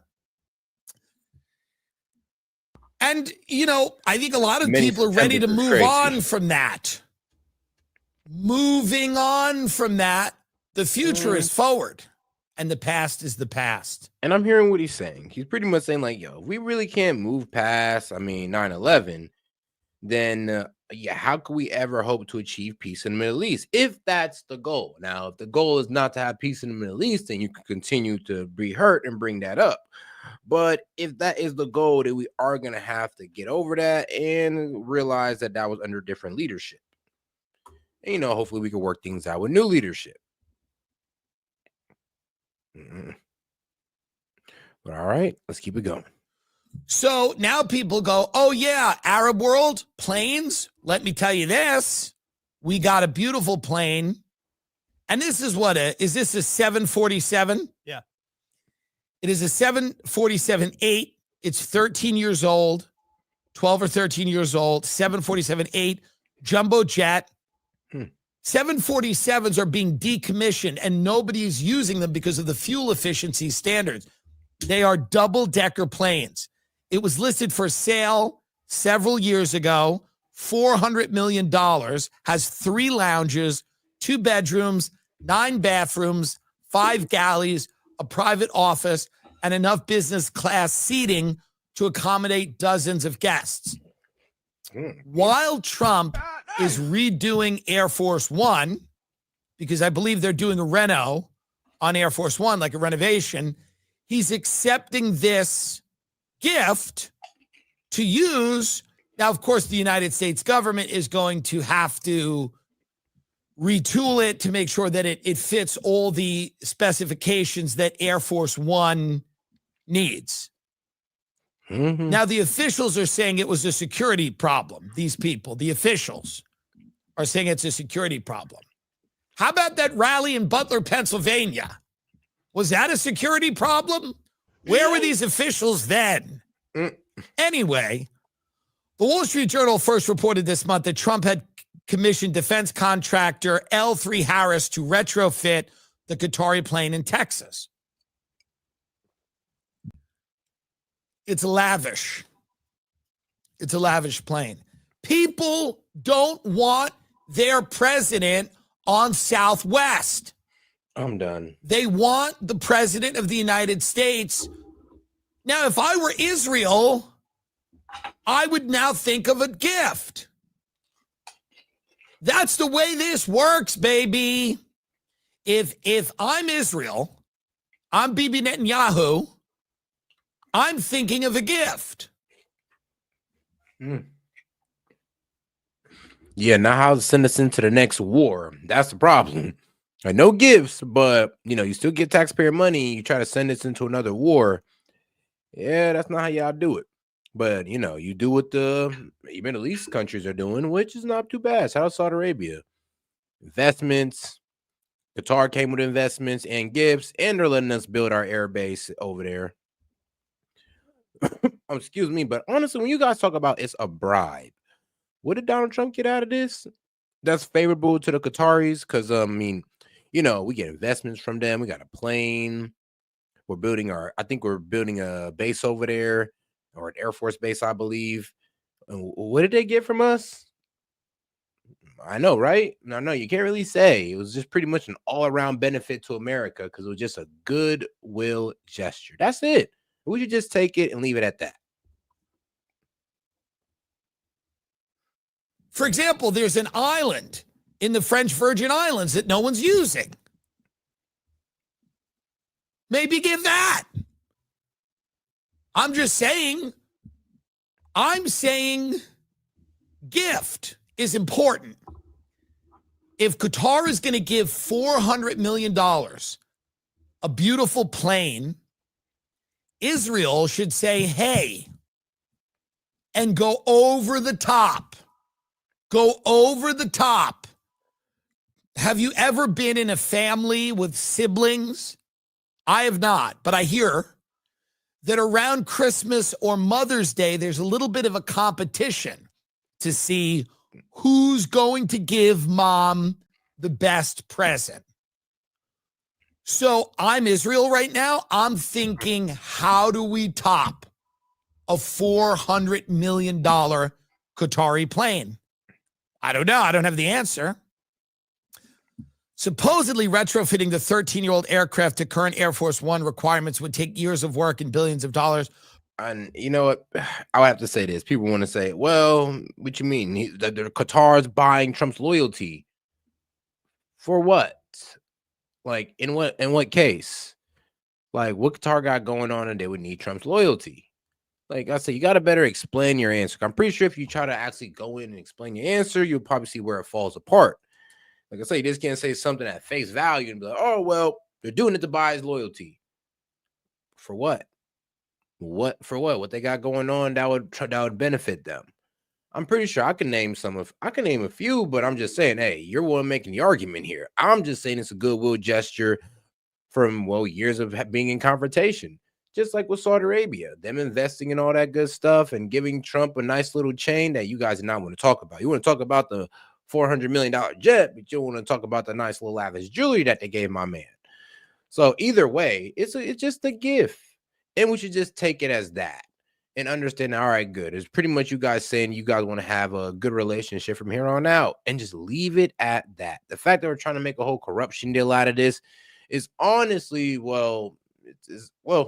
it's a bit stupid, and I'm gonna tell you why. Because we're trying to get peace in the Middle East, and if that's what we all agree to, then these gifts should honestly be expected. If we're being quite honest, if we're understanding how the history of these people are, you would understand that they would probably have to come with some type of good gesture, and that's what they're doing. But like I said, though, is it about peace in the Middle East, or is it about finding a fault with Trump? Current and former U.S. officials say such a task would be impossible to complete before Trump leaves office. Securing a new modern Air Force One is such a priority for the president that he has on display in the Oval Office a model of one or two of the planes Boeing was contracted to deliver, finished with his preferred dark blue paint trim. After debuting the model during the first term, Trump displayed it at Mar-a-Lago after leaving office before returning it to a coffee table in the White House. At his commander-in-chief inaugural ball in January, Trump cut a saber into the cake. Actually, no, you're wrong. People are too rich to bribe. It's just when people have too much money, you have to use other methods. I mean, let's be real. If you got like $1 billion, there isn't really too much somebody can offer you in terms of money. So there is terms of you're too rich to bribe. But I mean, you're never too rich to be influenced. You're never too rich to be blackmailed. You're never too rich to be coerced. But you can be too rich to bribe. I mean, dude, look at Trump. Atop which rested the model plane. This is part of the fun. You guys got to understand, at a certain level of wealth, I mean, you're not really giving a guy too much who already got millions or billions of dollars. You're not really giving him too much with just what? More money that he already has? But what don't they have? Power, control, influence. Like I said, you got to make it a little bit better. It's not just about money. Being president, you get a cool plane. You get to fly around in Air Force One. You know, we have to stop being anti-gift. It's actually petty to be anti-gift. To basically say, oh, someone's getting a gift and they shouldn't accept it. Well, if you were getting a gift, you would feel differently about it, okay? People say to me, they're like, are you awash in Qatari money? Clearly, look at me. The answer is no. The answer is no.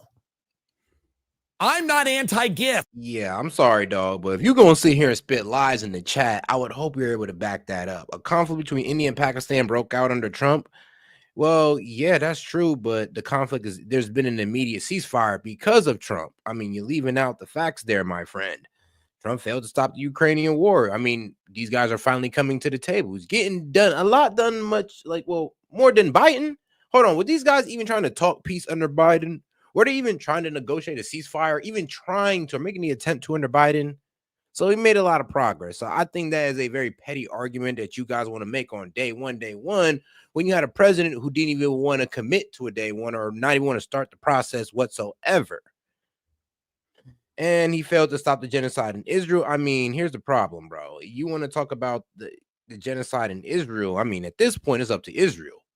I mean, the hostages, remember, it's up to Israel. And Trump can't control what Israel do in Gaza. Let's be quite honest there. Like, Israel, once again, is their own country. If they choose to go into Gaza and they want to F around and do that, yeah, they could do that. And Trump could condemn them, but guess what? They'll still do it. So, no. What you're saying is simply false. I'm a human being, okay, that believes you just take that time other out. people can have nice things. Go look this stuff up. It's not just me. Other people can have nice things, even if I'm not getting it. Okay? Nice little 600 second break for you to go look up the facts. Will they fund Hamas? Blah, blah, blah, blah, blah, blah. 5 galleys, multiple bedrooms. The Middle East is moving in the direction of, they're moving in a direction that's maybe a positive direction. Not all of it, but maybe it's moving in a positive direction. They're trying to do things like the World Cup, Yeah, that they want to say, oh, the Qatari people bought it. They use their influence and all that good stuff.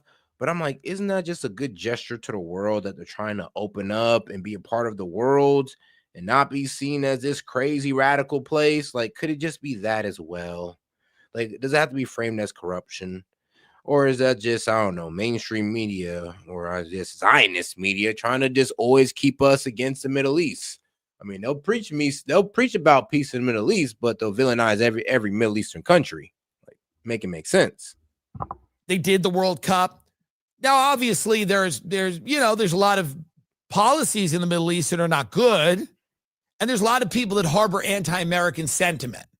Okay, but I think the way to kind of move things forward is with elaborate giving of gifts. That feels like the right way to do it. I don't think we should constantly litigate the past. No, I mean this. This is like a big theme of mine. I don't think we should constantly keep unearthing and digging up every problem we've ever had with a group of people. Moving forward seems to be the best move. Moving forward with gifts. Luxurious, beautiful gifts that can be appreciated by everybody. Part of the problem with this P. Diddy thing, other than the rape, is that I bet he didn't give these people gifts. I'm done. I bet P. Diddy was stingy and didn't give a lot of these people gifts. And I think the problem with that is it builds resentment. People go, hey, I go to these parties, I let everybody pee on me, and I don't get anything out of it. There's no gift, there's no gesture. I come, all my holes get blown out for 3 days, and I don't get anything from it. There's nothing from it I get. Gift giving makes people forget the negative past. Yes? Yes or yes. I do not agree with Hamas. I think they've been a bad custodian of Gaza. I think they've done terrible things. Obviously, they've done horrible, terrible, terrible things. And I don't agree with their policies or their beliefs. I don't agree with anything. But if you said to me, what is the one thing that you and Hamas like? We both like the Four Seasons hotel brand. Do we start there? If we want to come together, do we start there? If you and somebody are not seeing eye to eye, you don't get along, you don't like each other, but you both like the same band, you start there. Oh, I hate you. You hate me. We like the Goo Goo Dolls. Let's start with that. Baby's black balloon makes her fly. Start there. I like the forces. So if I met Hamas, of course, I wouldn't start with our areas of disagreement. I would say, I love the hotel you love. And they would say, well, let me tell you about that hotel. We know a lot about it. And I would say, well, that's actually great. Have you been to the Four Seasons Surfside in Miami? It looks like the capital of a Latin American city. It's absolutely stunning. And they would go, we've not been to that one, but we hear it's actually very beautiful. I say, it's one of the top Four Seasons properties in the world. Get up the Four Seasons Surfside. Take a look at that. It's a stunner. What's so good about it is they kept the old building where they have the restaurant and the lobby, but the rooms are all glass, so you can see the ocean. Dope. And that's what I would say if I met Hamas. I wouldn't go into these. I don't, what's that rule? No politics, no religion, and what is it? No baseball? What's that saying? No race? No, it's not no race, Hitler. Get the saying up. It's something at the dinner table. It's no, you can't have politics or at the dinner table. There's something. No, I mean, he's not lying. I guess it is true. And they say, oh, they're holding meetings at the Four Seasons in Qatar. I'm like, hey, that's kind of cold. That's cool. So y'all holding pretty much negotiations at the Four Seasons in Qatar. I mean, shoot, you know what? I might have to go ahead and take a trip from them. I mean, maybe they'll replace the trip to Israel with the trip to Qatar. No politics or no religion or no baseball, no talking anything controversial. Yeah, okay, maybe it's just religion or politics. Yeah. No politics, no religion at the dinner table. So if I met people that I disagree with, my first thing would be, can I find common ground? Donald Trump has found common ground with the Qataris. They both really, really like money. They like luxury. They like planes. They like hotels. They like the good life. Now, maybe some of their religious fundamentalism might be tempered by the fact that they want to move in a more westernized direction to attract people from all over the world. Dubai, I talked about it on last. Hey, man, shout out to my man AJ. Said big shout out to Peyton Jackson. Got retweeted by Trump. Oh, shoot, what'd he say? Episode, they're spending a lot of time and effort trying to get people from all over the world to live in Dubai. And I think Qatar is going in a similar direction. Trump is building a bridge, a golden bridge, to Qatar through this plane. And he's going to basically be able to influence them, and it'll work both ways to a degree. But I think closing the doors is not the move. The move is to find that area of common ground, okay, that we can all agree on. And that's that it is nice to have nice things. And if we forget that, and if we don't internalize that truth, we all want nice things, okay? Socialist, communist, fascist, Whig, trade unionist, whatever. Fundamentalist, atheist, everybody wants nice things.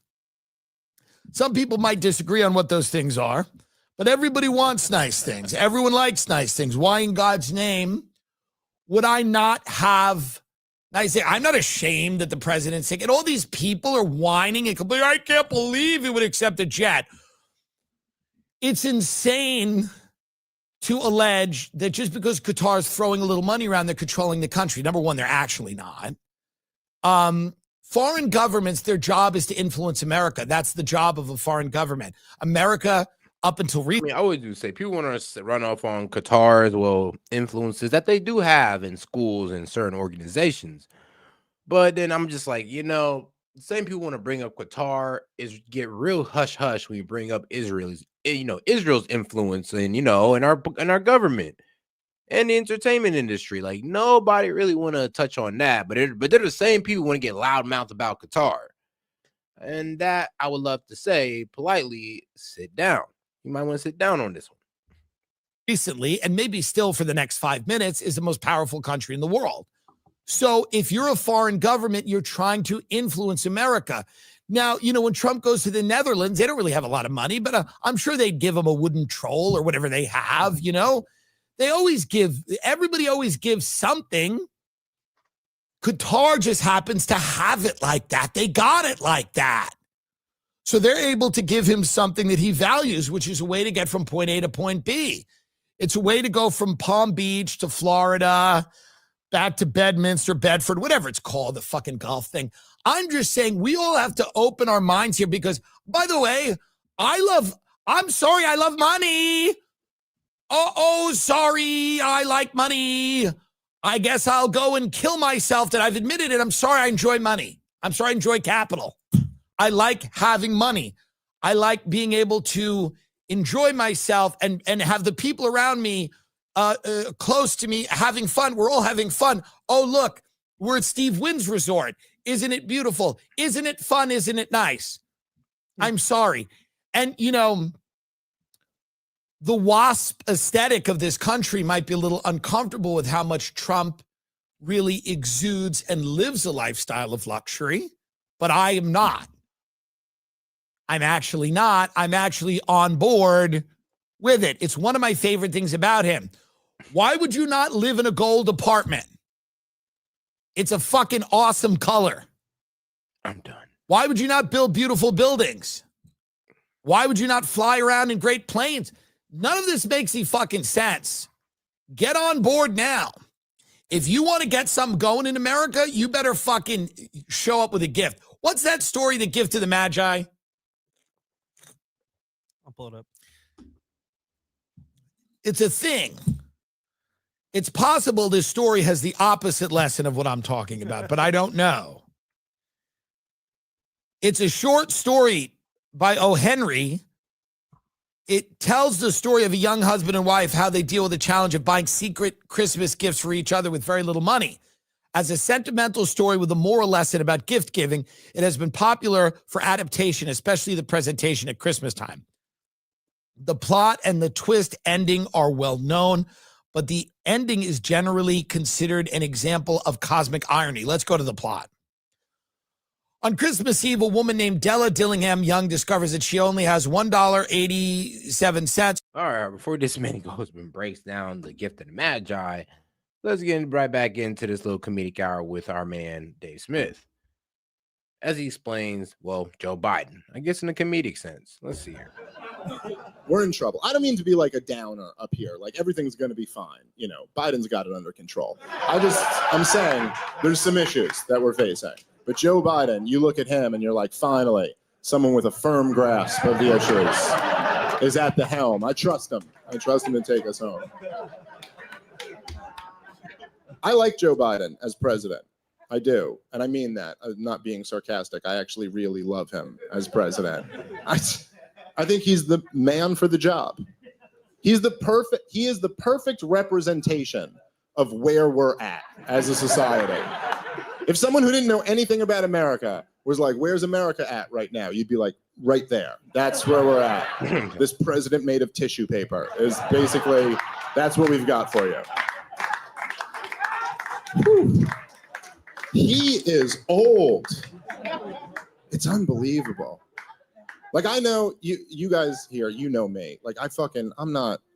People sometimes I'll make jokes about Biden or whatever, and they try to size you up, like, what team are you on? But then I have to tell them that I think both your teams are retarded, you know? Like, my team, my team is the team that thinks all politicians are criminals. That's my team. That's what it is. They're all blood-soaked monsters. I mean, yeah, we need teams like that. Oh, we need overly speculative teams. And more people should join that team. We're a good team. We've got a good roster. But I don't hate Joe Biden.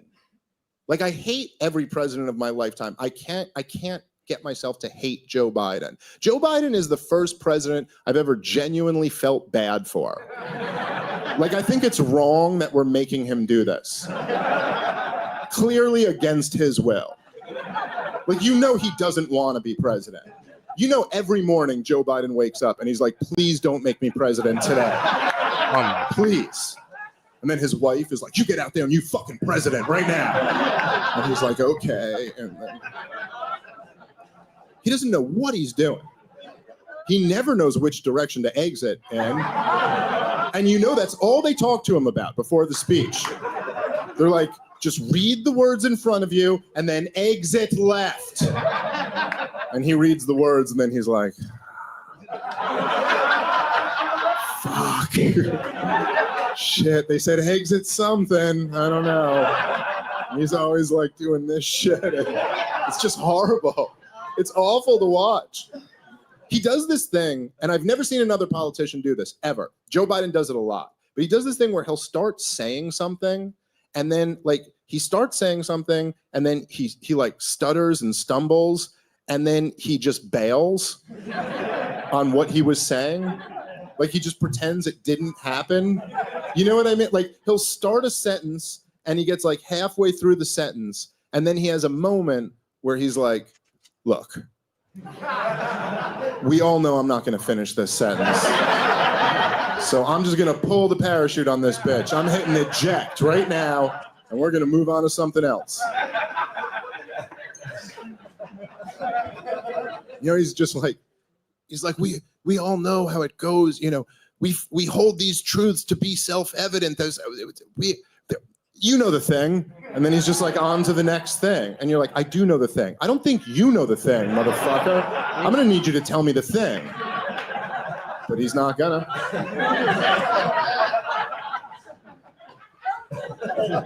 He's the president and he's running for re-election. And the top candidate who he's running against is Donald Trump. That's where we're at. It's Trump versus Biden, part 2. This time, older, fatter, and more retarded. That's America's slogan. This is. We were like, no, those are still the best guys we could find. We're gonna have to run it back. That's where we're at. Dave Smith. Okay. Nah. I'll just keep doing this. Seems safer. I don't even know what to think about Donald Trump anymore. It's hard for me to even I used to have an opinion about him, but now I have to like reevaluate everything. I'm not even sure if it was real. Like, was it all a dream? Did that really happen? Like Donald Trump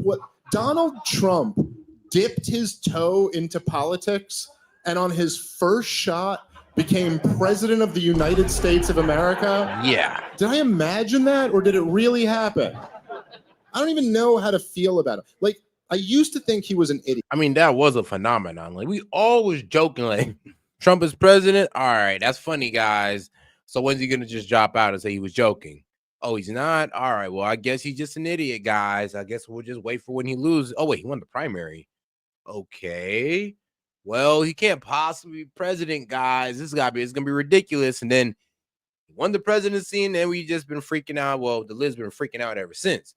Me, I've just been even in complete surprise. Even when I was a Lid back in the day, I was like, huh, the man actually won. Well, I'll be damned. I mean, I guess a celebrity can become president. Yeah. But now looking back on it, I'm pretty sure he was a genius. Other than Ronald Reagan, of course. Like, I feel like I was in an abusive relationship and then I got out of it and now I've had some time and I'm looking back on it and I'm like, was I the asshole? Like, it might have been me. Did I provoke him? I used to think he was an idiot. You remember he used to like come up with nicknames for everybody? I remember watching the first time he came up with his nickname for Joe Biden. The first time he ever came up with his nickname for Joe Biden, I was watching, and he was like, who am I running against? Sleepy Joe? And the first time I heard it, I was like, dude, what are you, fucking retarded? Like, really? What are you, in the 3rd grade? Like, you're the president of the United States of America. That was the best you could come up with, Sleepy Joe? This is so dumb. But now, every time I see Joe Biden, I'm like, this motherfucker is sleepy. I mean, look at him. He's exhausted. Let him take a nap. Like, what are you doing to him?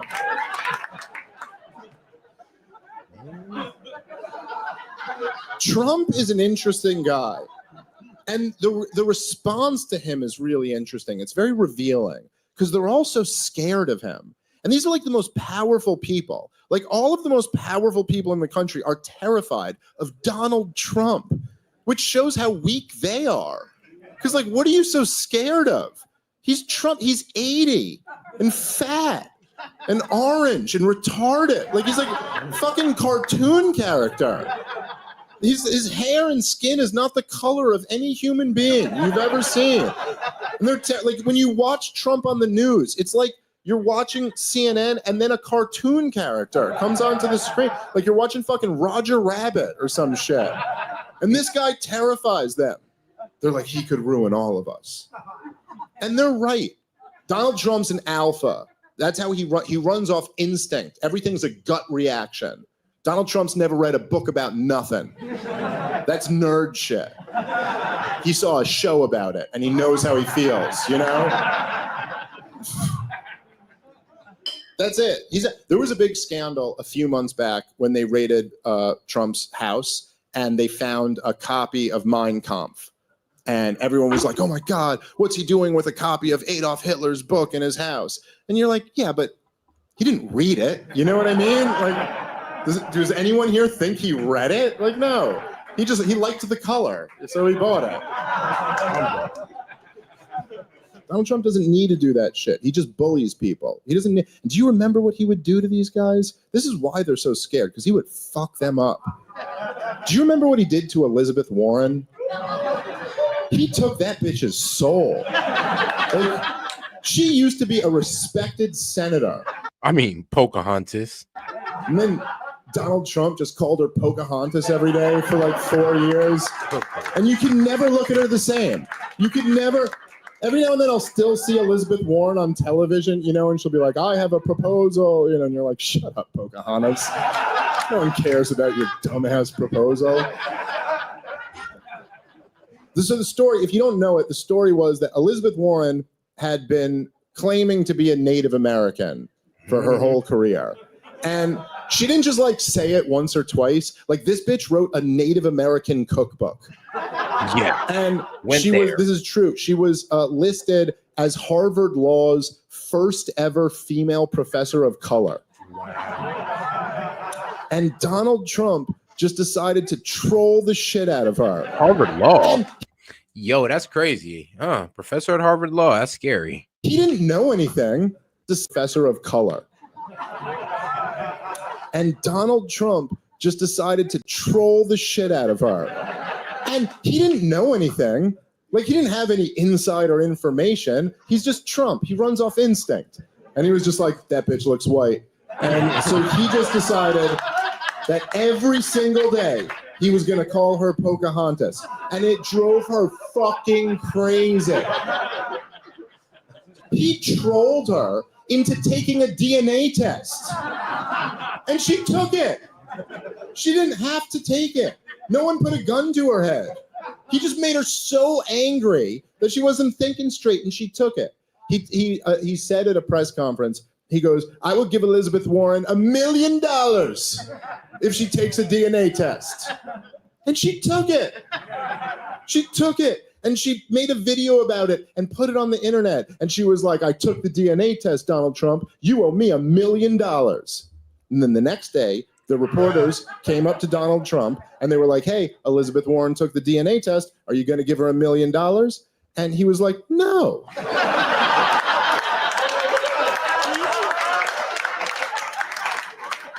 And then they just moved on. Like, that was it.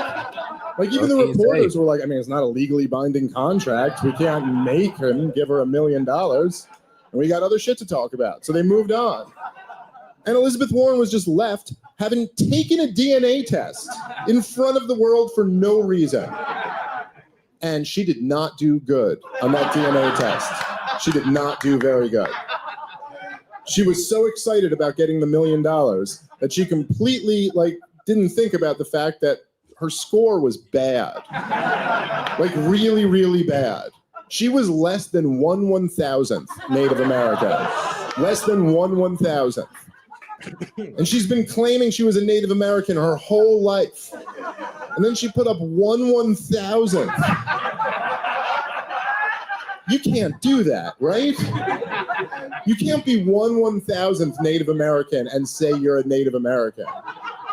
I mean, I don't know. Maybe you can.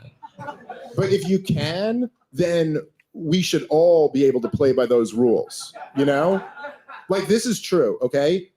Me and my wife, we took a DNA test. We did the Ancestry.com tests, and we found this out. We didn't know this, and this is true. We found out, as it turns out, my wife is 2% Northern African. Yeah, I almost left her. It was a tough day in our marriage, I'll tell you that much. So you never told me this shit. I'm just kidding about that part, but she is 2% Northern African. That part is true. So that means my daughter is 1% Northern African. Okay? Now 1% is a lot more than 1/1000th. 10 times more if my math holds up. Double check me when you get home, but it's more. So fine, Elizabeth Warren, you're a Native American, but I am raising a black girl. So don't laugh at me. You have no idea the challenges of raising a black girl in today's white supremacist society. Hey man, New York City, you guys are the fucking best for coming out tonight. I love you guys all. Viva Gas Digital. Have a good night. Thank you. All right. Yeah, I'm going to head out on that note too, guys. And don't worry, guys. I'll be right back for tomorrow. But you know what time it is.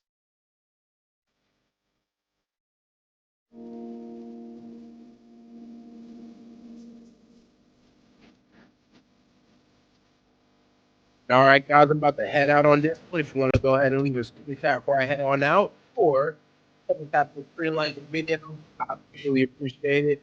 All right, guys. Ready, guys, tomorrow. Make sure you guys pull up and leave your notifications on for any shorter videos and first for when I go live. All right. Yeah. I'll catch you guys on the next. Peace. Be safe out there.